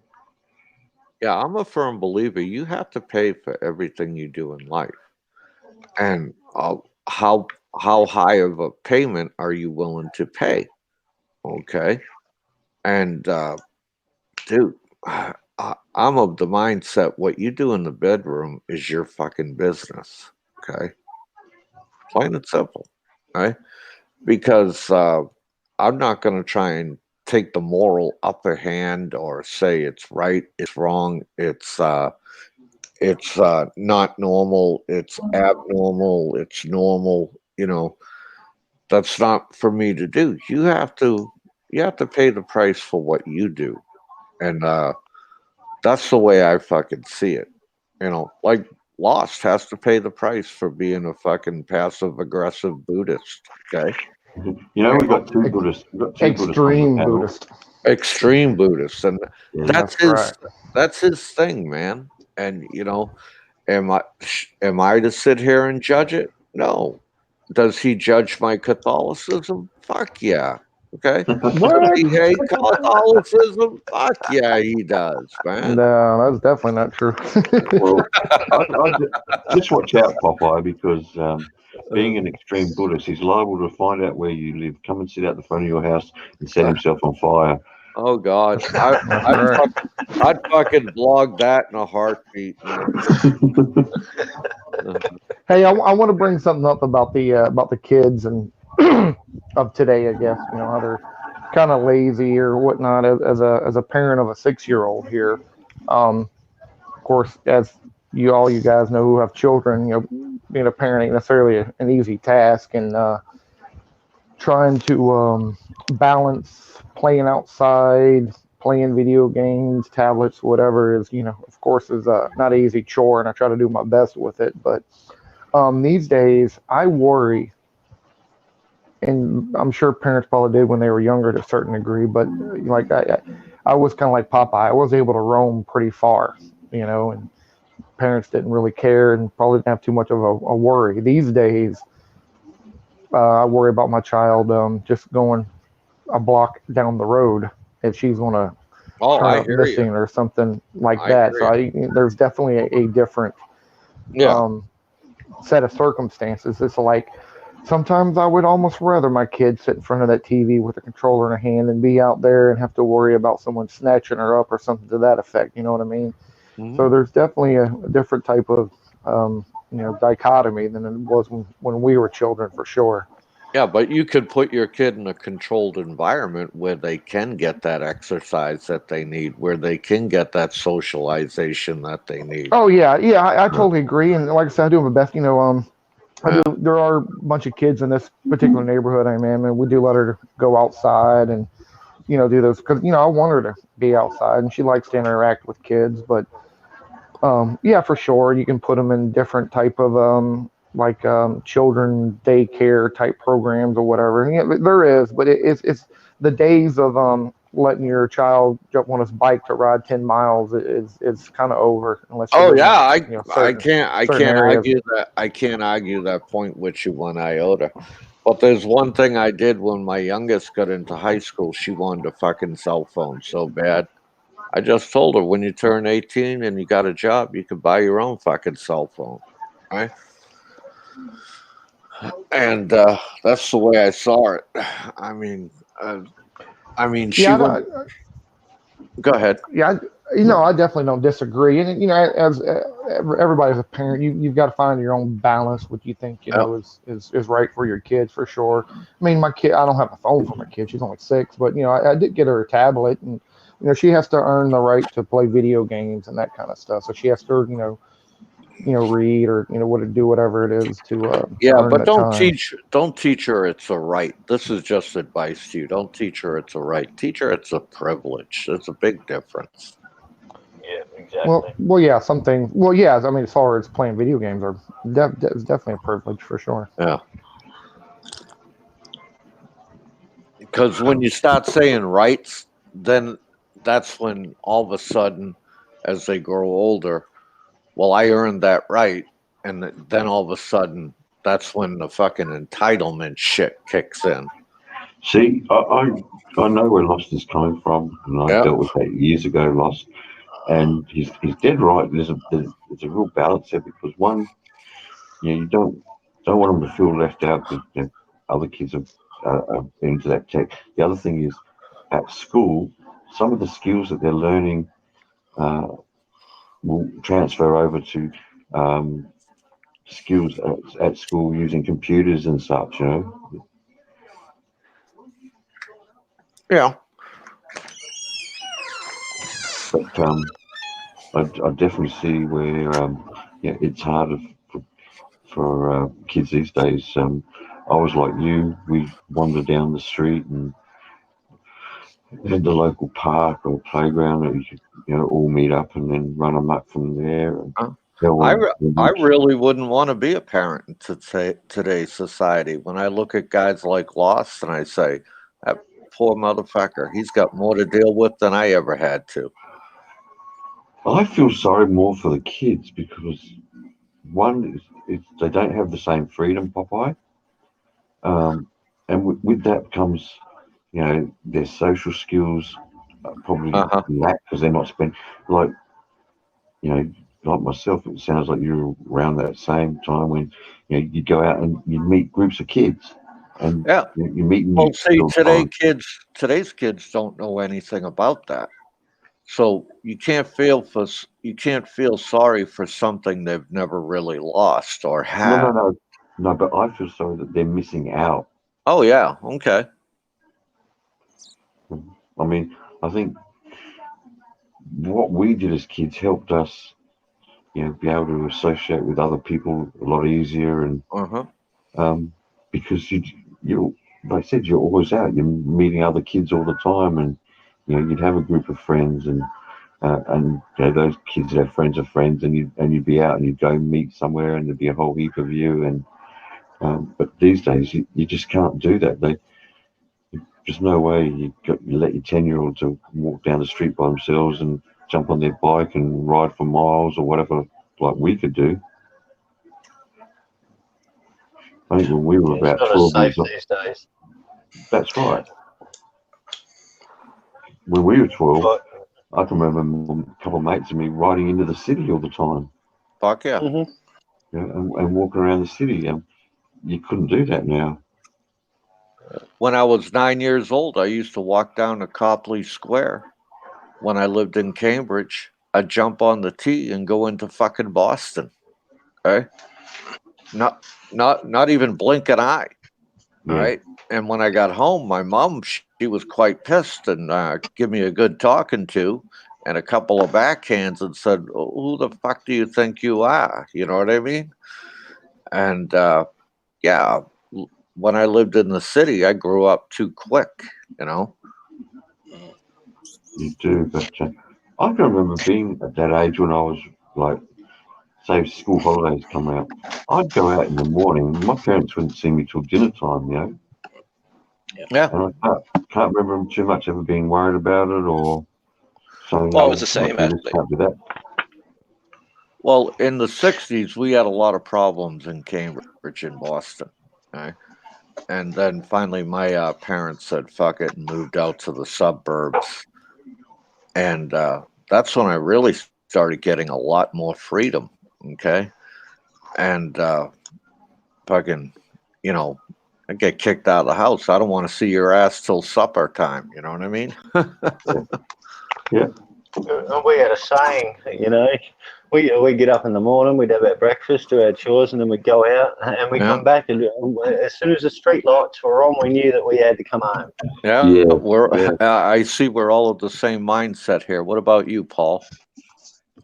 I just had an interesting thought, actually. I had a bit of a mixed education. So I spent most of my time in state schools, living locally. But because my father worked overseas, he worked in the Philippines actually, he was an engineer. I actually spent a bit of time growing up in boarding schools. And I was actually listening to a debate on on YouTube today about the reason why people from boarding schools, private schools, often end up going up the political ladder or end up doing better in society. And part of the reason for that is because they have a lot of innate confidence. And that confidence comes around the socializing with kids all the time if you're a boarder. Yeah. So that if you're a boarder from the age of 6 or 7, I started at 6, it's up to you graduate from uni, and go to uni. You're constantly surrounded by other boys and girls, mostly boys if you're in a boarding school. And what happens is you learn all those little social cues. You learn how to network. You know how to, how to defend yourself and stand up for yourself. You know all the little, there's always hierarchies in these things, and you know how to play those, and you know how to influence and make friends, and you have that innate confidence that comes from doing that all the time for years. And the thing is, nowadays, because people spend all their time on computers, we're missing out all those skills. And what it means, and only people with certain backgrounds will be able to have that, those skills and confidence very, very well. Very, very well trained by the time they're 18. It's just a thought I had.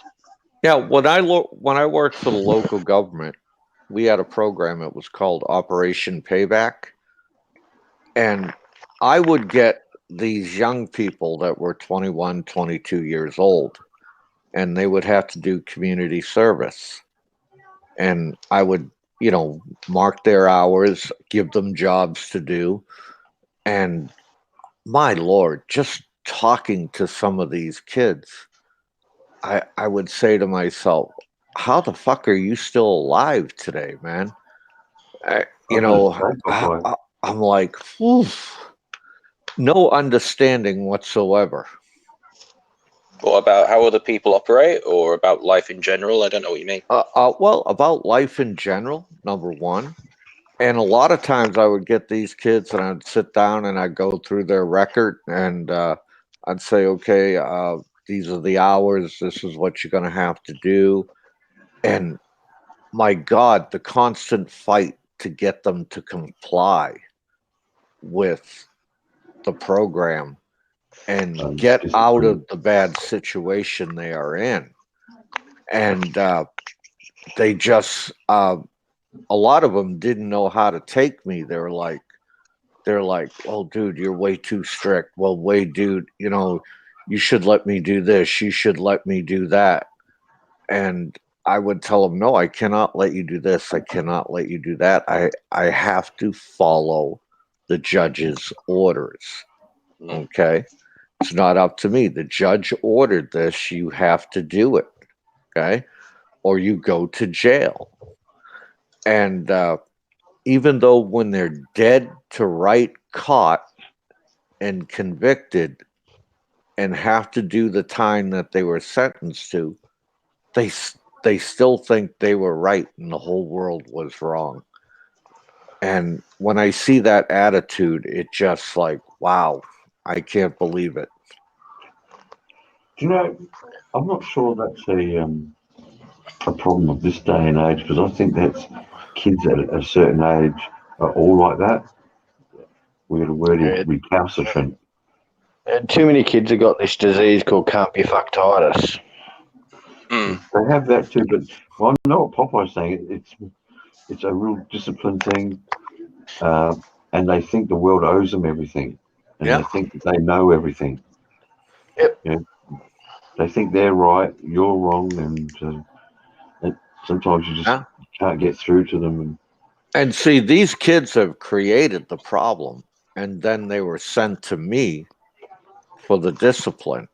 Okay. And I'm like, I'm not the one that tried and convicted you, number one. And I'm not the one that ordered you to do this, number two. But I am the one that's has to dole out the punishment. And I have to follow the orders that the judge has given to the letter. Okay, there's no it's not like you have deviating. discretion, is it? Yeah, I had no discretion whatsoever. Okay. And then I could see in some of these kids, they did not know how to socialize. They did not know how to interact with another human being that was explaining how to do a project, complete a project. Okay. And when they came into the office and signed in, I would have to confiscate their cell phones and put them in the fucking safe. Right? I was not even myself when I worked for the local government. I could use my personal cell phone. Right? I had to put my personal cell phone up. I actually had I actually had a cell phone that was given to me so that people, when I went to the different areas that I worked, I would have contact with my boss, you know.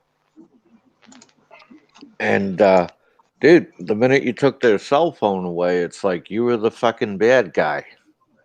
Yep. But see, that's an attitude thing because they know before they go there that that's part of the. They would have already been notified exactly what they can, what they can't do. They would have been notified that you hand your mobile phone in. So that's really an attitude problem. Yeah. Now, one of the jobs I used to do for the local government is I used to take care of the ball fields. Okay, baseball fields. That includes irrigation. That includes laying down herbicides, pesticides for the turf, turf management, What about it? clay management, and I would actually try to teach these kids something. Okay, because they would look at that job I was doing and say, well, this is a shit job. I said, well, you think it's a shit job to come out here and make a ball field look beautiful and correct so kids can come out and play and have fun? You think that's a shit job? I said, do you know what's detailed in this job? Do you know what kind of education you have to have for turf management and to lay down herbicides and pesticides? Do you know the certificates it takes? Do you know how to take an irrigation box apart, rewire it, and get the irrigation to come on and go off at the right times so the turf get all your stations working properly? Yeah. And then they start looking at me cross-eyed, right? I said, and then do you know what kind of turf is that we're growing here? And all of a sudden their eyes start fucking rolling back in their head. And some learned, some didn't. Right? Some learned, some didn't. And gardening's actually one of my passions. I love gardening. I'm a qualified horticulturalist. When I love gardening too.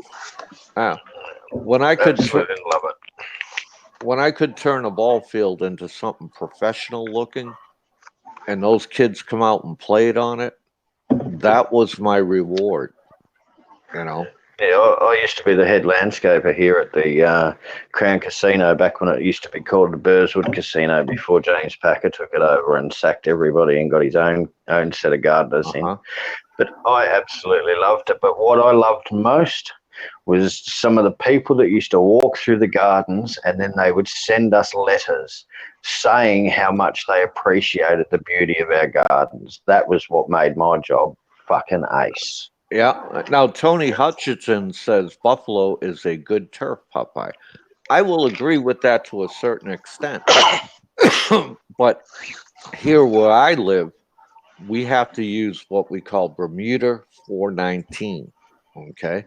And Bermuda 419 is a very hardy turf. It's heat resistant and it's very hard to drown. Also, you notice if you overwater some turfs, they drown and die out.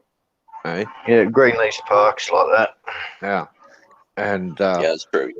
So you have to know your location, and your location is going to tell you, what's best to grow.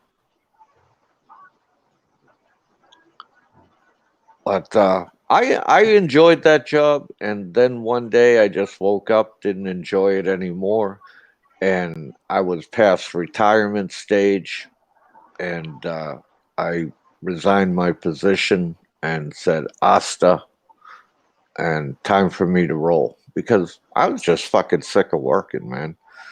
You know, after 40 years of straight work, you get fucking tired, man. You really do. Yep. Yeah, yeah. I know that grass that Tony's talking about, see that?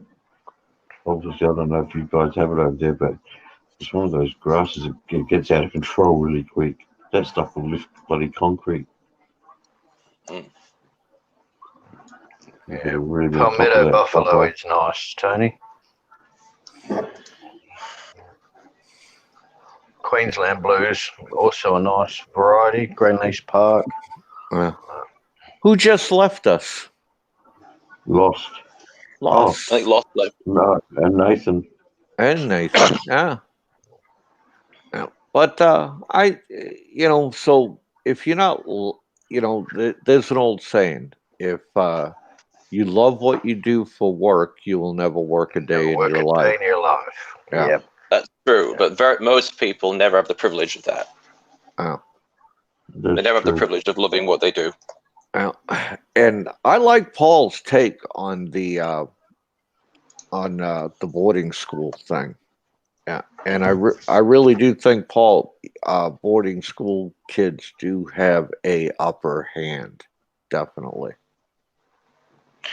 Well, they do. I think they get taught lots of things that kids who go to local schools often don't get taught. And they're constantly having to. If you're in a boarding school, you're there for 30 weeks a year. I think mine was. And you know what? It kind of reminds me of. I first went to private Catholic school. Okay. And then when we moved out to the suburbs, I went back to public school. Right. And my God, it's like my first year in public school is like I was reviewing what I did last year and the year before. Okay. That's how far behind the public schools were when it comes to a private school. Right. Yeah, that's not my experience because we have the same curriculum in the UK, like a national curriculum. So it'd be rare that situation would exist. But I imagine the US, where there isn't necessarily a curriculum over the entire country, that could be really common. Yeah, it's very common in the US. And I mean, shit, if you got a B in private school, and when I went to Catholic school, it would be worth an A in public school. Okay. And when I went back to public school, I didn't even have to try hard for 2 years. I coasted right fucking through, man. I was like, holy shit, these motherfuckers are dumb. Actually, I had a similar experience actually when I went back to private school again at the age of 17, although I was a day pupil, I wasn't a boarder. And I struggled in that with a particular syllabus they had. I struggled with the lessons I was having. And then we ended up, I had to go to another school eventually, partly for finance reasons, things I don't want to mention. But suddenly I was in that school, and instead of getting like B's and C's, I was getting A's. Mm-hmm. There was a point I did a maths exam in my. I'm not boasting. I don't mean to come across this way, but I did a maths exam 6 months after I changed schools, right? And I got the second highest mark they'd ever seen, 94%, right, in this particular maths exam. But if I'd stayed in the other school, I would have struggled. Mm-hmm. Yeah. And I wouldn't have gone to the same university or whatever, Well, I got a guy saying here, boarding school kids have no idea of the real world. And so I have to say, you got to bring some context to that. What you mean by real world? There are some boarding schools that are really hotty-toddy, and the Eatons of this world, yeah. And they, I will say, those kids get everything handed on a silver platter and have no knowledge of the real world and strife. Okay. And that's a point I could agree on. In a sense, so you're talking about like a different stratosphere. I mean, those kids who go to those boarding schools for the hoity-toity, they end up going into careers and hanging around with people who are just like them. Yeah, exactly. Exactly. So in a sense, they don't care that they're not like the rest of us. Yeah. You know, they end up, I mean, you look at the UK, you look at people like Boris Johnson, who's the current prime minister, and he's a complete eccentric, and you know, I don't like him particularly, but he is the product of that process. But the thing is, in his niche of really upper class people, he fits right in. So if you're saying that about your current prime PM, all right, and you said that those kids don't really care, do you think Boris Johnson will really care about what he does with England? Well, I don't. I lived under Boris Johnson's, time in office when he was mayor of London. And I didn't have a good impression of him, to be honest. Okay. He kept certain things going, like the London Olympics was a great success, but there were other things he did, like he had these grand ideas of creating a garden bridge across the Thames, and he was going to throw money at this, and nobody else wanted it. He just did it as a vanity project. And when Sadiq Khan took over as mayor of London, he scrapped the whole thing because there wasn't a budget for it. Sorry, I've got a bit of a cough. But I mean, and this is a guy he was a journalist for many years before he was a politician. He was fired when he was the manager of the desk in Brussels for, I think, the Independent newspaper, and he was fired from that job for making up stories. Published. So it doesn't strike me as the kind of person I want running the country. Yeah, well, I don't have a high opinion of too many politicians, no matter what country they're from, to tell you the truth. And I've just seen what politicians do. They do things that's expedient to get them reelected. I don't think anybody can argue with that. And but I can't speak to your prime minister because I really don't know your politics in England or know anything about your newest PM. Well, I mean, it's possible we should give him a bit of time. He's only been in the job for less than a month. Yeah. So we could see. We should maybe judge him after about a year, see how he's doing. So they'll give him a 1 year honeymoon. He does seem a lot sincere, depends on what though, happens with Paul. Brexit. He does seem sincere. What, you're talking about him or me? No, Boris. Oh, Boris, yeah. Yeah, I think he wants to do the right thing. I think, I don't know, his views on the EU have changed so much. I mean, when he was mayor of London, he was very pro-EU and very pro-immigration. Do you think he has the right to change that view, considering everything that's gone on with pro-immigration and being pro-EU? Well, of course, people change their views all the time, but there didn't seem to be a progression. He couldn't explain why he changed his views. Are you saying he changed his view on the dime? He just all of a sudden one day turned right around and went the other way? It looks like he did. Okay. Well, I don't live in the UK anymore. I don't follow all the newspapers. But the thing about Boris is, and people have said this all the time about him, is he's one of those people he's very Machiavellian. He does what he can to get into power. And what you don't read his articles and say, for his views necessarily. He writes so he can pitch himself in a certain direction politically. Okay. And so there's a sense he's a consummate politician in the sense that he knows how to edge himself into a certain position so he can get more power. Yeah. Now, so there's sorry, go on. I will tell you this: there was one prime minister I followed very closely back in the day, and that was the Iron Lady, Margaret Thatcher. Oh, Thatcher, yes. Yeah, and for some reason, I really liked her. I don't know why. I couldn't put my thumb on it. I really liked her, and whenever her and Reagan got together, it was like watching the dynamic duel. You know, They got on. I mean- They got on very well. yeah. She got a reputation from the Falklands War, but I'm not so sure she was successful as a prime minister though, of the actual country. I mean, She got kicked out by her own party. Don't forget. Wasn't it with unions or miners or something? Remember some Well, issues she had? She was pretty hard on.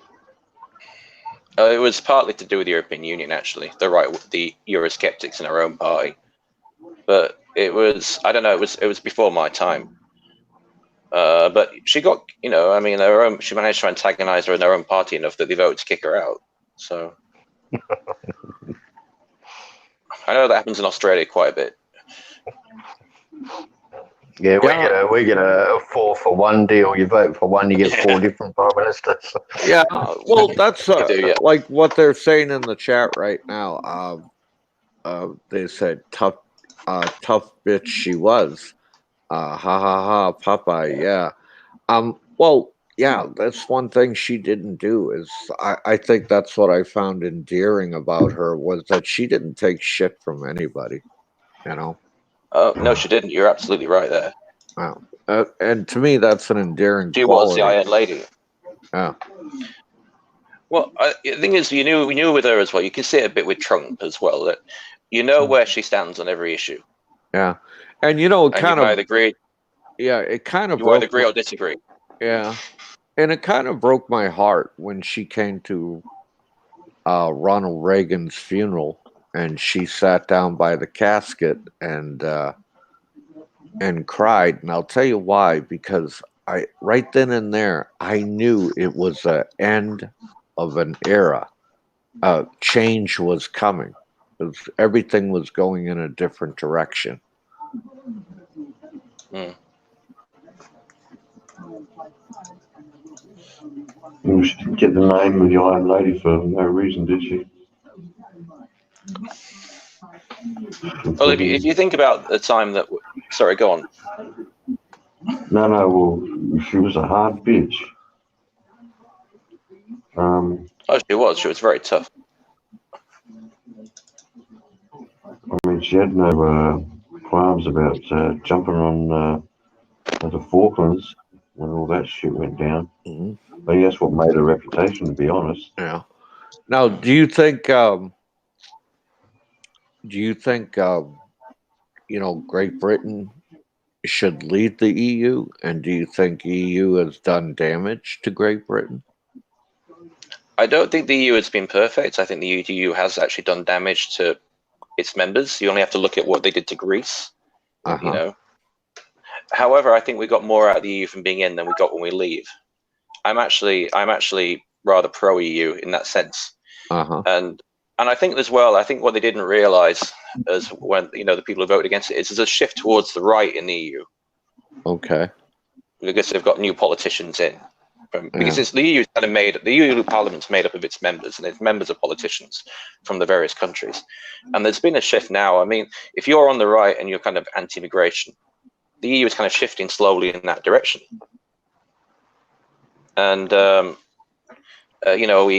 as a result, because there are parties, particularly in Eastern Europe, I'm thinking people like Viktor Orban and people like that who are, they're changing they're speaking out in terms of what protects them. And so I think in a way, if you're in that politics, you might as well have stayed in the European Union. Not just that as well, but something like half of our trade is with the European Union. People, there's more than 1 million Brits who live in Spain. And we don't know what's going to happen to them, especially if there's a no-deal Brexit. Yeah.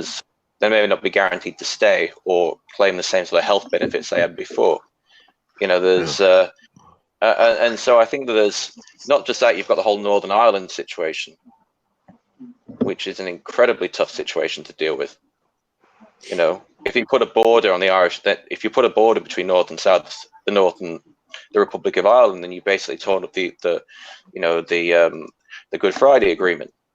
Because that requires free passage of trade and goods and people across the border. That's one of the things that stopped the Troubles. So there's a right mess. You know what? Also, it caused the right mess. You also get the debt. Any debts that like Greece was a big was a sponge really. It was taking money out of the EU. It did, but it didn't affect Britain because Britain isn't in the euro. It was the euro countries that had to pay for that. Okay. So I'm not sure. They could survive without being in the EU, though. Yeah, well, they probably can, but it might take years, and it may not be better.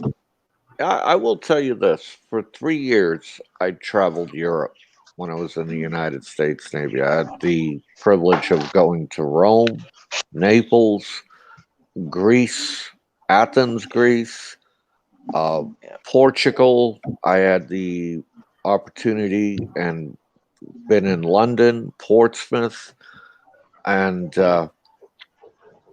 I consider myself lucky. But there's one thing I did learn.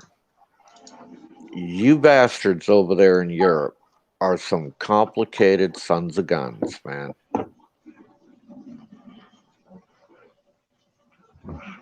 I'm not denying it, but what do you mean?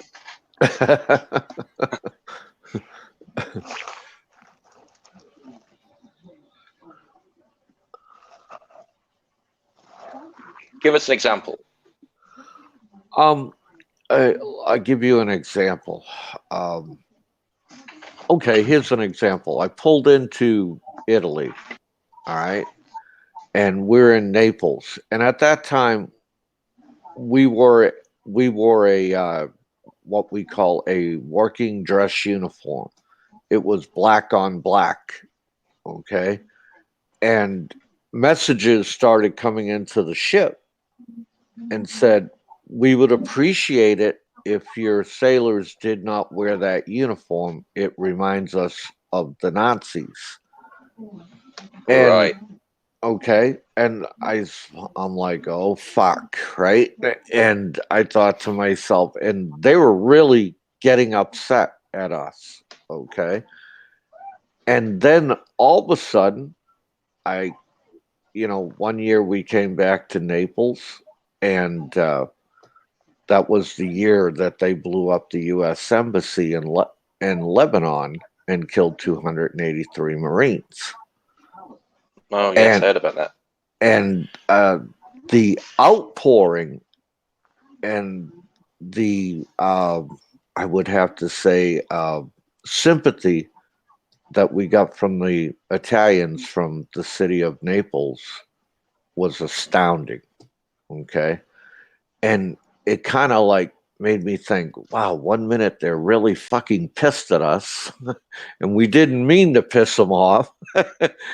And the next minute they're like, you're my brother, I'm standing with you. I don't know. I think I can answer one little bit of that. I mean, I don't know. Somebody in the chat might have to confirm this or not, because I don't know. But I think it's not down to Nazis per se. I think it's down to Italian fascism. I think that Mussolini had an army of black shirts. Yeah. I think that's what it's about. Well, and for that, then it's kind of seen as offensive. But I don't see why they should pick on you for that, unless, I mean, I'm sure that people wear weird things in London all the time, and nobody thinks of it. Yeah. Now it strikes me that you got to understand, at that time period, I was in my very early 20s. Okay, so my knowledge of politics and how the world moved and TikTok was not as extensive as it is today. Like, I'm sitting here on this panel with all older gentlemen. Okay, you guys are all past your 40s, am I correct? No, I'm younger than that. Oh, you're in your 30s. Okay. Yeah, I'm in the 30s. Yeah. I won't ask for your precise age or hold your age against you. Okay. That's very gracious of you. I try. All right, I try. And as it was very confusing time for me, and I'm sure even though you're in your 30s, your knowledge of politics and how things really work are a lot more extensive than they were when you were like 19, 20, 21, 22, or 23. Am I correct? Yeah, I was pretty apolitical when I was in my teens. Yeah. And I can guarantee you this, you will see your political views morph as you get older. I don't know where they will go, but they will morph. Okay.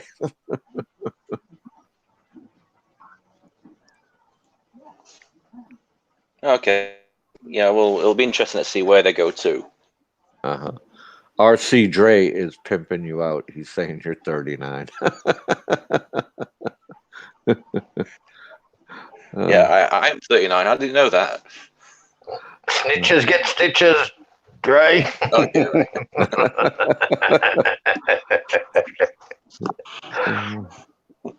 But well, yeah, there you go. You guys got some interesting conversation today, man. I really enjoy it.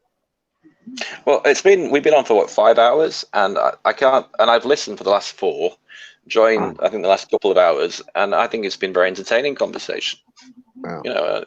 I mean, covered a wide. To be honest, when I first came, I thought it'd be just Philippines topics, but we haven't even touched on that. No. This is not a Philippines channel, mate. Yeah, I understand. Even my own channel, Paul, I've been getting away from Philippine topics. I might talk about it for 5 or 10 minutes, and then I give my take on what's going on in America, political views, and sometimes I'll bring up, some newsworthy item that might have happened in Philippines, and try and bring it around to more of a cerebral conversation than just talking about the bars and the gals and all that horse shit. You know what I mean? Well, I imagine a conversation on that, just on the Philippines every day, would just get very dull. Yeah, definitely. All right. Popeye's the sort of guy who wants to bring Alcatraz back. Yeah, it's there. It's not going anywhere. You know what I mean?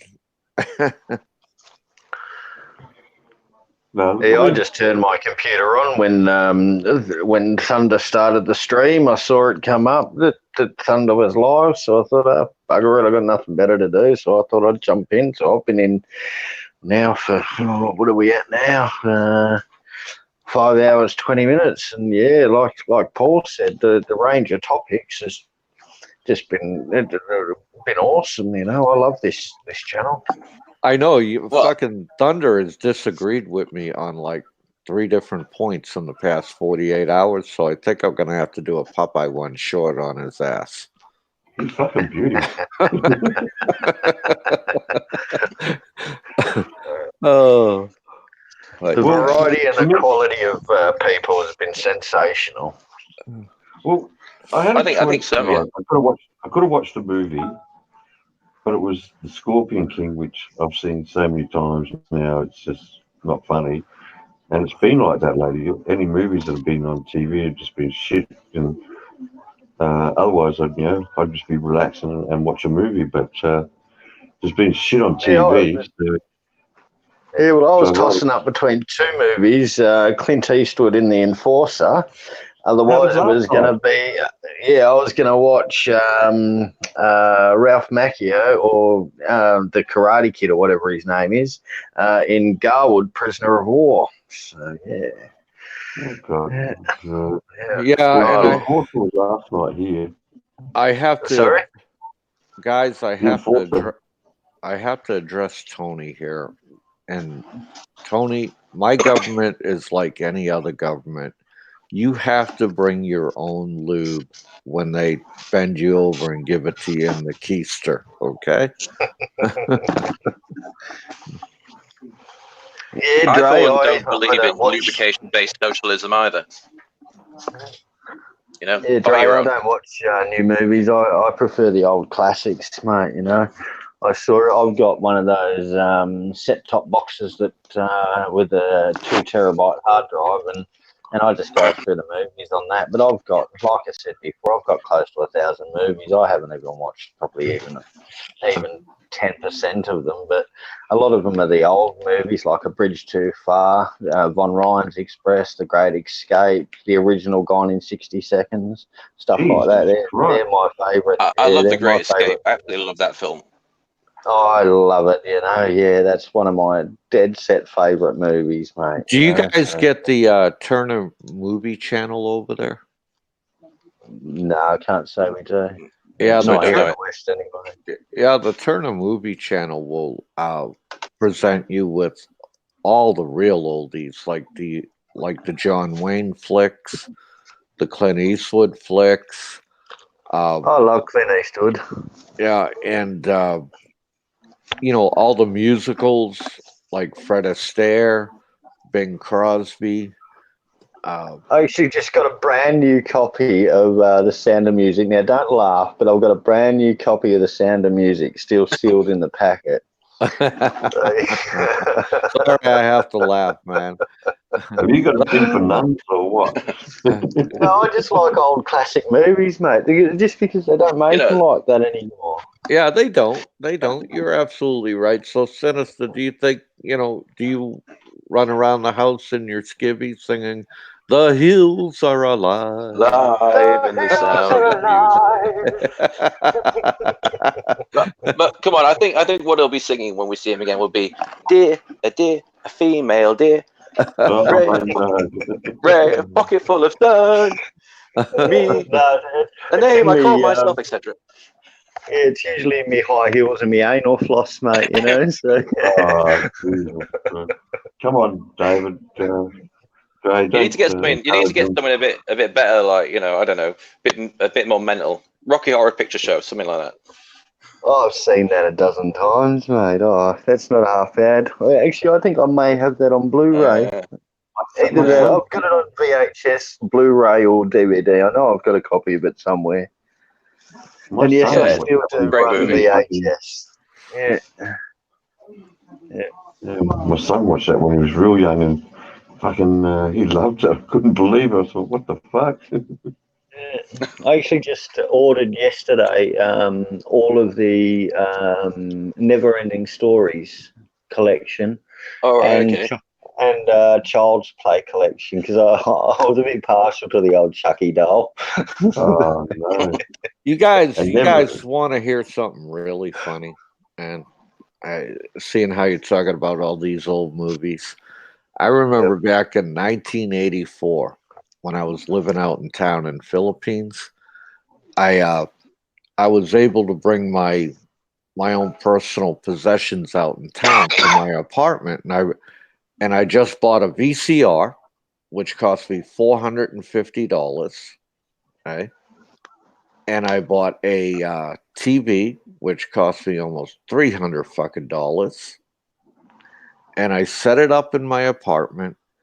And my girl says to me, "Well, let's go get a movie at the Vigio store." I said, "Okay." So we went down by the Palenque, the market, where there was a video store. And I was perusing through the movies, and most of them were pirated and retaped onto a VHS tape.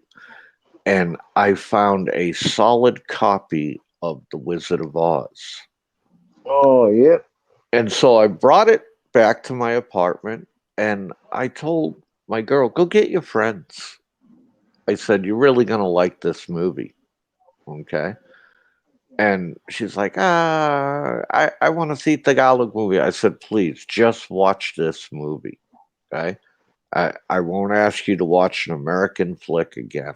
Okay. You can watch all the Tagalog crap you want. So, okay. So she brought her friends over and they all sat down. I made popcorn. We had drinks and we watched The Wizard of Oz. And after it was all said and done, a couple of the girls said, "When did that movie come out? Is that a brand new movie? Did that come out last year or this year?" And I said, no, sweetie, that movie was made in 1939, and all their faces dropped. Okay. All their and they loved the movie. They were like, they wanted to watch it again. I was like, oh my friggin' God, right? This is the original Wizard of Oz with like The, Judy Garland and all this. Correctamundo. Fucking hell, that's amazing. They hadn't heard of that. And that was back in 1984. They never heard of the Wizard of Oz, man. Far out. Well, I don't know what to make of that. Dissect that one, gentlemen. I used to have that movie to a Pink Floyd soundtrack.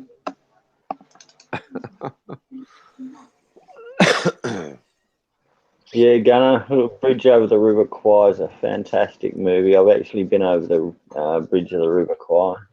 It's a good area to go through.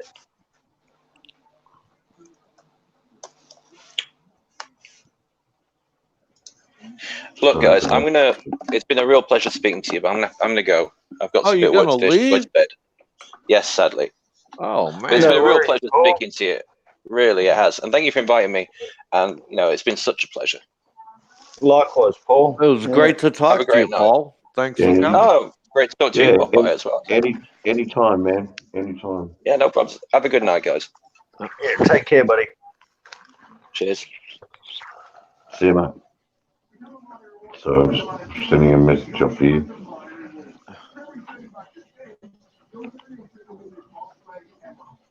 Yeah, you got to Hey. check it out, Gunner. Yeah, it's a fantastic area. It's really sad.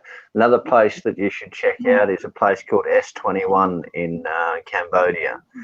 It's where they literally, I met the last known survivor of all the executions there. Yeah. Yeah. And I also went to the well, they call it the American War, but we know it as the Vietnam War, the museum in Vietnam. That's awesome. I went through the tunnels in Cu Chi, and God knows how those little shits got in those tunnels because I couldn't fit my fat ass in there. Fucking shocking place. Hey, how you doing, Andy?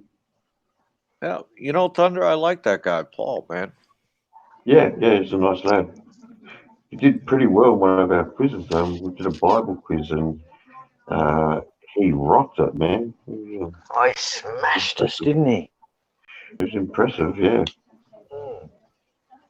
Bastard. Oh, green is not a good color on you, Thunder. Come on now. Well, man, you should have heard the questions he was asking us tonight. Jesus Christ. I think I got the first two, and I thought I was fucking a real smart ass, and then Jesus struggled after that. He asked some pretty hard questions, that's for sure. I'm just going to try and catch up with the chat here.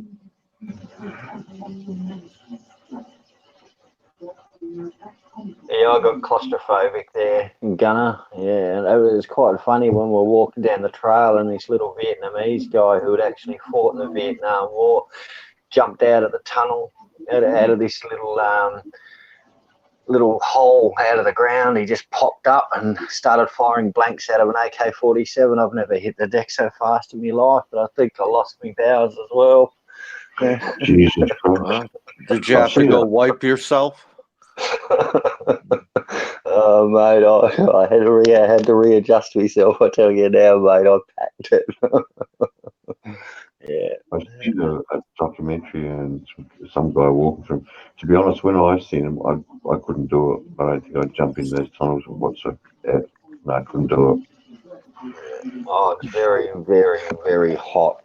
Yeah, and yeah, they do have a couple of areas where they pump the air in, but God, mate, I was on my hands and knees crawling through the place because, like I said, I just could not get in and fit my fat ass through there. But far out, mate, it's an I've heard experience. someone else was talking about the museum in in Vietnam there on the war. They said it's very biased. Yeah, I walked in there with an open mind, mate. You know, I knew that they were basically going to be promoting the Vietnam side of the war, but yeah, far out. Still, it's worth going so that we can go and check it out. I want to go and have a look at Gallipoli where my uncle died, great uncle died, and yeah, so one day I'll make it there and have a look over there and a few other of the World War II battle sites.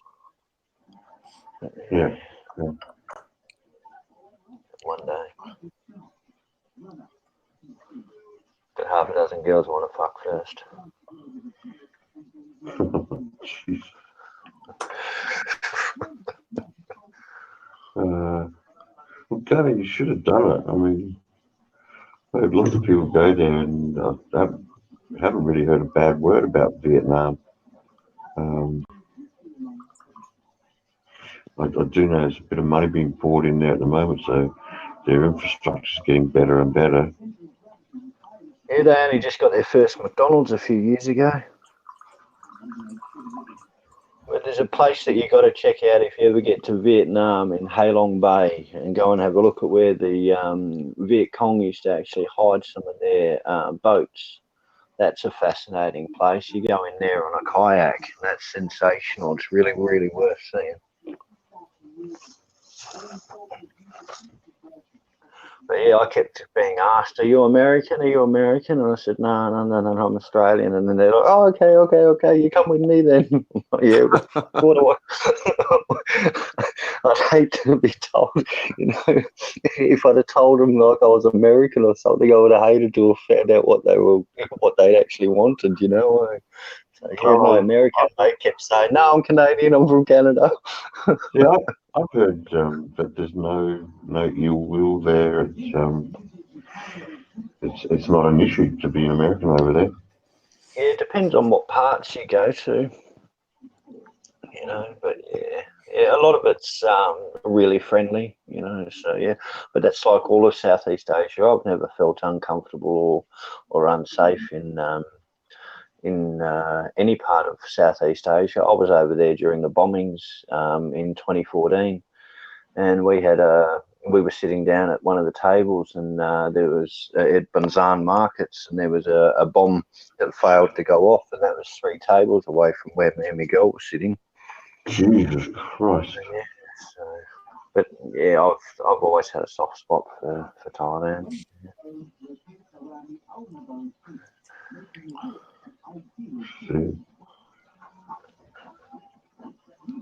Well, I tell you guys, I was 15 years old when the Vietnam War ended.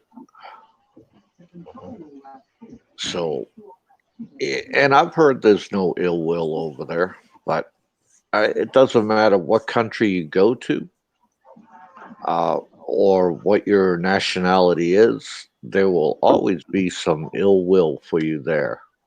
You remember that generation's almost gone from there. Yeah, they are. Yeah. There's very few World War II greatest generations left while you're at it too. Yeah, mate. Yeah.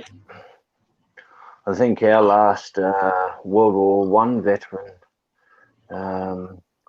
he passed away quite a few years ago now, but yeah, far out. Or you're going to see the end of an era too with the World War II guys. I mean, even the Vietnam guys are getting on. And yeah, I've got a few friends that served in Vietnam during the conflict.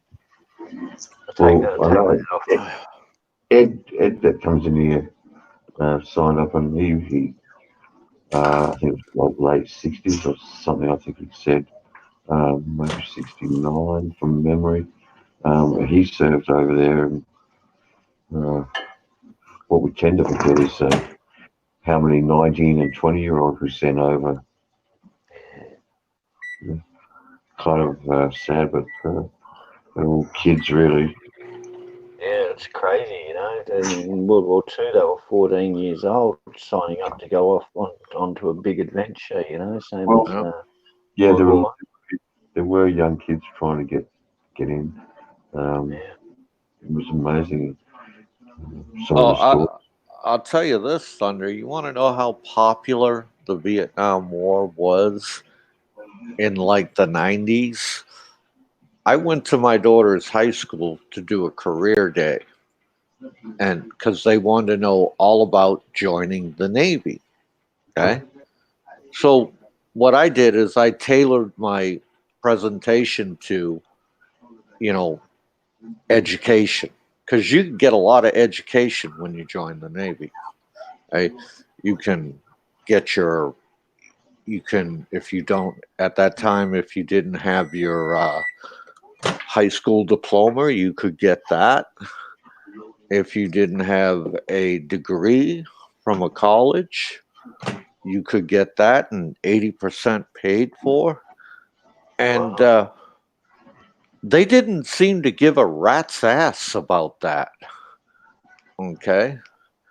And I was like, they're like, well, you fought in the Vietnam War, right?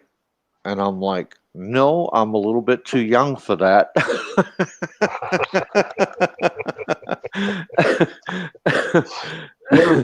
It's kind of, it's weird if you went back to say World War One, World War Two, and this is what I guess I find crazy, and I guess there was no computers around, no games, no phones, but for a lot of those guys that joined up, it was an adventure. They didn't see it as, I mean, I guess they were in for a big surprise when it came down to the heat of battles, but a lot of them thought it was a bit of an adventure. Yeah. You wouldn't get that these days from kids. Well, when I joined the Navy, the slogan was "Join the Navy, see the world," and damn it, that's what I did.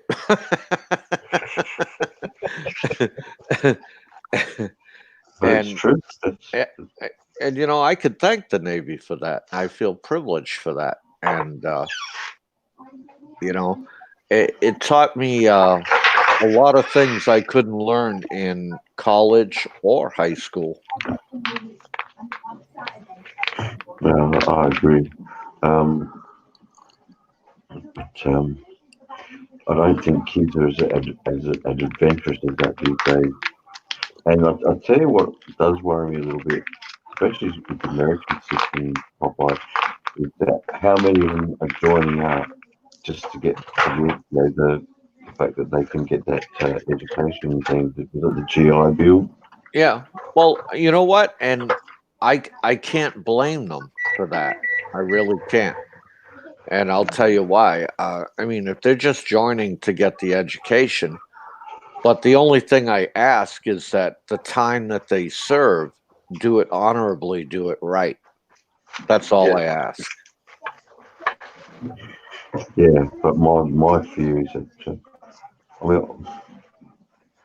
the reason I say this is because, like I said, when we had one of the Gulf Wars there, we had some military personnel who suddenly kicked up and like, hang on a minute, we don't want to go to war. Yeah, to me, it's like you're joining the army and you don't want to go to war. I mean, what do you think an army does? It does that, but maybe it sort of goes hand in hand, joining the military and going to war. Yeah. Like when I look at America's position of the military in the 80s, like Ronald Reagan was peace through strength, okay? And I firmly believe that ideology, and I still do today. And under no circumstances do I want to go to war, but if it's necessary, I will do what I have to do. Nobody in their right mind would want to go to war. Yeah.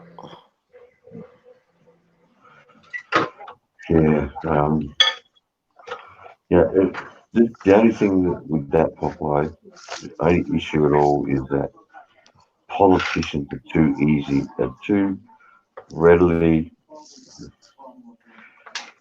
It's too easy for them to send someone else's kids into war. So, oh yeah, without a doubt. They make that decision very light. They don't they take it too lightly. Without a doubt. Yeah, I wouldn't want to send any of my kids to war if I was a politician and had my kids in the military. I'd be very hesitant to send anybody to war, knowing full fact that my kids would be on the front line. We've seen that with the Vietnam War, where politicians' kids were sort of kept out of the war zones and shit like that, which was wrong. But I don't disagree with Popeye. There's a time when you've got to make a stand for sure. But I think rather than sitting at the table and knocking out a solution, sometimes it's too easy for them to just say, "Nah, fuck it, we'll go to war," and we forget that they're sending someone else's kids, like they did in Vietnam, for instance. Sending 19 and 20-year-olds into a jungle combat situation, and they had no idea what they was about to hit them. Shit, when we fought the Japanese during World War II, we had no idea what they were going to do in the jungle. We had no understanding of jungle warfare during World War II. But we learned quick, okay? Yeah. And then we had to learn again with the Vietnamese because we've never really seen guerrilla warfare, okay? And we've never seen an enemy without a uniform. Right? That was one of the biggest problems. Is one was identifying an enemy. You just didn't know who the enemy was over there, and the restrictions that were from the generals. I mean, I think there's really good documentaries on that.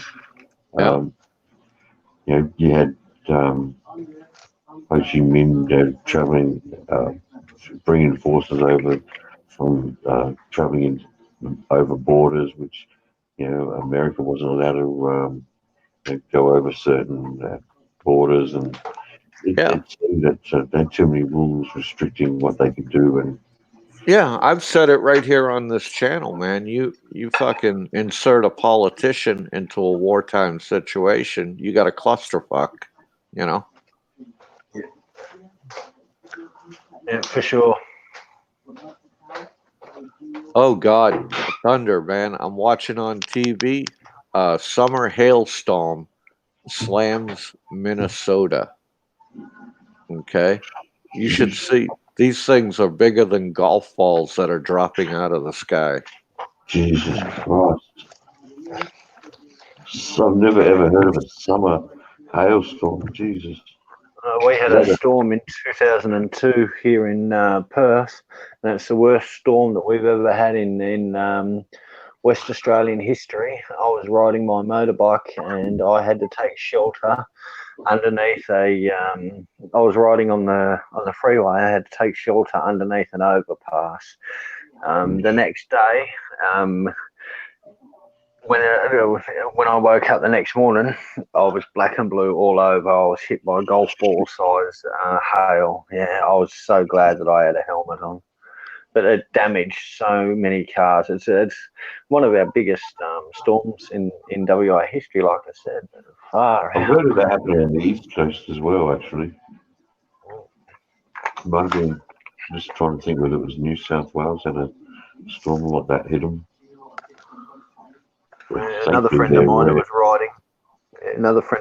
riding at the same time, he got hit so hard it actually broke his collarbone. Damn. Yeah, that's how big the hail was. Well, yeah, the size of the hail, plus the speed that he's traveling at as well. Yeah, fuck, it hurt. Yeah. Was it force equals mass times by speed? Mass over speed. Here we go, back to physics. Yeah, I always remember that one. Force is mass over speed. Any time is weight by the speed you're doing, and then you get the actual force. So you get a decent sized hail, and you're riding into it at a certain speed. I mean, it's going to hit you with a hell of a force. Oh yeah, even a fly Well, you're riding down the street, a fly hits you in the face. It fucking hurts, I tell you now, mate. Yeah, I stopped riding bikes with open face helmets years ago. Yeah. Now it's all fully enclosed helmets. Yeah, well, thankfully, Adelaide's pretty lucky for that sort of shit. I mean, you get storms like anywhere else, I guess, but not to the same degree as, say, overseas and that. The only thing that bothers me really is like the rain, lightning, thunder has never been a big deal, but the wind. Yeah. I always fucking hate the wind, and I guess that's in a lot of cases what will do most of the damage. But you guys in Adelaide now are starting, well, not starting, you've been getting it for a fair few years now.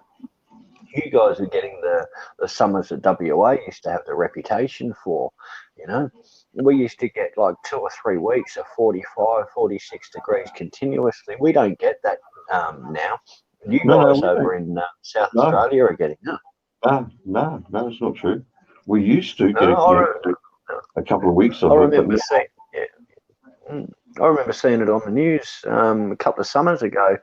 No. You know, you guys had this real bad heat wave, and I thought, far out, we used to get that, you know, but not for that long. A heat wave here, when you're talking those massive temperatures, 5 or 6 days of the year. I can't remember a 2-week heat wave for a long, long time, mate. We did have really? Yeah, we did have a hot day. It's the hottest day of fucking who knows what. Or might have been a record temperature, but we had one day that hit 47. But nah, I can't remember any 2-week heat waves here. Okay, yeah. How you doing, Kevin? But I can remember when I was younger, I reckon, where they had a 2-week long heat wave. But actually, I can't complain. Adelaide's pretty mild, really. I remember my mate was only whinging a couple of weeks ago, I think 2 weeks ago. Probably not even 2 weeks ago, that they had a heat wave in England. And I said to him, how hot is it over there? He goes, oh, it's 32 degrees. I went, oh, mate, seriously, that's nothing. But I suppose it's probably a different sort of heat. Well, that's why you call them pommies, right? All the pollen comes from pomegranate, because coming over here and getting burnt in the Australian summers. Shit, when I was in Iceland, one summer it got up to 62 degrees Fahrenheit. Okay? And that was considered a heat wave there, and 2 Icelandics couldn't handle it and actually died of a heart attack. Wow. Well, I remember, I'm trying to think what country it was. Whether it was Italy or somewhere like that, they had a heat wave and people started dying. And when I see the temperatures like low 30s and that, I'm thinking, what the fuck? Yeah, low 30s, that's a nice day. Yeah. But I guess it comes down to that relevance. I guess it's all relative, and if they're not used to those sort of temperatures, then yeah. And to be fair, it's like the older people over there, but here, like you can't live without air conditioning over here. Not in summer. Yeah, definitely. But see, where Popeye is, you go from extremes really with their weather.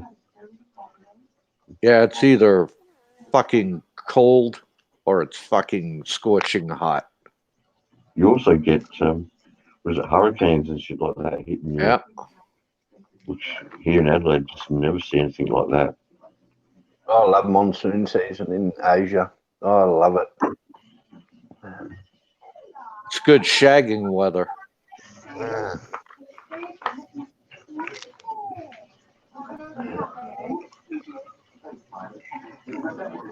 Beetlejuice. Thunder, why are you changing your voice? Actually, I'm not changing my voice, but I've had some issues with the headphones lately, so I should go in the settings now and just check. Perhaps I'm not the first person to say that. Let's have a look. Does that sound different? No? Yes?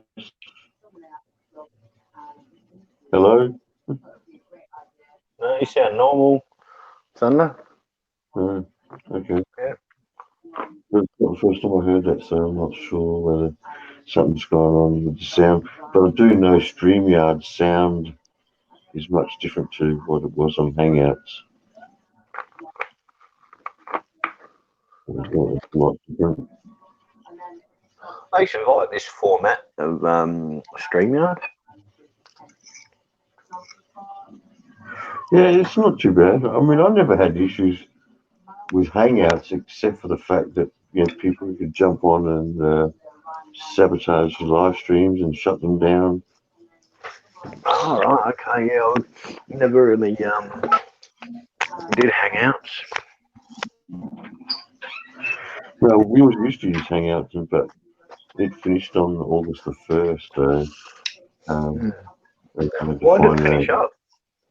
Because it had too many bugs. That's what my belief is. They're supposed to be rehashing it and bringing out a new version. But yeah, if you had the original version of Hangouts and you came into a current Hangouts, you were able to take control of the stream as if you were the one holding the stream. Oh, bugger that.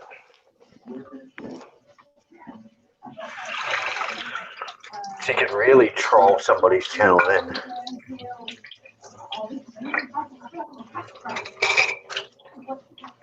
Yeah, well, they used to come on, kick people off your panel, and then kick you off the panel and shut the stream down.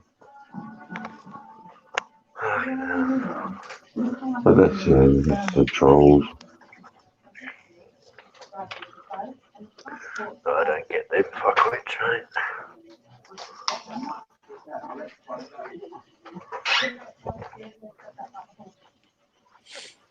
Okay, who's got the TV in the background? I got one. I didn't think it'd be picking it up though, but it's been on the whole time. Have you been hearing it the whole time? Yeah, oh yeah. Okay, then yeah, me. Hang on. Is that still hear it? Gone now. Okay, yeah. She was only on one. And you guys are fun to listen to. I can hear TV in the background. I can hear somebody doing dishes, pouring coffee, or heating something in the microwave. I just had some chili with apricot chicken. Apricot chicken? Oh, I love apricot chicken. Sensational. That and some basmati rice. And now I'm going to roll myself a cigarette. So I think I put a bit too much chili in there. I think I just gave a blowjob to Satan.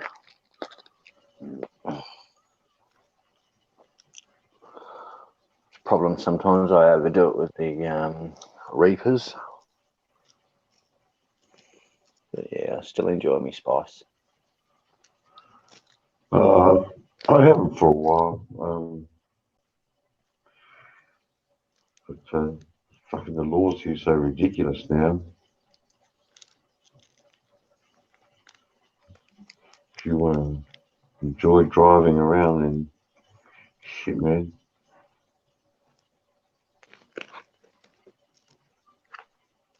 Seems that it's like the when they do the alcohol checks that now they pull you over and the first thing they do is a drug test.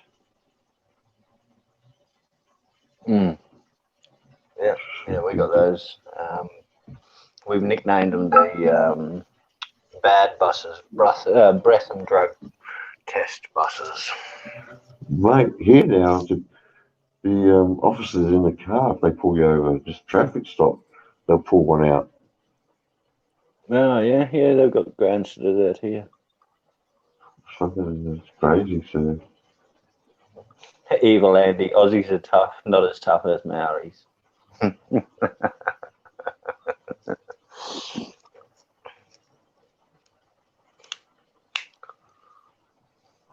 It was a hungry break.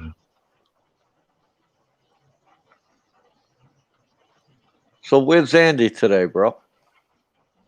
He was here earlier. He's gone to bed. He's actually going out to dinner with his old man tomorrow, so he wanted to get to bed early, but so he's not late when his old man gets there. But knowing Andy, it's a good chance that he won't get to bed early, and he still might be late. But you never know.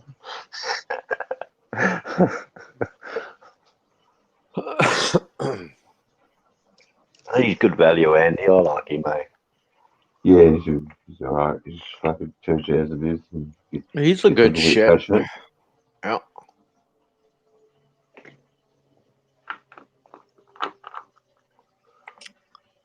Well, let's see. It's almost noon here. It's time for me to get my day going.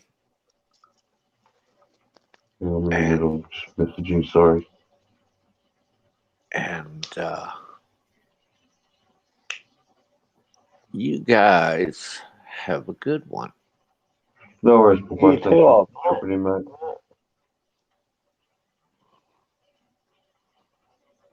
Don't do anything we wouldn't do. Stay out of trouble. Oh. Don't go shooting up any malls. No. I have no violent tendencies. I'm actually quite a calm individual. I know, I'm just And taking then if he's going to do something, it's going to be on large scale. So he's more into. He'd rather start a war than do anything like that. Dude, if anybody's gonna get hurt, I want to take a whole country or several countries. Okay. You're going to do something, do it properly. You're the only bloke I know that wants to be the first to kill an alien. No, that's true. It's not something you hear very often, is it? All right, guys, take care. But you too, Bob. You too, old mate. Ciao.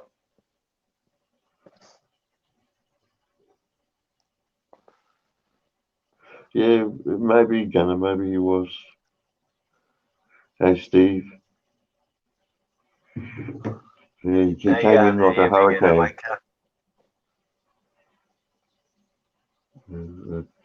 Definitely Andy hit the stream running today, that's for sure. Oh, didn't he, mate? That was priceless, mate.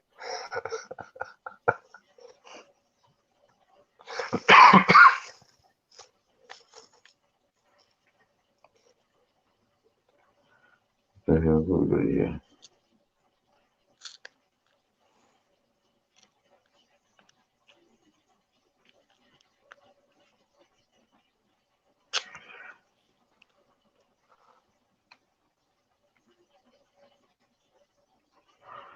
Huh? Oh, good sneeze.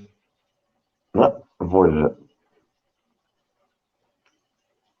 You're lucky. Fucking blew my brains out. Fucking. What's this? America. They're saying sensible and hunted for sport. What the hell, Nathan? What do we got Put in there. Usually, if Nathan puts it in there, I'm always usually worried about looking. Something usually right out there. What the? Right, the open road. What the hell did we put up here?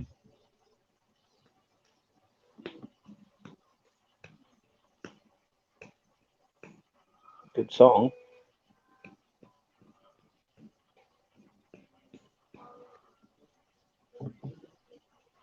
What the hell?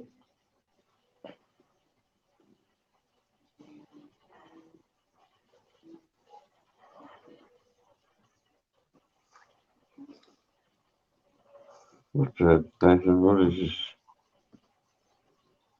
I don't know, that jacket reminds me of the jacket that's hung out of just about every single tailor shop in Thailand. Really? Yeah, mate. Yeah, they always ask you, "Oh, you want suit? You want jacket? I make you get a leather jacket." And I'm like, "Fuck off, mate! I live in the desert." No, I can make you a suit and make you very cool. I'm like, "Yeah, all right, make it bright pink with blue polka dots." Yeah, okay, sir, no problem. How much you want to pay? I don't really want to pay anything. Okay, no problem, boss. We do it $200. Like, fuck off, pal. Nathan, you watch some weird shit, man.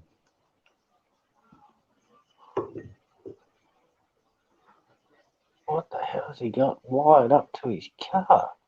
I know. Oh, Andy, it's I'm gonna say, mate, it's just a channel to talk shit on. It's never going to be you know, great numbers or anything, but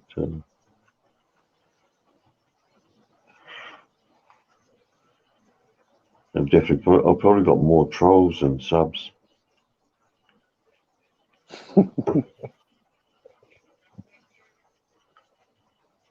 Oh, mate, remember what the Thai community could be like, sinister with guys like Twitchy and that, right? The Philippines community is probably, I'd say the Philippines community is actually probably worse. The only difference is, I guess, they had the one blowout in the Thai community when Twitchy got his ass kicked. Yeah, when he got surrounded. You know, the full video that is around, he didn't get surrounded. He didn't get, there was a guy filming it. It was Sonny that fucking beat him, and I think a couple of birds, a couple of Thai girls kicked him when he was down on the ground. But yeah, I know Boom Boss got a hold of him. Yeah, she was right up in his face, mate. Yeah. Well, I have my personal views on Sonny. He's a bit of a scammer, mate, you know. Well, I've talked to Sonny, he seems all right, but I guess at the end of the day, he removed himself pretty well from YouTube and went private. So I guess anyone that wanted to support him still, that was up to them. Yeah. But I've seen the same. I thought the biggest scammer was, and he probably got some of that from Sonny, I don't know, but was Thailand Rob. Oh yeah, Rob. 20 seconds. I thought he was. I found out he had a house in Florida. Owned a pretty expensive car back there, and he was telling everyone that he had no source of income and he was pretty well living off of Patreon, and which wasn't really true. Yeah, I used to be one of his Patreons until I found out that he was a bit of a scammer. I met up with him in Kamala. You did? And yeah, he's not as good as he portrays himself as, mate. But that's neither here nor there. Yeah, I got told by one person that he's really good he's really good if you you're buying him drinks and shit, but if you're not willing to spend any money, he'll meet you, but he'll take off pretty quick. Yeah, mate. Yeah. But I've never met the guy. I do take my hat off to him the way that he's helping Kev out. Yeah, I guess. But when you look at, I guess Kev's been doing that himself. I do know that Rob was throwing out some videos, letting people know what was going on. But I mean, they've always. Kev put a video out this morning. I think it was this morning or yesterday. I think they more or less, some of those guys got together because of Twitchy. It was like the enemy of my enemy is my friend sort of thing, Mm-hmm. But I mean, I don't know for sure. I do take my hat off to Bender for actually going down there to meet up with Sonny, but that takes some balls because Sonny used to be a MMA fighter. Yeah, I've heard different things. It's supposed to be special forces and all that. I don't know how much all that shit is true, but Yeah, I don't think he was special forces, but I know that he was in bloody. He did MMA. I used to see him because I used to be a part of Phuket top team in Railway, and he used to go down to another Muay Thai facility down that right way as well. So okay. yeah, I know firsthand that he does. I thought he was stupid personally going down there into someone else's territory where he knows everyone, knows all the locals, and but that's twitchy, I guess. Oh, what's the message? Yeah, I agree, Gunnar. You know, it's stupid if you travel over in Southeast Asia, or especially if you're moving over to one of those countries where their medical service is not going to provide for you, you know, and you don't have the adequate insurance. You're stupid, mate. I never go anywhere without insurance. Well, in the case where you just go over every now and again, you can get good travel insurance. Yeah, I get with my platinum card, I get travel insurance for free, mate. Shit, that's all right. Yeah, I love it. I just let my bank know the dates that I'm travelling, and my insurance kicks in, mate. You know. I did see Kevin put out a video too why he didn't go back to the UK but for his operation, but I've never seen it. Oh, yeah. Yeah, I only watched a little bit of it. I've seen that, geez, he's lost a lot of weight, man. He looked pretty bad. Oh, yeah, mate. Yeah, he did look bad. But my stepdad, he got stomach cancer. He was told to stop driving trucks. But he absolutely, he said, no, not driving trucks. That's what's going to kill me if I stop working. And I think he lasted, from diagnosis to the time that he passed, I think he lasted about 10 weeks. Oh, shit. Yeah, Jesus Christ. Yeah, he died at 1 a.m. And yeah. Hey, Magic, how you doing?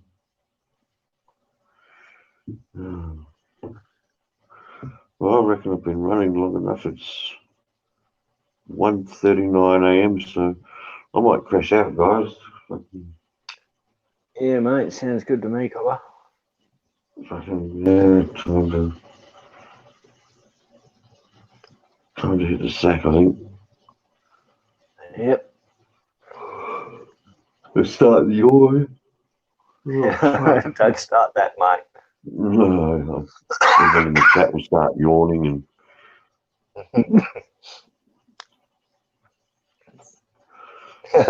lost weight on backstage. oh, look, I'll let you on, but I'm going to end the stream, you whacker.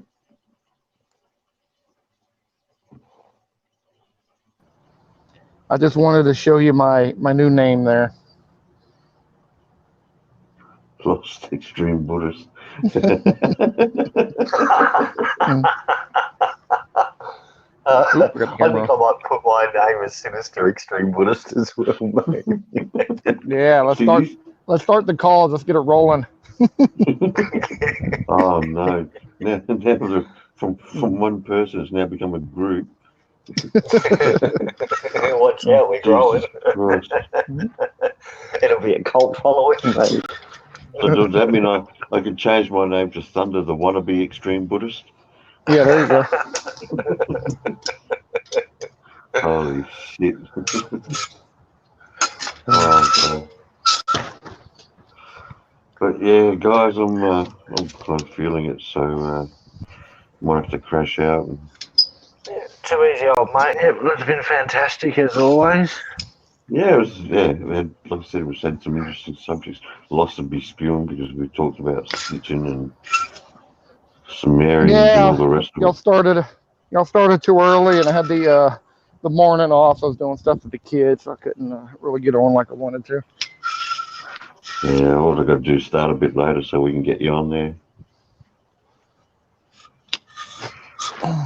Yeah, no worries, man. Y'all enjoy your evenings over there, or middle of the night, whatever. Yeah, it's about 1:40 a.m. here. Yeah, All right, guys. Ten past 12. Yeah. Thanks for joining the panel.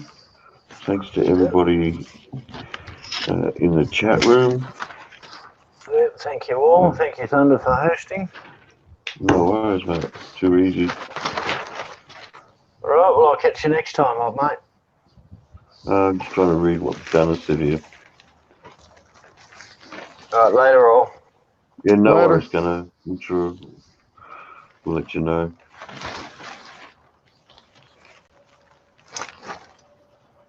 What's going on? All right, guys. Catch you later. See you later, mate. Later.